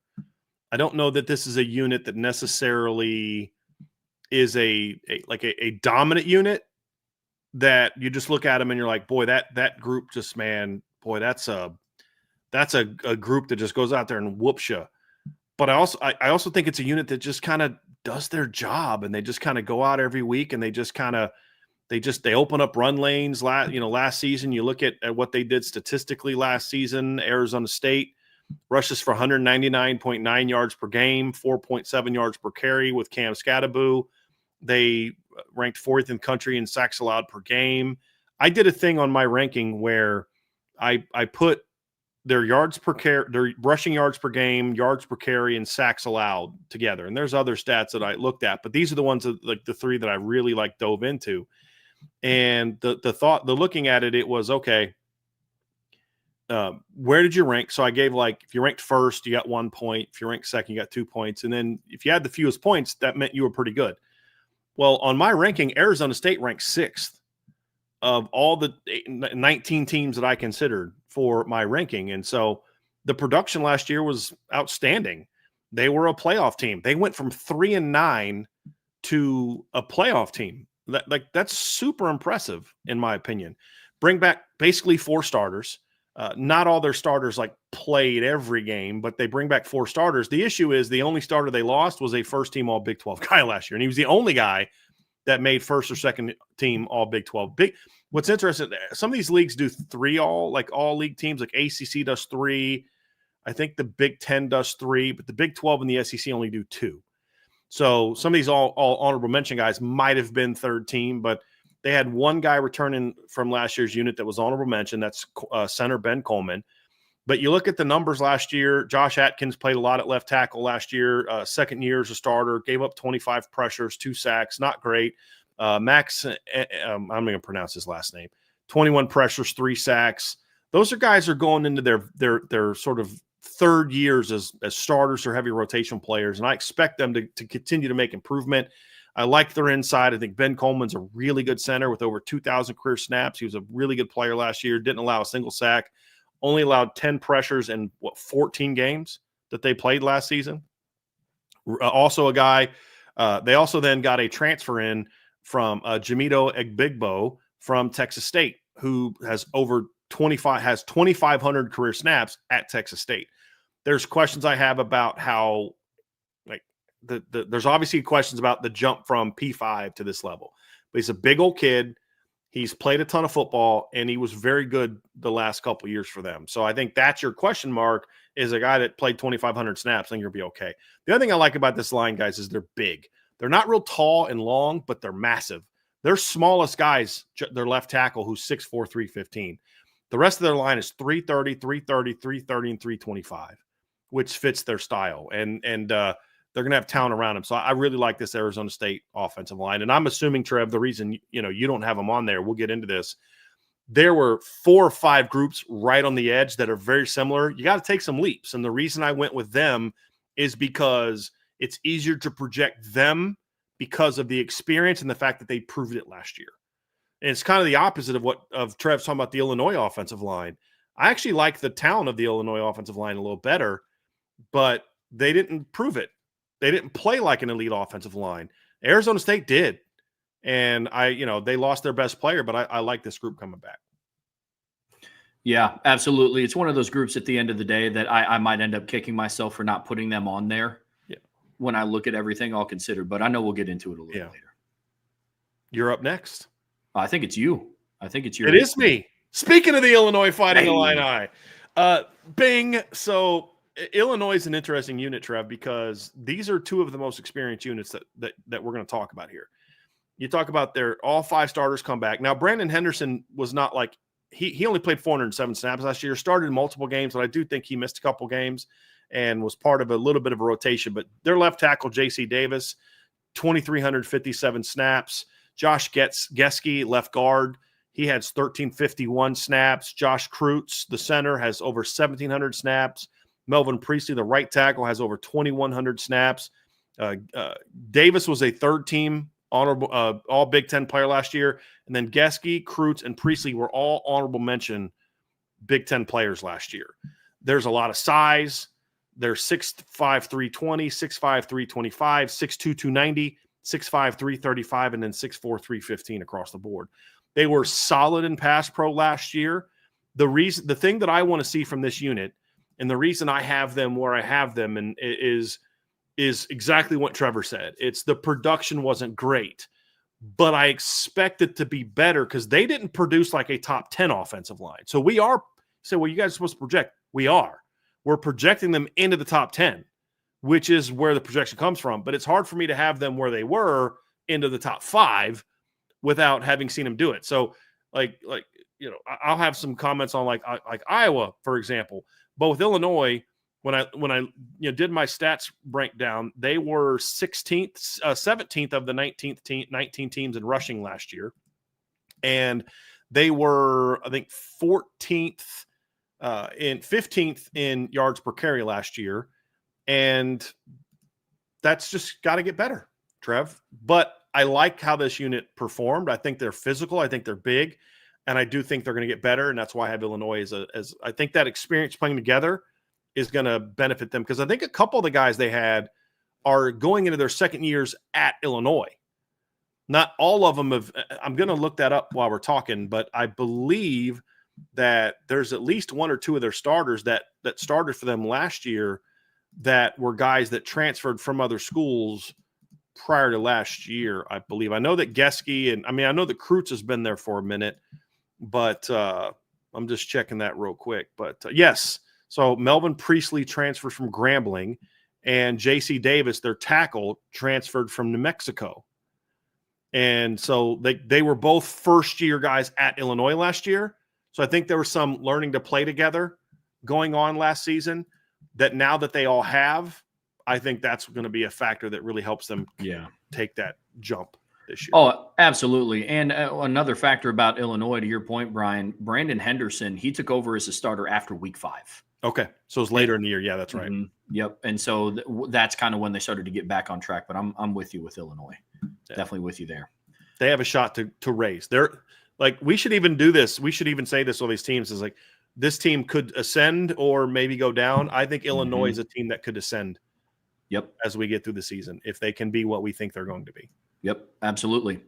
My next team, my number 8 team is the Florida Gators. And I know there's been some conversation about them being ranked higher in a lot of other people's lists. I have them at 8. Now, this is the first offensive line that kind of has a little bit of a snippet of star power to it in their center, Jake Slaughter. I mean, he might be the best center in the country by a lot of people's accounts, mine included. He was a preseason first-team All-American by PFF, Athlon Sports, Walter Camp, He was Lindy Sports' #1 center in college football, and he was a big reason for the Florida Gators turnaround from 2023 to 2024. In 23, Florida's offensive line allowed 39 sacks, and they cut that number almost in half to 20 in 2024, and he was a big reason for that. Last season, in 402 pass blocking snaps, he allowed 1 sack, 0 hits on the quarterback, 9 total pressures. Jake Slaughter had a really good season for them last year. Where some of the questions start to come in, they are replacing a right tackle. Bryce Lovett is stepping into the starting lineup. Now, he played in 13 games for them last season, racked up 359 snaps. He has 3 career starts, but he's stepping into the starting lineup. But everybody else coming back has experience. Austin Barber, he has 27 career starts. I'm going to butcher this name, but I think it's Kingia Harris. He has 14 career starts. Across the board, this group has 89 career starts, and they played a combined 2,968 snaps together last season. And the makings of this offensive line physically are what you think of when you think of an SEC offensive line. I mean, Austin Barber, 6'6", 322. Damian George, their right guard, is 6'6", 362. It's a big dude. Yeah. I mean, on the right side of the offensive line, their smaller guy is 6'5", 326. It's because their right guard is 6'6", 322. So it's a big physical group. They don't sacrifice a ton athletically. Sometimes you think that they would because of their height and weight. I don't think they're Notre Dame caliber athletic along the offensive line because they are big, bruising type. But the performance of this offensive line last year was one of the reasons Florida was able to make it out of that gauntlet of a schedule at 8-5 at the end of the season when everything was all said and done, because there was a lot of people when they started off the season the way they did against Miami and they looked what was coming down the barrel, there was questions if this team was going to get to 4 or 5 wins. And the performance of the offensive line definitely helped turn it around a little bit. You know, numbers don't blow you away. You know, they were 67th in rushing yards per game, 56 in yard per carry. But that jump from sacks allowed, from allowing 39 sacks in 23 to 2024, again, this is a show where we're projecting if they can stay on that line. I'm not saying that this year they're going to allow 10, but in the trend of cutting it in half. But if they're able to continue improving with a quarterback like DJ Lagway, this group is in my top 10 for sure. The 7th team on my list is Miami. And this is obviously an opponent that Notre Dame fans are going to be familiar with. They square off with them in the season opener. But this is a really good offensive line. You go through and you break down what they have coming back. 86 career starts. They played 3,806 snaps last year. And they return experience across the board. Another big offensive line in some spots. I mean, their left tackle, Markel Bell, is just, he's a buzz cut under 6'10". I mean, he's a tall dude. I mean, he's 6'9".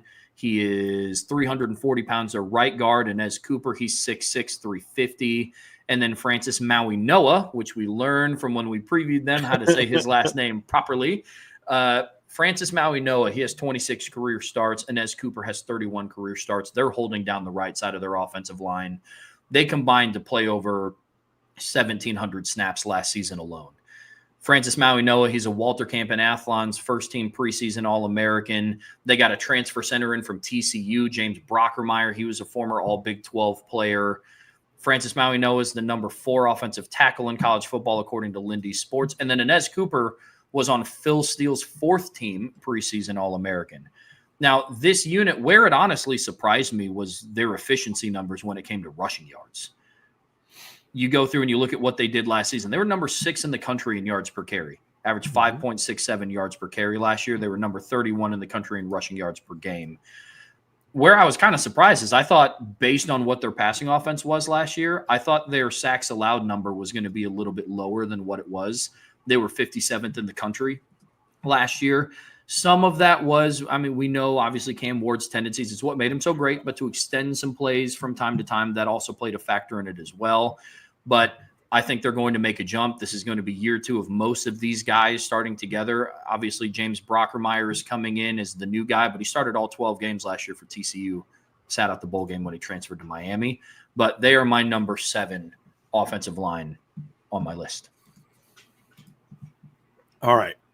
Let's go to my number 7, Trev, and it's the Alabama Crimson Tide. I'm not quite as high on Alabama as some others are because I have a few more questions about Alabama than some others do. And number one is they don't have anybody to me that's a star. And I think Parker Brailsford gets a lot of hype because he was part of the Joe Moore Award-winning Washington unit. And he's a good football player, but I don't think he's a dominant player. He just does his job at a high level.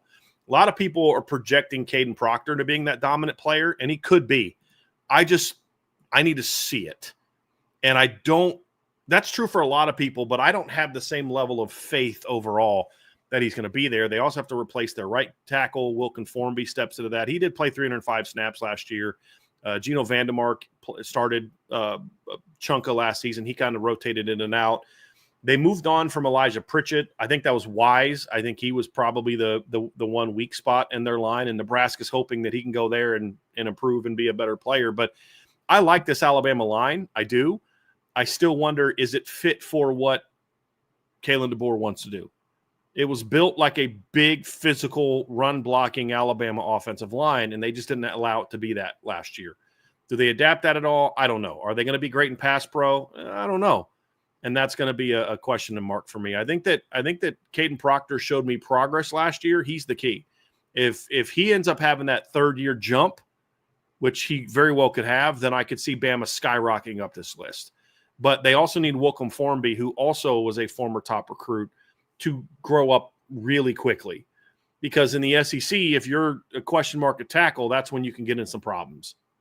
So I like this Bama line. There's just a little bit more show me to it, where some other teams that have to show me, I have a lot more confidence in. But I think this is also where getting Ryan Grubbs back this season is going to be big.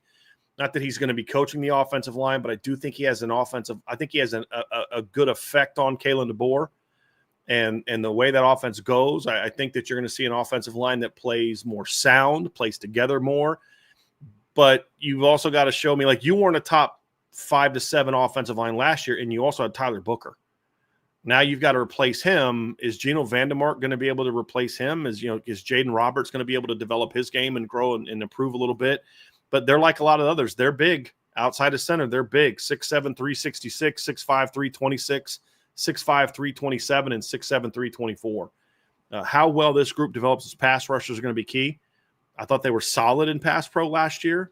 They got to get a little bit better. But Jalen Milroe also bailed them out of some mistakes last season as a runner. But how's their run blocking going to be? I think Bama needs to get back to being more consistent. This is a line that I look and say, if I'm wrong, I'm going to be wrong because I was too low. I don't think I'm going to be wrong because they get worse and don't play like a top 10 unit. If I miss on Bama at the end of the year, it's going to be because the questions that I have get answered positively, and this become not just from an O-line standpoint, but how they're utilized. You can have a talented offensive line, but if the play calling in the system isn't designed to fit their skills, then they're not going to play like their talent would otherwise reflect. That's also part of my issue with this Bama line. If all those questions gets answered, then I think if I'm wrong, it's going to be because Bama moves up and they're a top 5 offensive line. But this is one of the reasons that I'm a lot higher on Bama this year, because I do project them to have a top 10 offensive. They didn't last year, guys. They did not have a top 10 offensive line last year. I don't care what any Joe Moore award, this or that. They did not have a top 10 offensive line this year. The fact that I think they're going to have one this year is one of the several reasons why I'm a lot higher on Bama this year than I was on Bama last year.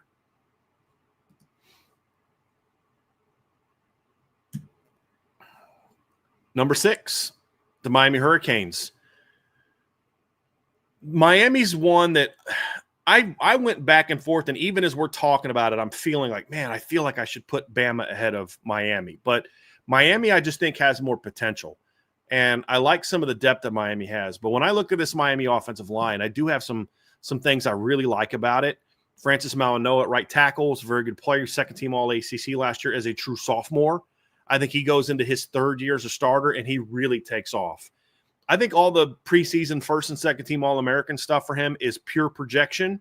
He didn't play like an All-American last year, but he played like a true sophomore who's on the verge of becoming an All-American.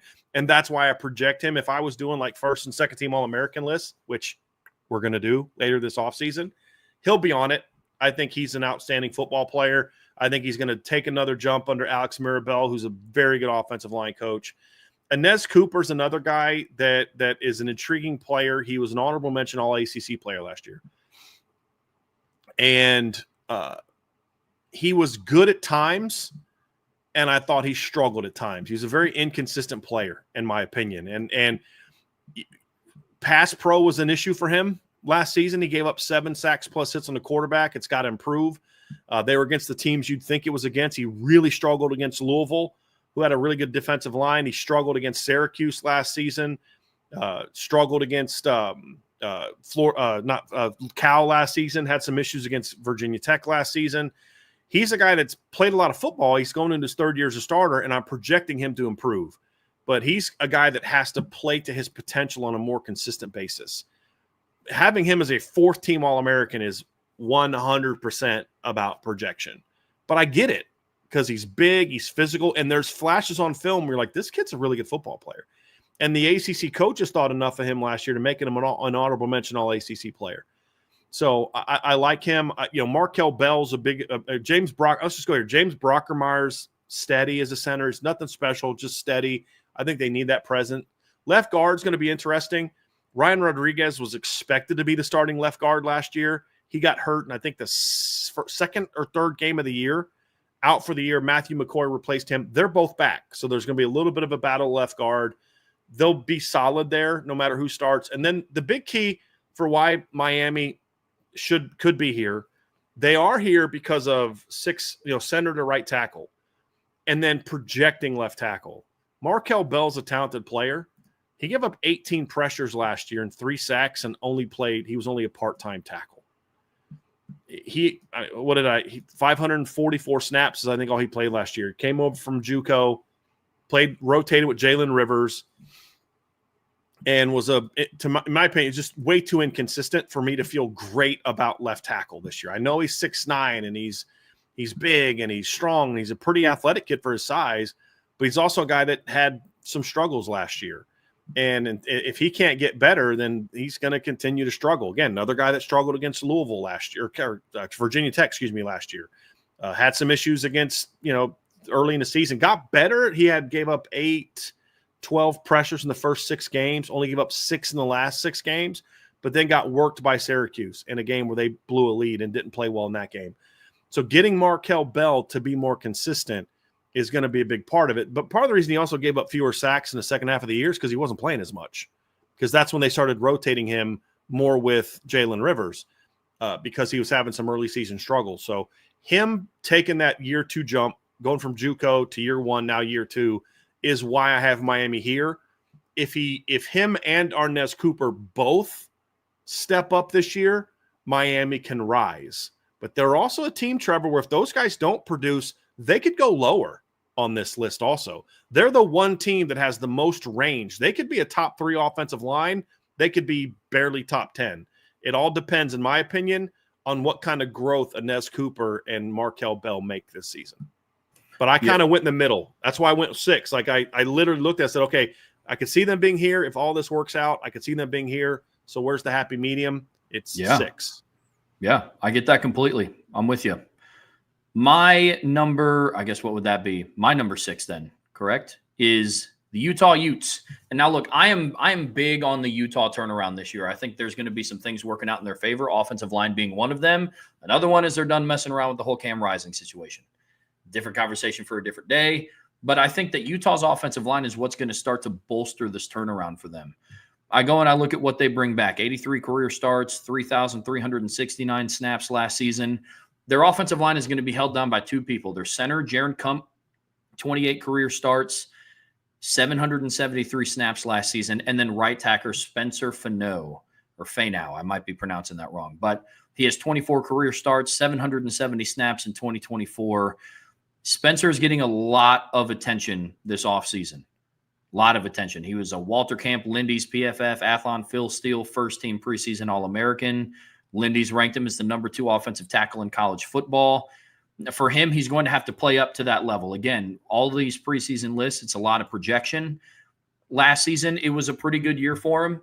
It's why he earned a lot of preseason accolades. He's going to have to take that to the next level if he wants to kind of lead the charge of this turnaround for Utah's offensive line. I like Jaron Kump. My one concern with him is the consistency at the level where he plays. And when I mean where he plays, I don't mean like his level of performance. I mean where along the offensive line. He has started games at every position on the offensive line in college. Every single one. He started at left tackle, left guard, center, right guard, right tackle. And you see it. I mean, his body type, he's 6'6", 315. Not the typical build that you see from a center at 6'6", considering a lot of the centers that we've talked about today barely get over 6'4", and a lot of them aren't over 300 pounds. Last season, Utah ranked 62nd in sacks allowed, tied with Notre Dame, but played fewer games. They weren't able to run the ball effectively. That is going to be the biggest turnaround for me for Utah when I look at this group. If they're able to run the football effectively, then I believe that my number 6 ranking is going to hold true. I took this more on the higher end of what their projection is. This is my group that has the biggest room to fall. If they're not able to play at a more consistent level and they're not able to run the ball more efficiently, which is going to start up front, this group is going to be a fringe top 10 team. But I like what they bring back. I like Caleb Lumau. He is 12 career starts. I believe they had 2 players last year that kind of step into the starting lineup for the first time in their left tackle and then their left guard. I'm not going to try to pronounce his last name. I'm going to mess it up. But left guard's first name is Tanoa, and he also has 12 career starts, 649 snaps played last year. If this unit can stay healthy and play as a more consistent unit, then I really like their chances to turn around and be that dark horse in the Big 12 that I think that they can be. But like I said, this group is my biggest room to fall, depending on if they're able to turn around their run game efficiency. That's for sure. Go ahead, Brian. Were you going to say something? Yeah, just real quick. So I want to kind of go to my 6 real quick, and then we'll kind of kick off. Or before you go to your 5, I just want to kind of do a little bit of a segment break here because we're going to go to the next 5 next, but. Before we jump over that, folks, do us a favor, hit that like button, hit that subscribe button, hit that notification bell, and then also make sure you're subscribed to the CFB Nation podcast and YouTube channel. So we'll cut up this video into 2, put it onto the CFB Nation channel, but we also will put the podcast. People have said, hey, you're not putting the opponent previews on the podcast. You're not putting them, these breakdowns. We're putting these up on the CFB Nation channel. That is also part of the Irish Breakdown family, Irish Breakdown Network. We just got our YouTube channel monetized over there. So we're going to start doing more stuff over there. So when you look for these podcasts, you won't find them on the IB podcast. You'll only find them on the CFB Nation. So make sure that you are subscribed also to our CFB Nation podcast. And the sporting news guys, we have Bill Trocchi and Bill Bender talked about SEC Media Days today. So that's up on the YouTube channel, and then Vince will get that put up here on the podcast channel here a little bit later. But just want to make sure that before we get to the next segment, we will just reminder that we also have that channel as well. And when we put this up in podcast form, that's where it's going to go.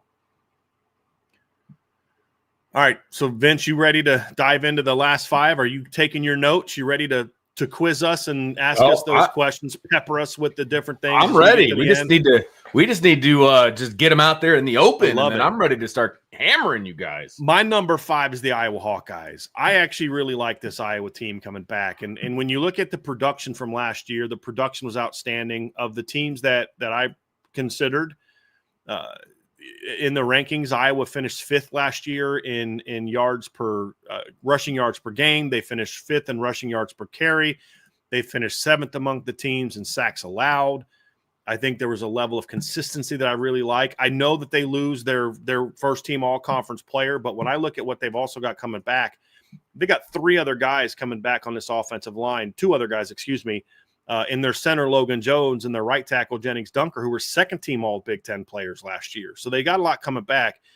The Jack Dossler one does give me pause as well, Trev. He does. I like the fact that there's a veteran in Bo Stevens next to him, so it kind of helps him along. But their pass pro numbers last year were excellent. Dunker's the only guy coming back that gave up a sack last year. Logan Jones, we talked about how good Jake Slaughter was. Logan Jones last year, I think he was, let me pull up his stat numbers, but he gave up only 5 pressures all season.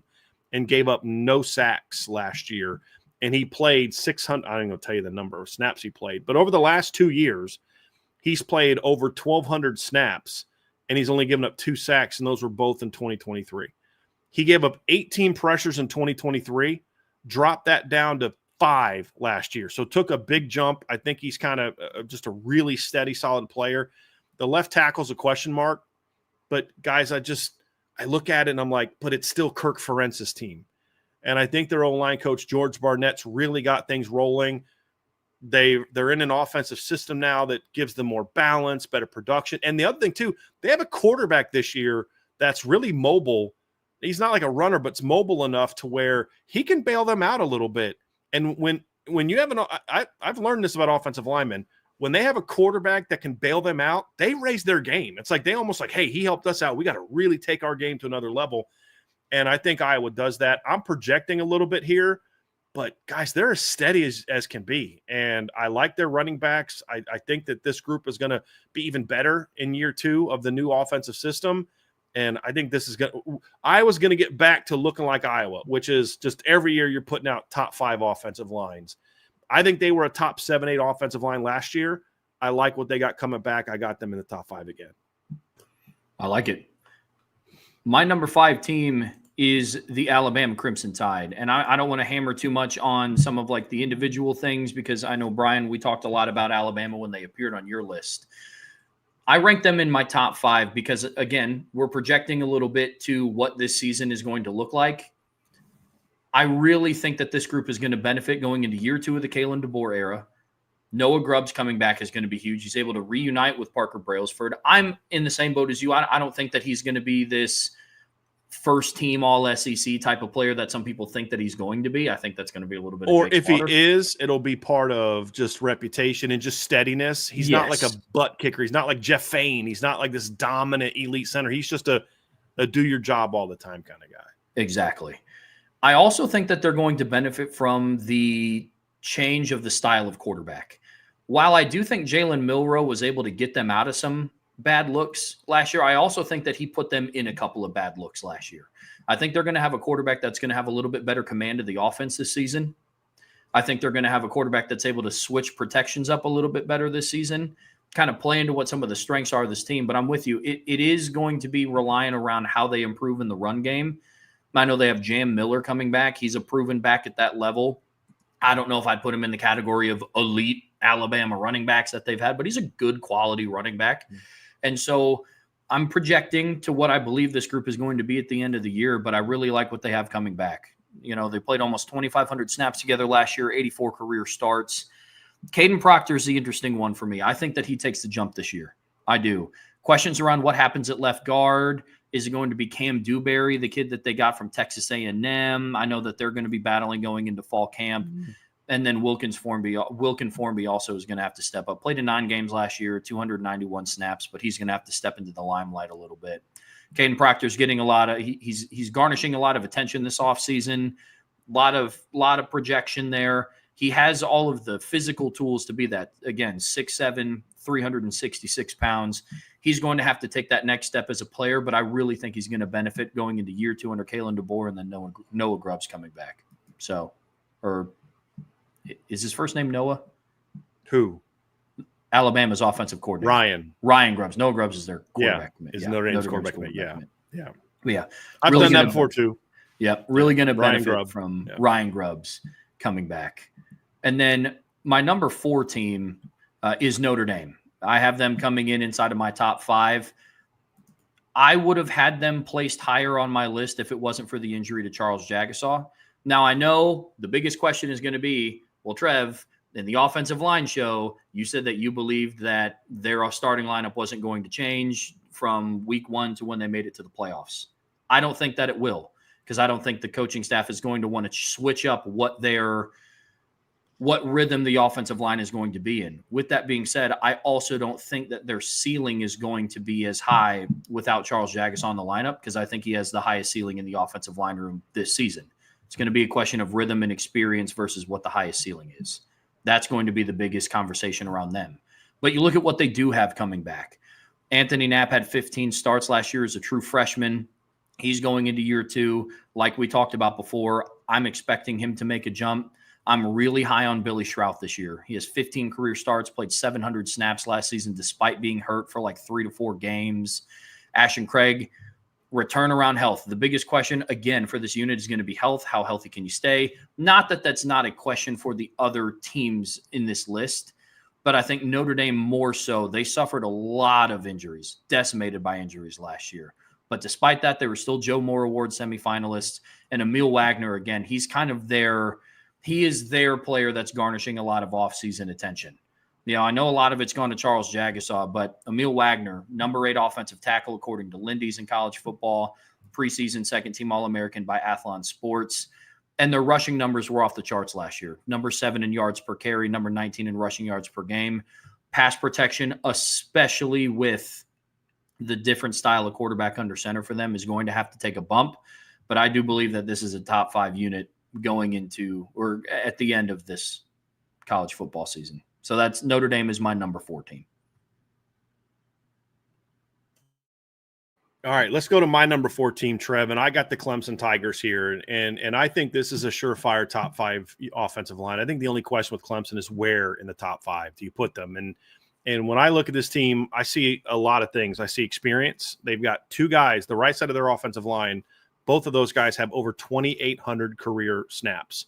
Walker Parks is going into his 6th season. Blake Miller is going into his 4th season. He started as a true freshman at Clemson. They've played a ton of football.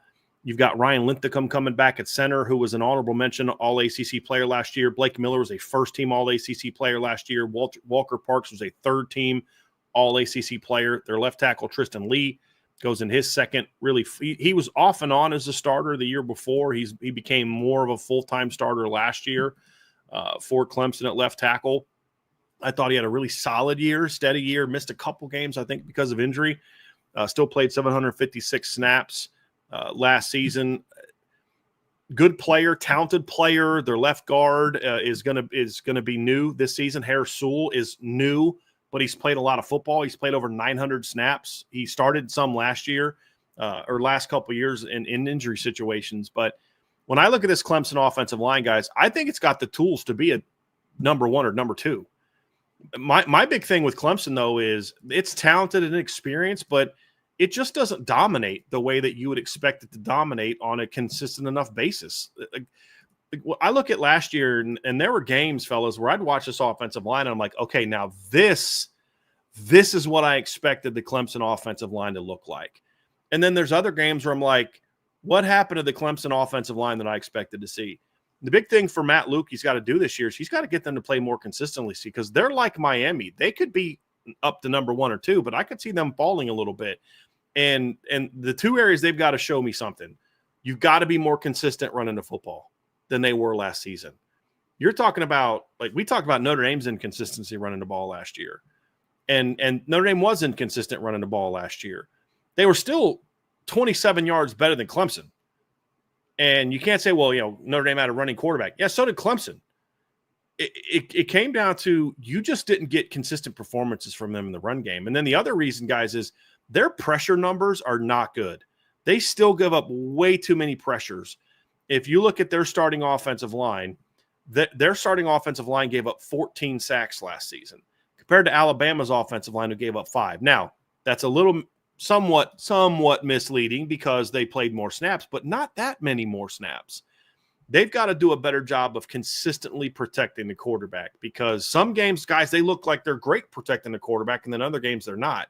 But it's improved the running game, and in 4 of their last 5 games last year, guys, they were less than 140 yards rushing. They had 58 against Pitt, 139 against South Carolina, 64 against SMU, and 76 against Texas. The only game they were over was 302 against the Citadel. Like, you can't finish the season off running the ball like that against good competition, but not like elite competition, and be a no-brainer top 2-3 offensive line. They got to prove it to me. And the reason that I don't know how much projection I can have with this line, because they're so experienced. How much better are they actually going to get? That's a legitimate question with this line. I do think there is room for them to improve, The biggest guy for me, though, is Tristan Lee at left tackle. He's the one that has to get the most. I don't know how much better Walker Parks is going to get. I don't know how much better Blake Miller's going to get. Tristan Lee, I do think, has room to take a big jump. And if he can take a big jump, that's what raises Clemson up. So I do agree with the other analysts that think Clemson's a top lineup. I just was not impressed with their film last year when you consider how experienced they were. And I wonder how much better can they actually get.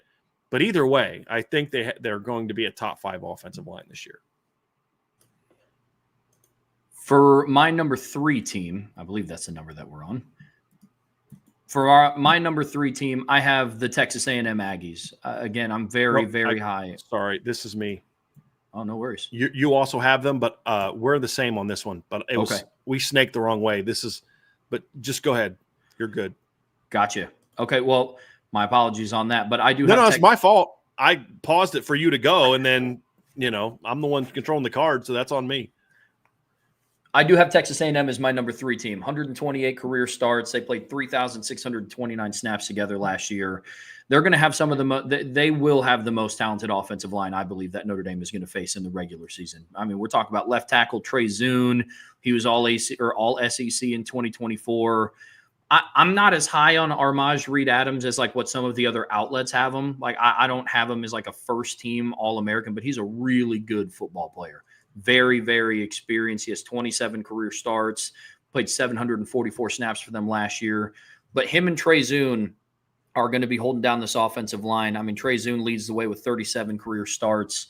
This is a really good, talented offensive line. And of course, per the consistent conversation around the SEC, this is a gigantic unit. Trey Zune they go 6'7", 320, 6'6", 330, 6'3", 340, 6'5", 340, 6'7", 340 from left to right. They're geared to running the football, which is pretty par for the course considering who they have in their backfield in Lavian Moss, Amari Daniels, Reuben Owens coming back from injury, and then a mobile quarterback in Marcel Reed. I'm really high on this unit this year. And this is what's going to be key for them to kind of elevate where they were at in year 1 of the Mike Elko era. Mm-hmm. They finally have their quarterback situation figured out. Their running back room is now back healthy, ready to go. Again, I don't want to, beat the drum too much of, yes, we all know that this is a projection list, but out of all the teams that I put on here, this is my least likely team to fall that much. Like I would be shocked if this Texas A&M offensive line dropped out of honestly, out of the top 5, let alone the top 10. It's funny, Trevor. I have them right here. Yeah. I just don't see them falling, and I don't know how much they're going to raise either. Mm-hmm. I just think they are what they are. Mm-hmm. And what they are is a pretty good offensive line.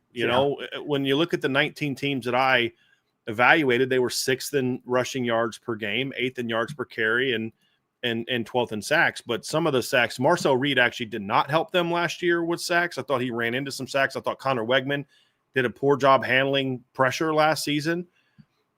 I just think, like you said, this is a very steady offensive line. Armaj Reed Adams was a first-year guy at there. They had an injury at center. Mark Naboo was supposed to be their starting center. He got hurt, and then they had to get replaced. Now he's back, so there's some uncertainty if he's going to win the job back or not.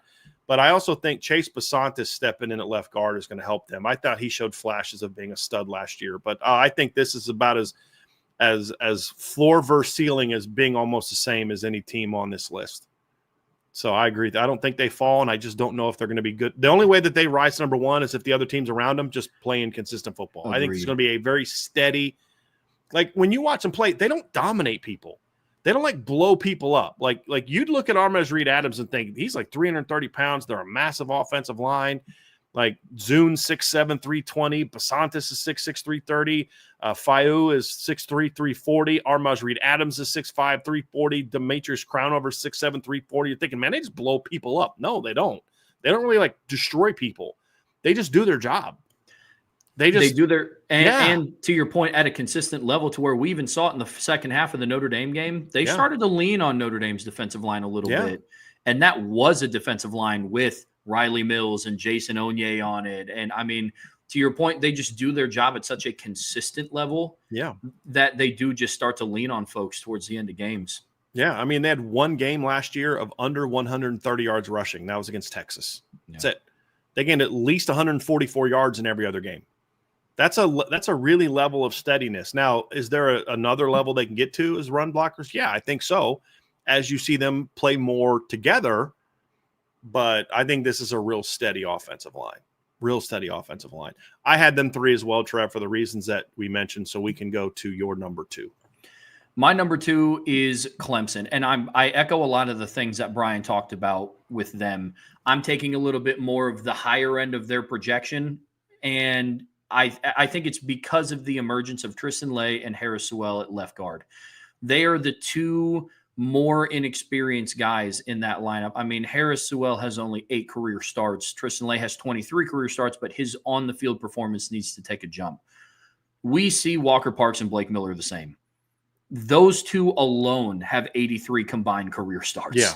Yeah. I don't know how much more room there is for them to grow and get better. Bro, on 3rd and 1, they're running right. I mean, yeah.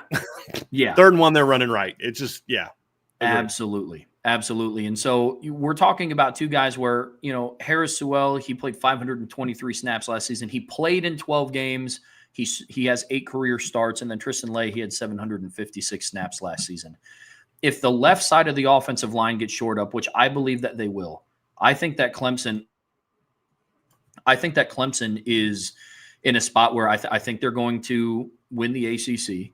I think they're going to make the playoffs once again, but not as the 12 seed. And I think their offensive line is going to be a big factor in it. They have to find a way to run the football more consistently.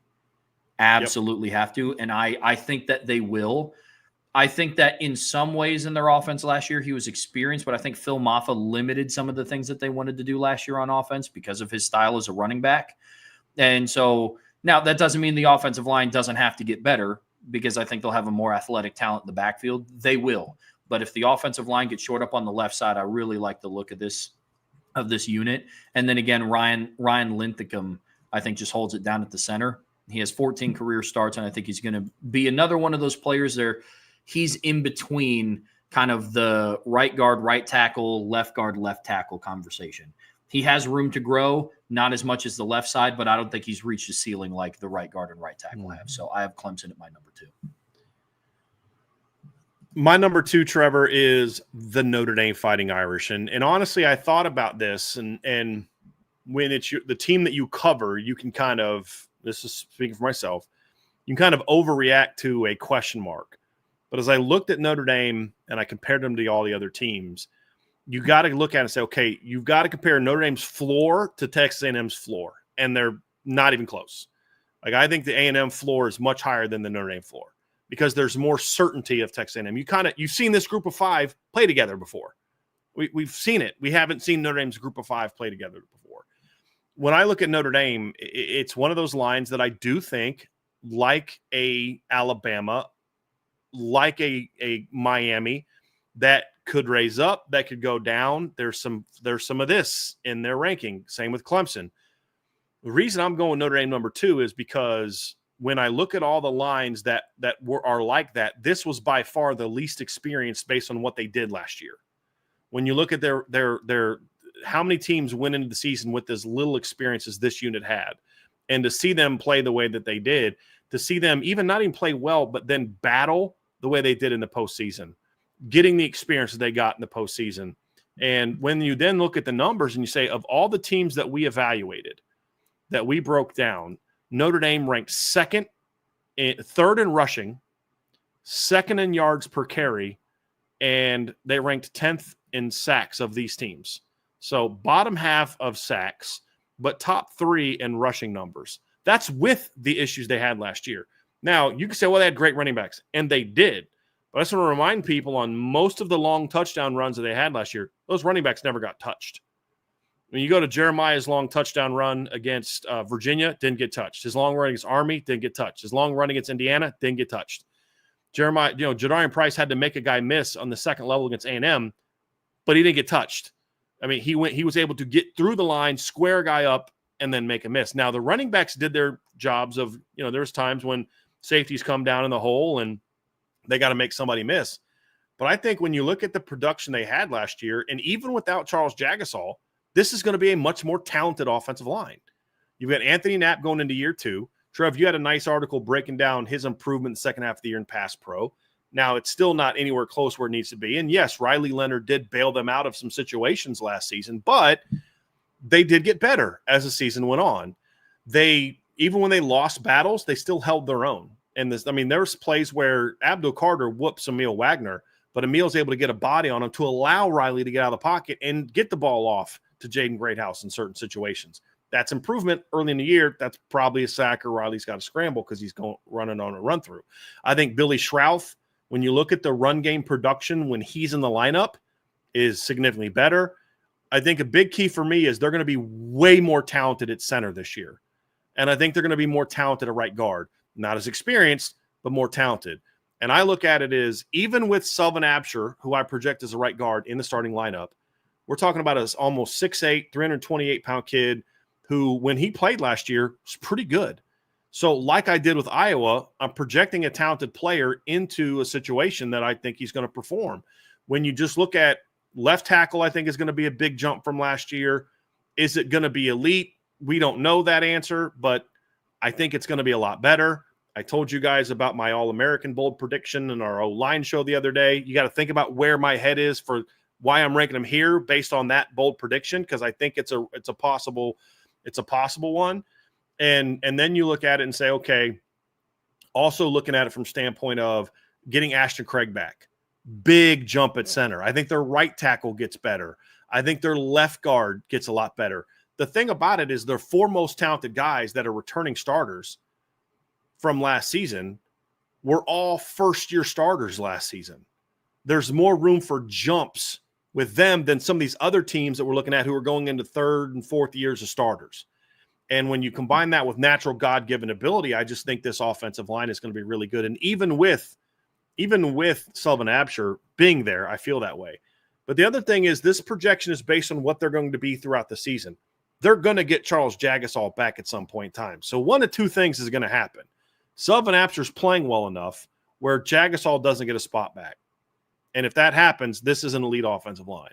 Or Selvin Absher and Anthony Knapp are both playing well enough to where Jagasol doesn't have a place to play. Or two, you insert a 6'7", 330-pound All-American caliber player in the middle of the season at some point in time. Either way, that's going to be good for Notre Dame. And so when I look at it, I see talent. I see a much more experienced unit. You're talking about a team that last year went into the season with 6 career starts combined, and they still ranked third and second in yards and yards per carry amongst the teams we're evaluating for this mark. And I think this is going to be a really good offensive line. I also, as I said, there's a lot more projection here with other lines because when you start projecting fourth-year players to big jumps, you're setting yourself up for disappointment. Biggest jumps happen between, in my opinion, year 1 and year 2 as a starter, more often than not. And then you just steadily get better. And that's why I look at this group. I think big jumps are coming. And I think having Selvin Absher in between two veterans is going to help him make a quick progression. But I also think he's going to understand, hey, I've got an opportunity here. How well I play is going to determine whether I'm holding a spot, I'm keeping the seat warm for Jagasol when he gets back, or am I going to make this decision really hard on the Notre Dame coaches? And I think Sully's going to make that decision really hard. So we're going to find out in the first couple games how good this unit can be. But this is what I think the offensive line should be. They should be one of the 2 best offensive lines of college football. Athleticism, check. Experience now, check. Talent, check. System that fits their skill set, check. I just think all the tools are there for them to be one of the 2 best offensive lines, and I'll explain in a minute why I don't have them number 1, but I think this is where they should be based on all the things I just talked about.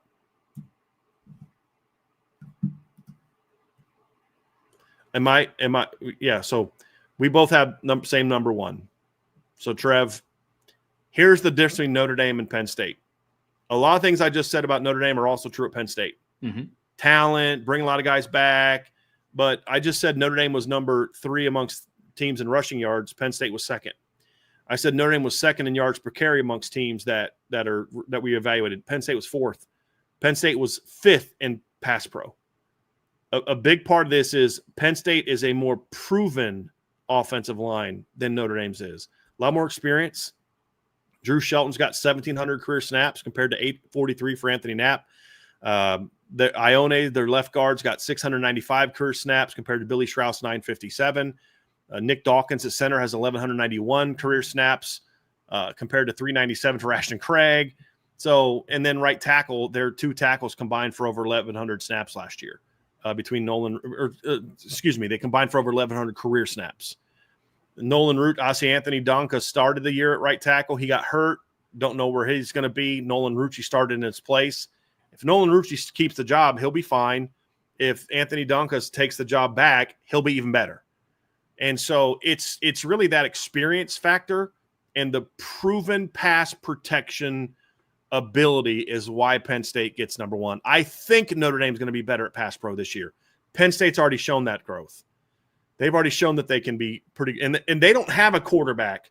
So the fact that Notre Dame last year ranked 46th nationally in sacks allowed per game and Penn State ranked 23rd, where their quarterback's more of a sitting duck than Notre Dame's quarterback was, I think shows that they are significantly better in pass pro than Notre Dame.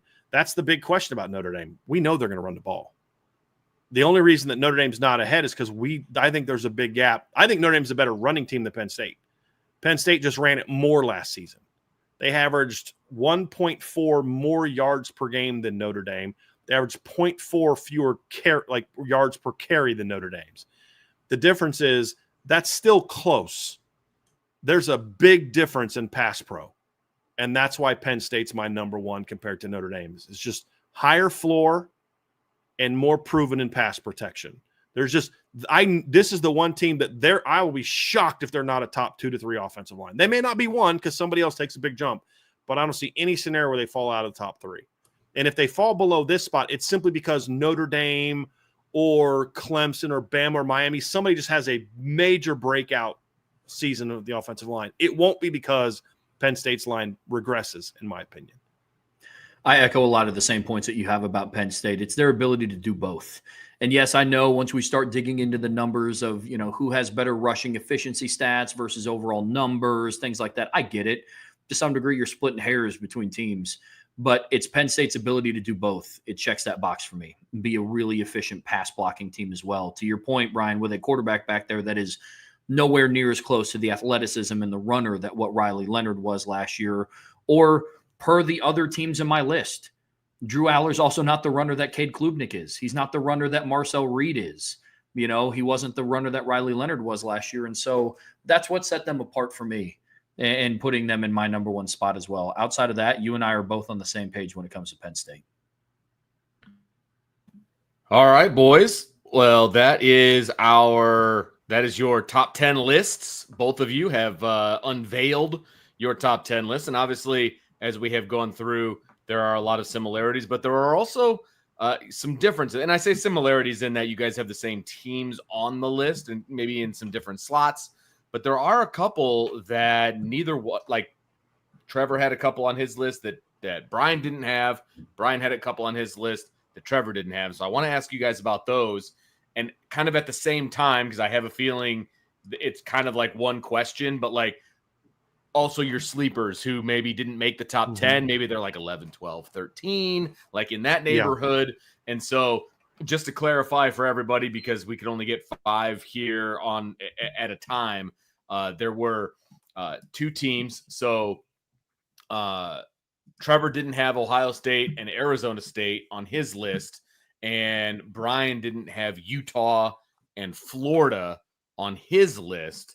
And so for both of you, would they have made kind of your honorable mention, or are there some sleeper teams that you think could jump into the top 10? Like all of those kinds of things. I want you guys to kind of talk about that a little bit right here. Utah's my 11, Florida's my 12. Okay. I mean, they're so right next. Yeah. Right and here's what it came down to for me. Everything you said about the talent at Utah, Trev, I agree with. Their 2 starting tackles might be the best tackle tandem of all the teams that we talked about. My issue with Utah is more of what's inside. And the other part of it is like at some point in time, I've used this before, Vince, with you. It's like that scene from Moneyball where at the beginning when they're having their first evaluation of guys they want to go get after they lose Giambi and Damon. And he's like, is he a good hitter? And they start, he's got this. He goes, then why doesn't he hit good? And it's like, okay, Utah has this great offensive line, and Caleb Lomu was a great player, and Spencer Fanu was a first-team All Mountain West player last year, and all these kind of things. And it's like, well, then why did they stink? And you talk about they averaged 130.4 rushing yards per game last year. That's second to last. They were dead last in yards per carry last year at 3.9, and they ranked 64th last year in sacks. Which, if you look at the teams that we looked about, would have ranked them 16th in sacks per game. So it's kind of like the jump from being what they were production-wise to a top 10 offensive line just takes a bigger leap than I was willing to make. And that's one that I look back and say, might regret that one, because I do think Utah has a bounce-back year. But I mean, if they make just a 30-yard improvement, they're only rushing, which is a big jump. That's still only rushing for 160 yards a game. If they add a whole point to their yards per carry total, they're only averaging 4.9. It's solid. It's good. So I just need to see it with Utah first. And I feel that way about Florida as well. There's a lot of things about Florida that I like, and the potential's there. There's talent there. I'm listening to Trevor like, yep, agree with that. My issue is I think Jake Slaughter is a lot more like Parker Brailsford than he is like a Jeff Fain, where he's just good and does his job. He's not a dominant player. And the issue for that is if your guys around him don't dominate, then it's harder for him to like take over a game the way that an elite center can take over a game, like physical talent. But of the teams we evaluated, they ranked 12th in rushing last year. They ranked 11th in yards per carry and 9th per sacks. And they also had a quarterback that could this had some escapability. I think and they didn't throw the ball a ton last year either. So I with Florida, I do like the talent. They've got experience coming back. There's a lot of things about it, guys, but I just couldn't pull the trigger on them because I still think there's a lot of, I need to see it with them. I need to see them show that they can be those kind of big players. I love Jake Slaughter at center, and I really like Austin Barber at left tackle. It's the other three spots that are questions for me. I just need to see Najee Harris make that jump. I need to see Damian George be a full-time player. He's massive, but he also only played 412 snaps last year. And I need to see how Bryce Levitt handles being a full-time guy. So Florida was right there for me. It just I couldn't quite project them enough to feel comfortable to put them in there when I've got teams like Ohio State who just has they were just better, and their interior comes back. You've got Arizona State who returns 4 starters and was just better than Florida last year. You've got Illinois that returns all 5 starters. And as much as we question, Trev and I questioned the production from Illinois last year, they were still, better than Florida in a couple categories. You know what I mean? And so I just think that they're going to be able to make a bigger jump. So Florida's one that I look at. Utah's one I look at that I just couldn't put them in there.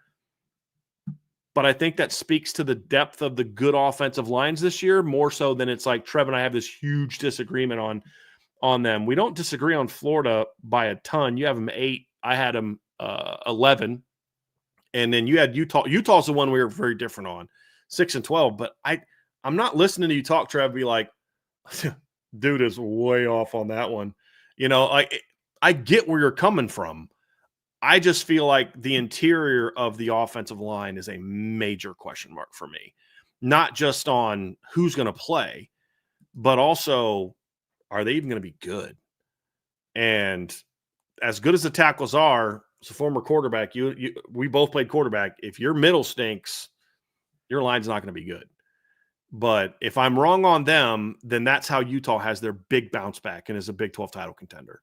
They need their line to be a top 5 to 7 unit. It's capable of it. That's a big jump from where they are to where they need to be. That's why I had them 12 and behind Florida.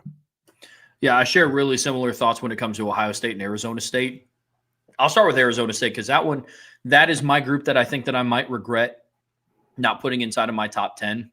But since we're projecting this out to the end of the season, some of my thought process is, have we just kind of seen the best of what Arizona State's offensive line is? And it's more so other teams surpassing. It's not that Arizona State's offensive line takes a step back, but it's per my rankings, it's teams like Utah making that jump. You know what I mean? It's teams like Florida making that jump to where Arizona State's still going to have a really good offensive line this year. But did we see the best of what they're going to be this year after losing their all Big 12 offensive linemen as well? You know, so that was kind of my question. Whereas Utah's best offensive linemen, 2 best offensive linemen are both coming back. Yeah. Yeah. And so that was kind of the battle that I weighed with them.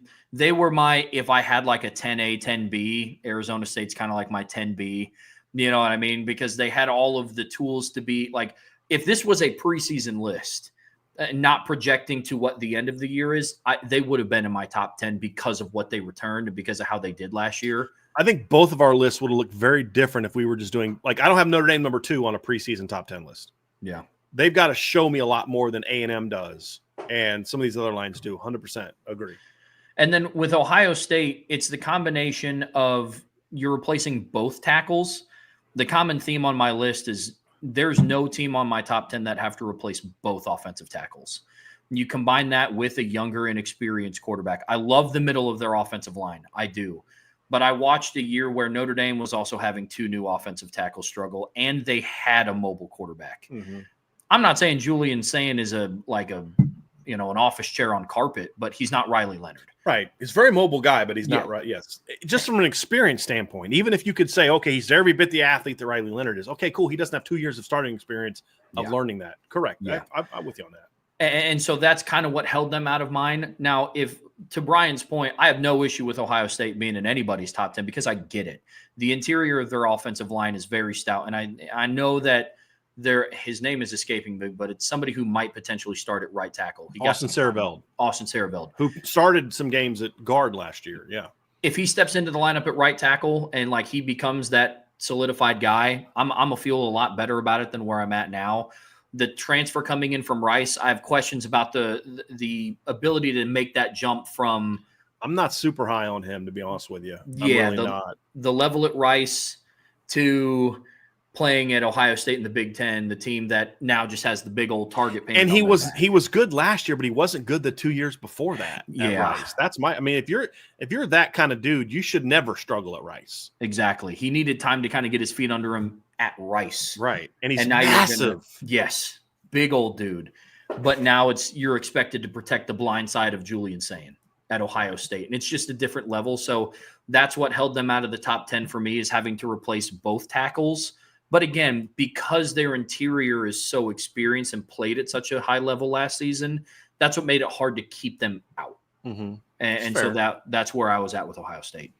That's fair. I think we have the same questions with them. It's just, where do you rank them? My only pushback would be, I do think Arizona State still has room to make another jump because they were kind of all going into their first year together. Sure. That's where I came from.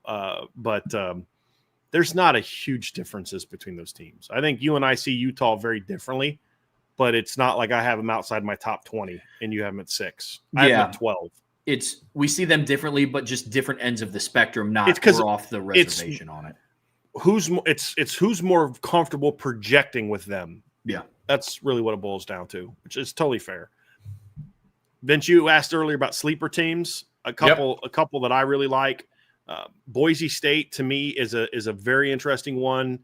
They have Mason Randolph coming back. He missed a lot of last year. I really like him, how well he settles in. Roger Carrion's a guy that's going to step into a more full-time role this year. They do bring their right tackle back. He's got to get a lot better, though.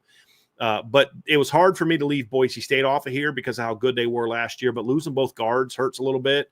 They might have the best offensive tackle of anybody we talked about today in Casey. He's outstanding, but it's really going to come down to how does their interior step up. Mason Randolph's got to stay healthy. It's not a given he can, and their 2 guards got to step up. I just have always felt like I can protect the tackle to a degree in a modern offense. Back in the old school under center, if your tackle stunk, you were screwed. In a modern offense where you can, do different things protection-wise, movement-wise, chip, all that type of stuff, I can be okay with a struggling tackle room. It's hard to win when you're not good up the middle, and that's my issue with them. But they could be a team that's up there. I like SMU's starting offensive line coming back. They were right in the conversation for me.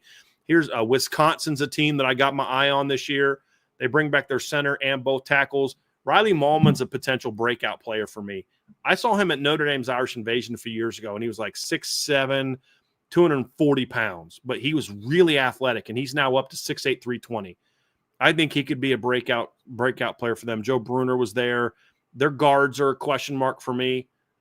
They brought a guy in at left guard from Central Michigan who gave up 27 pressures last year. It's a little concerning for me. That kind of held them back. But if those guards can settle, guys, this Wisconsin offensive line could be really good. And then Iowa State has a good offensive line coming back. But here's one to keep an eye on, Baylor. Baylor's got 4 starters coming back, and the one guy who's not listed as a returning starter, Caden Siraki, has 930 career snaps. But he was hurt last year. Only played 280 snaps last year. He was a starter 2 years ago. So they have 5 guys coming back with starting experience. By the end of the year last year, I thought that Baylor offense was starting to kind of really show me some things last season. And Baylor started off the year 2-4, had a loss to Utah, Colorado, BYU, Iowa State. They finished the year 6-1, and their only loss was a game to LSU, where they had 507 yards of offense. Like in their first 6 games, they had 442, 223, 478, 314, 387, and 337 in total offense. In their last 7 games, they went for 529, 565, 499, 512, 325 in a win in a bad conditions, 603 and 507. And they returned 5 guys with starting experience from that offensive line. Baylor's a team that we can look back at the end of the year and be like, how did you not have Baylor in your top 10? That's the one I still have them 13 right now, just because, is it system driven? That's the question I have. And is it league driven?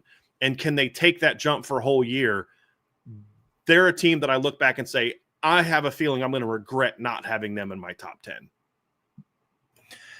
Couple of the ones that I have in there as sleeper teams. At the top of my list is Indiana. Their offensive line really intrigues me. You know, I go and I look at who they bring back. Carter Smith returns as their left tackle.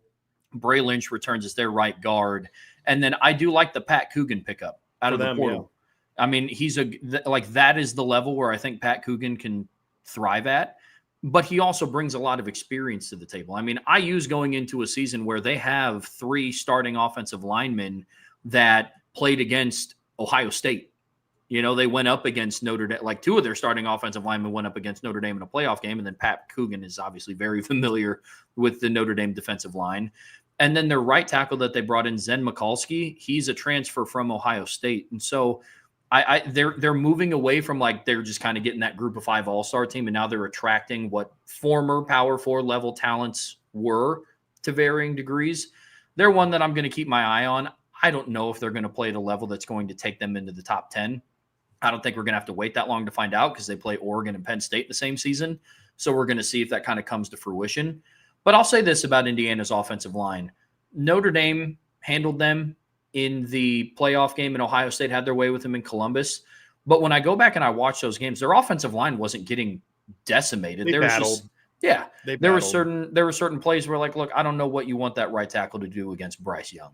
Right. You know, like there's just they got out-athleted, Trev. That's what when they had trouble, they got out-athleted. And the reality is most teams didn't have Jack Sawyer, JTT, Bryce Young. Yeah. Right. So they're another team that I'm keeping my eye out on. Who's really athletic. Exactly. Oh, yeah. 100%. And then again, with the interior guys, it's like not a lot of other teams have a Riley Mills and a Gabe Rubio and a Tyleek Williams and so I'll be keeping my eye on them as well. And then I know neither of us had them in our top 10 because there's just so much. Look, I'm down to project, and I'm down to project quite a bit. I'm not that ready yet to project like that onto Texas.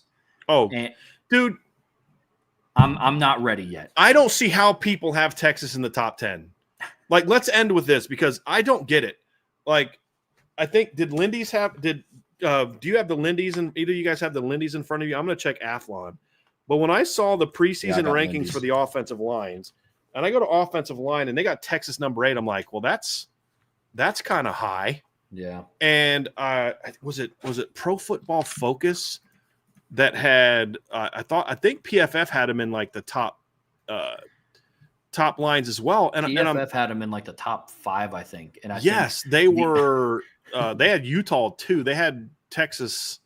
Actually, I don't see Texas on here, but they were on there somewhere because the opening sentence of the Texas segment was the offenses. That was for the top 10 offenses. But like, where does Lindy's have Texas? They don't. Lindy's doesn't have Texas ranked. I saw ESPN had talked about how their offensive line is strong. I don't get that. They weren't even a top 10 offensive line last year, and they lost to everybody. Like, when you look at the teams we evaluated, there's 19 teams. Texas last year ranked, 14th in rushing yards per game, 16th in yards per carry, and 16th in sacks allowed. That's just of these 19 teams we evaluated. And how people are projecting that to be a top offensive line. Like, you want to know my biggest question mark for Texas? Sean and I talked about this on Monday. Or was it you and I that talked about this, Joe? I think it was me and Sean that talked about this. We went through the top question marks. That is by far the biggest question mark for Texas. Yeah. And why I struggled to say that I think that they have a shot to win the title, because their offensive line has shown me a lot. And I know some of the guys that they had played last year. Trevor Goolsby played last year. It's not like these guys got, 27 combined starts. They have more than like the 6 Notre Dame had last year. Trevor Goolsby played 3, and this is the snaps played for their projected starting lineup. 328, career snaps, 166, 65. And then Cole Hudson has 1,300 career snaps. But if I remember correctly, looking at his numbers of his 13, let me actually just look this up, because I don't want to say this and then be wrong. But let me just pull up Cole Hudson's career snaps here real quick. Yes, let's see here. Of his 1,300, and I was right. Of his 1,314 career snaps, a grand total of 0 of them are at center, which is the position he's playing this year. Brandon Baker, right tackle, has 65 career snaps. And their right guard, DJ Campbell, is the only full-year returning starter, and he was their worst offensive lineman last year, in my opinion. I just don't get the Texas love. I don't get it. Like, to your point, Jeff, that's a ton of projection you got to make. Yeah. Like a ton of you got to do someone that walks around saying, hey, man, like, this is how you embrace. Like, hey, buddy. You got to have that level of projection to be able to me put them in the top 10. Yep. That is a wild take for me. I don't even have in my top 15. Like, I put them on there because I took all the teams that other people were talking about. They're not in my top 15. The team that I could see that I didn't really strongly consider now, another team, Trevor, I want to get your thoughts as we end. Another team that I considered but just couldn't do it because there's so much projection that could end up being a top 10 offensive line is Oregon. That's another one where there's just too much G5 to P4 jumps and new guys.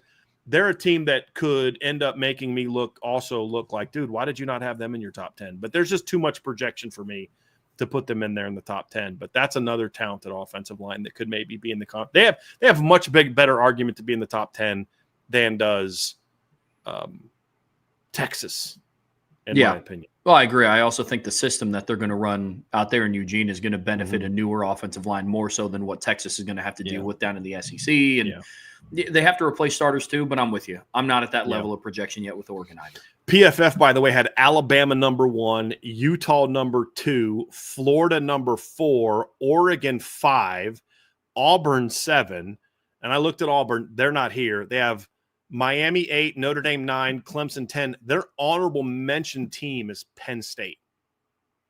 How you have Alabama 1 and Penn State not even in your top 10 just is all you need to know about an organization that thinks SMU has a 3 times better odds to win the title than Notre Dame, that Duke and Iowa and Washington all have better odds to win a championship this year than Notre Dame. That's why I keep telling people, outside of their data collection, which is pretty good, they're not to be taken seriously when it comes like rankings and when your whatever simulation kicks back that Duke has a 2-time better chance of winning a title than Notre Dame, it's time to change your simulation. It's time to change your criteria because whatever you're doing is broke. When you say SMU has a 3 times better chance, you got a problem and you need to fix it. Iowa has a 2 times better shot to win the championship than Notre Dame. Like, not conference championship. I'd say their odds to win a conference championship are about the same. But to win a national championship, Iowa's 2 times better than Notre Dame. Duke has better chance than Notre Dame. You got to start looking in the mirror and saying, do we want to still have credibility or not? And if you do, then you got to look at your formula and say, yeah, we got to change something. When you don't have Penn State as a top 10 offensive line, you got to be able to look at your formula and say, we're doing something wrong here, and it's got to get addressed. All right. It's a good way to end the show, don't you think? We're going to end it right there. Good rant. We're going to end it right there because I have another show. I dropped my mic, but this is just bought this one, and I don't want to don't break the new mic. Don't do that. Just set it down nicely. I did. I dropped it really nicely. Yeah, there you go. You got to drop it with finesse. All right. Well, that's going to do it for the offensive line not preview. It's the top 10 offensive lines in college football. And Trevor and Bryan both put theirs out, had some agreements, had some disagreements, and that's what makes it fun. So really appreciate everybody hanging out with us. Make sure you hit that like button on the CFP Nation show. Appreciate that very much. Make sure you subscribe to the CFP Nation show as well on your podcasts, on the YouTube, all of the above. We're trying to grow this channel, and it's a lot of fun. So just a lot more college football material over there, not Notre Dame specific. So make sure you check that out. And of course, if you want intel and college football talk, you got to check out the premium message boards at boards.irishbreakdown.com. So for Trevor and Bryan, I'm Vince, and we will talk to you next time on the Irish Breakdown podcast. Have a good night.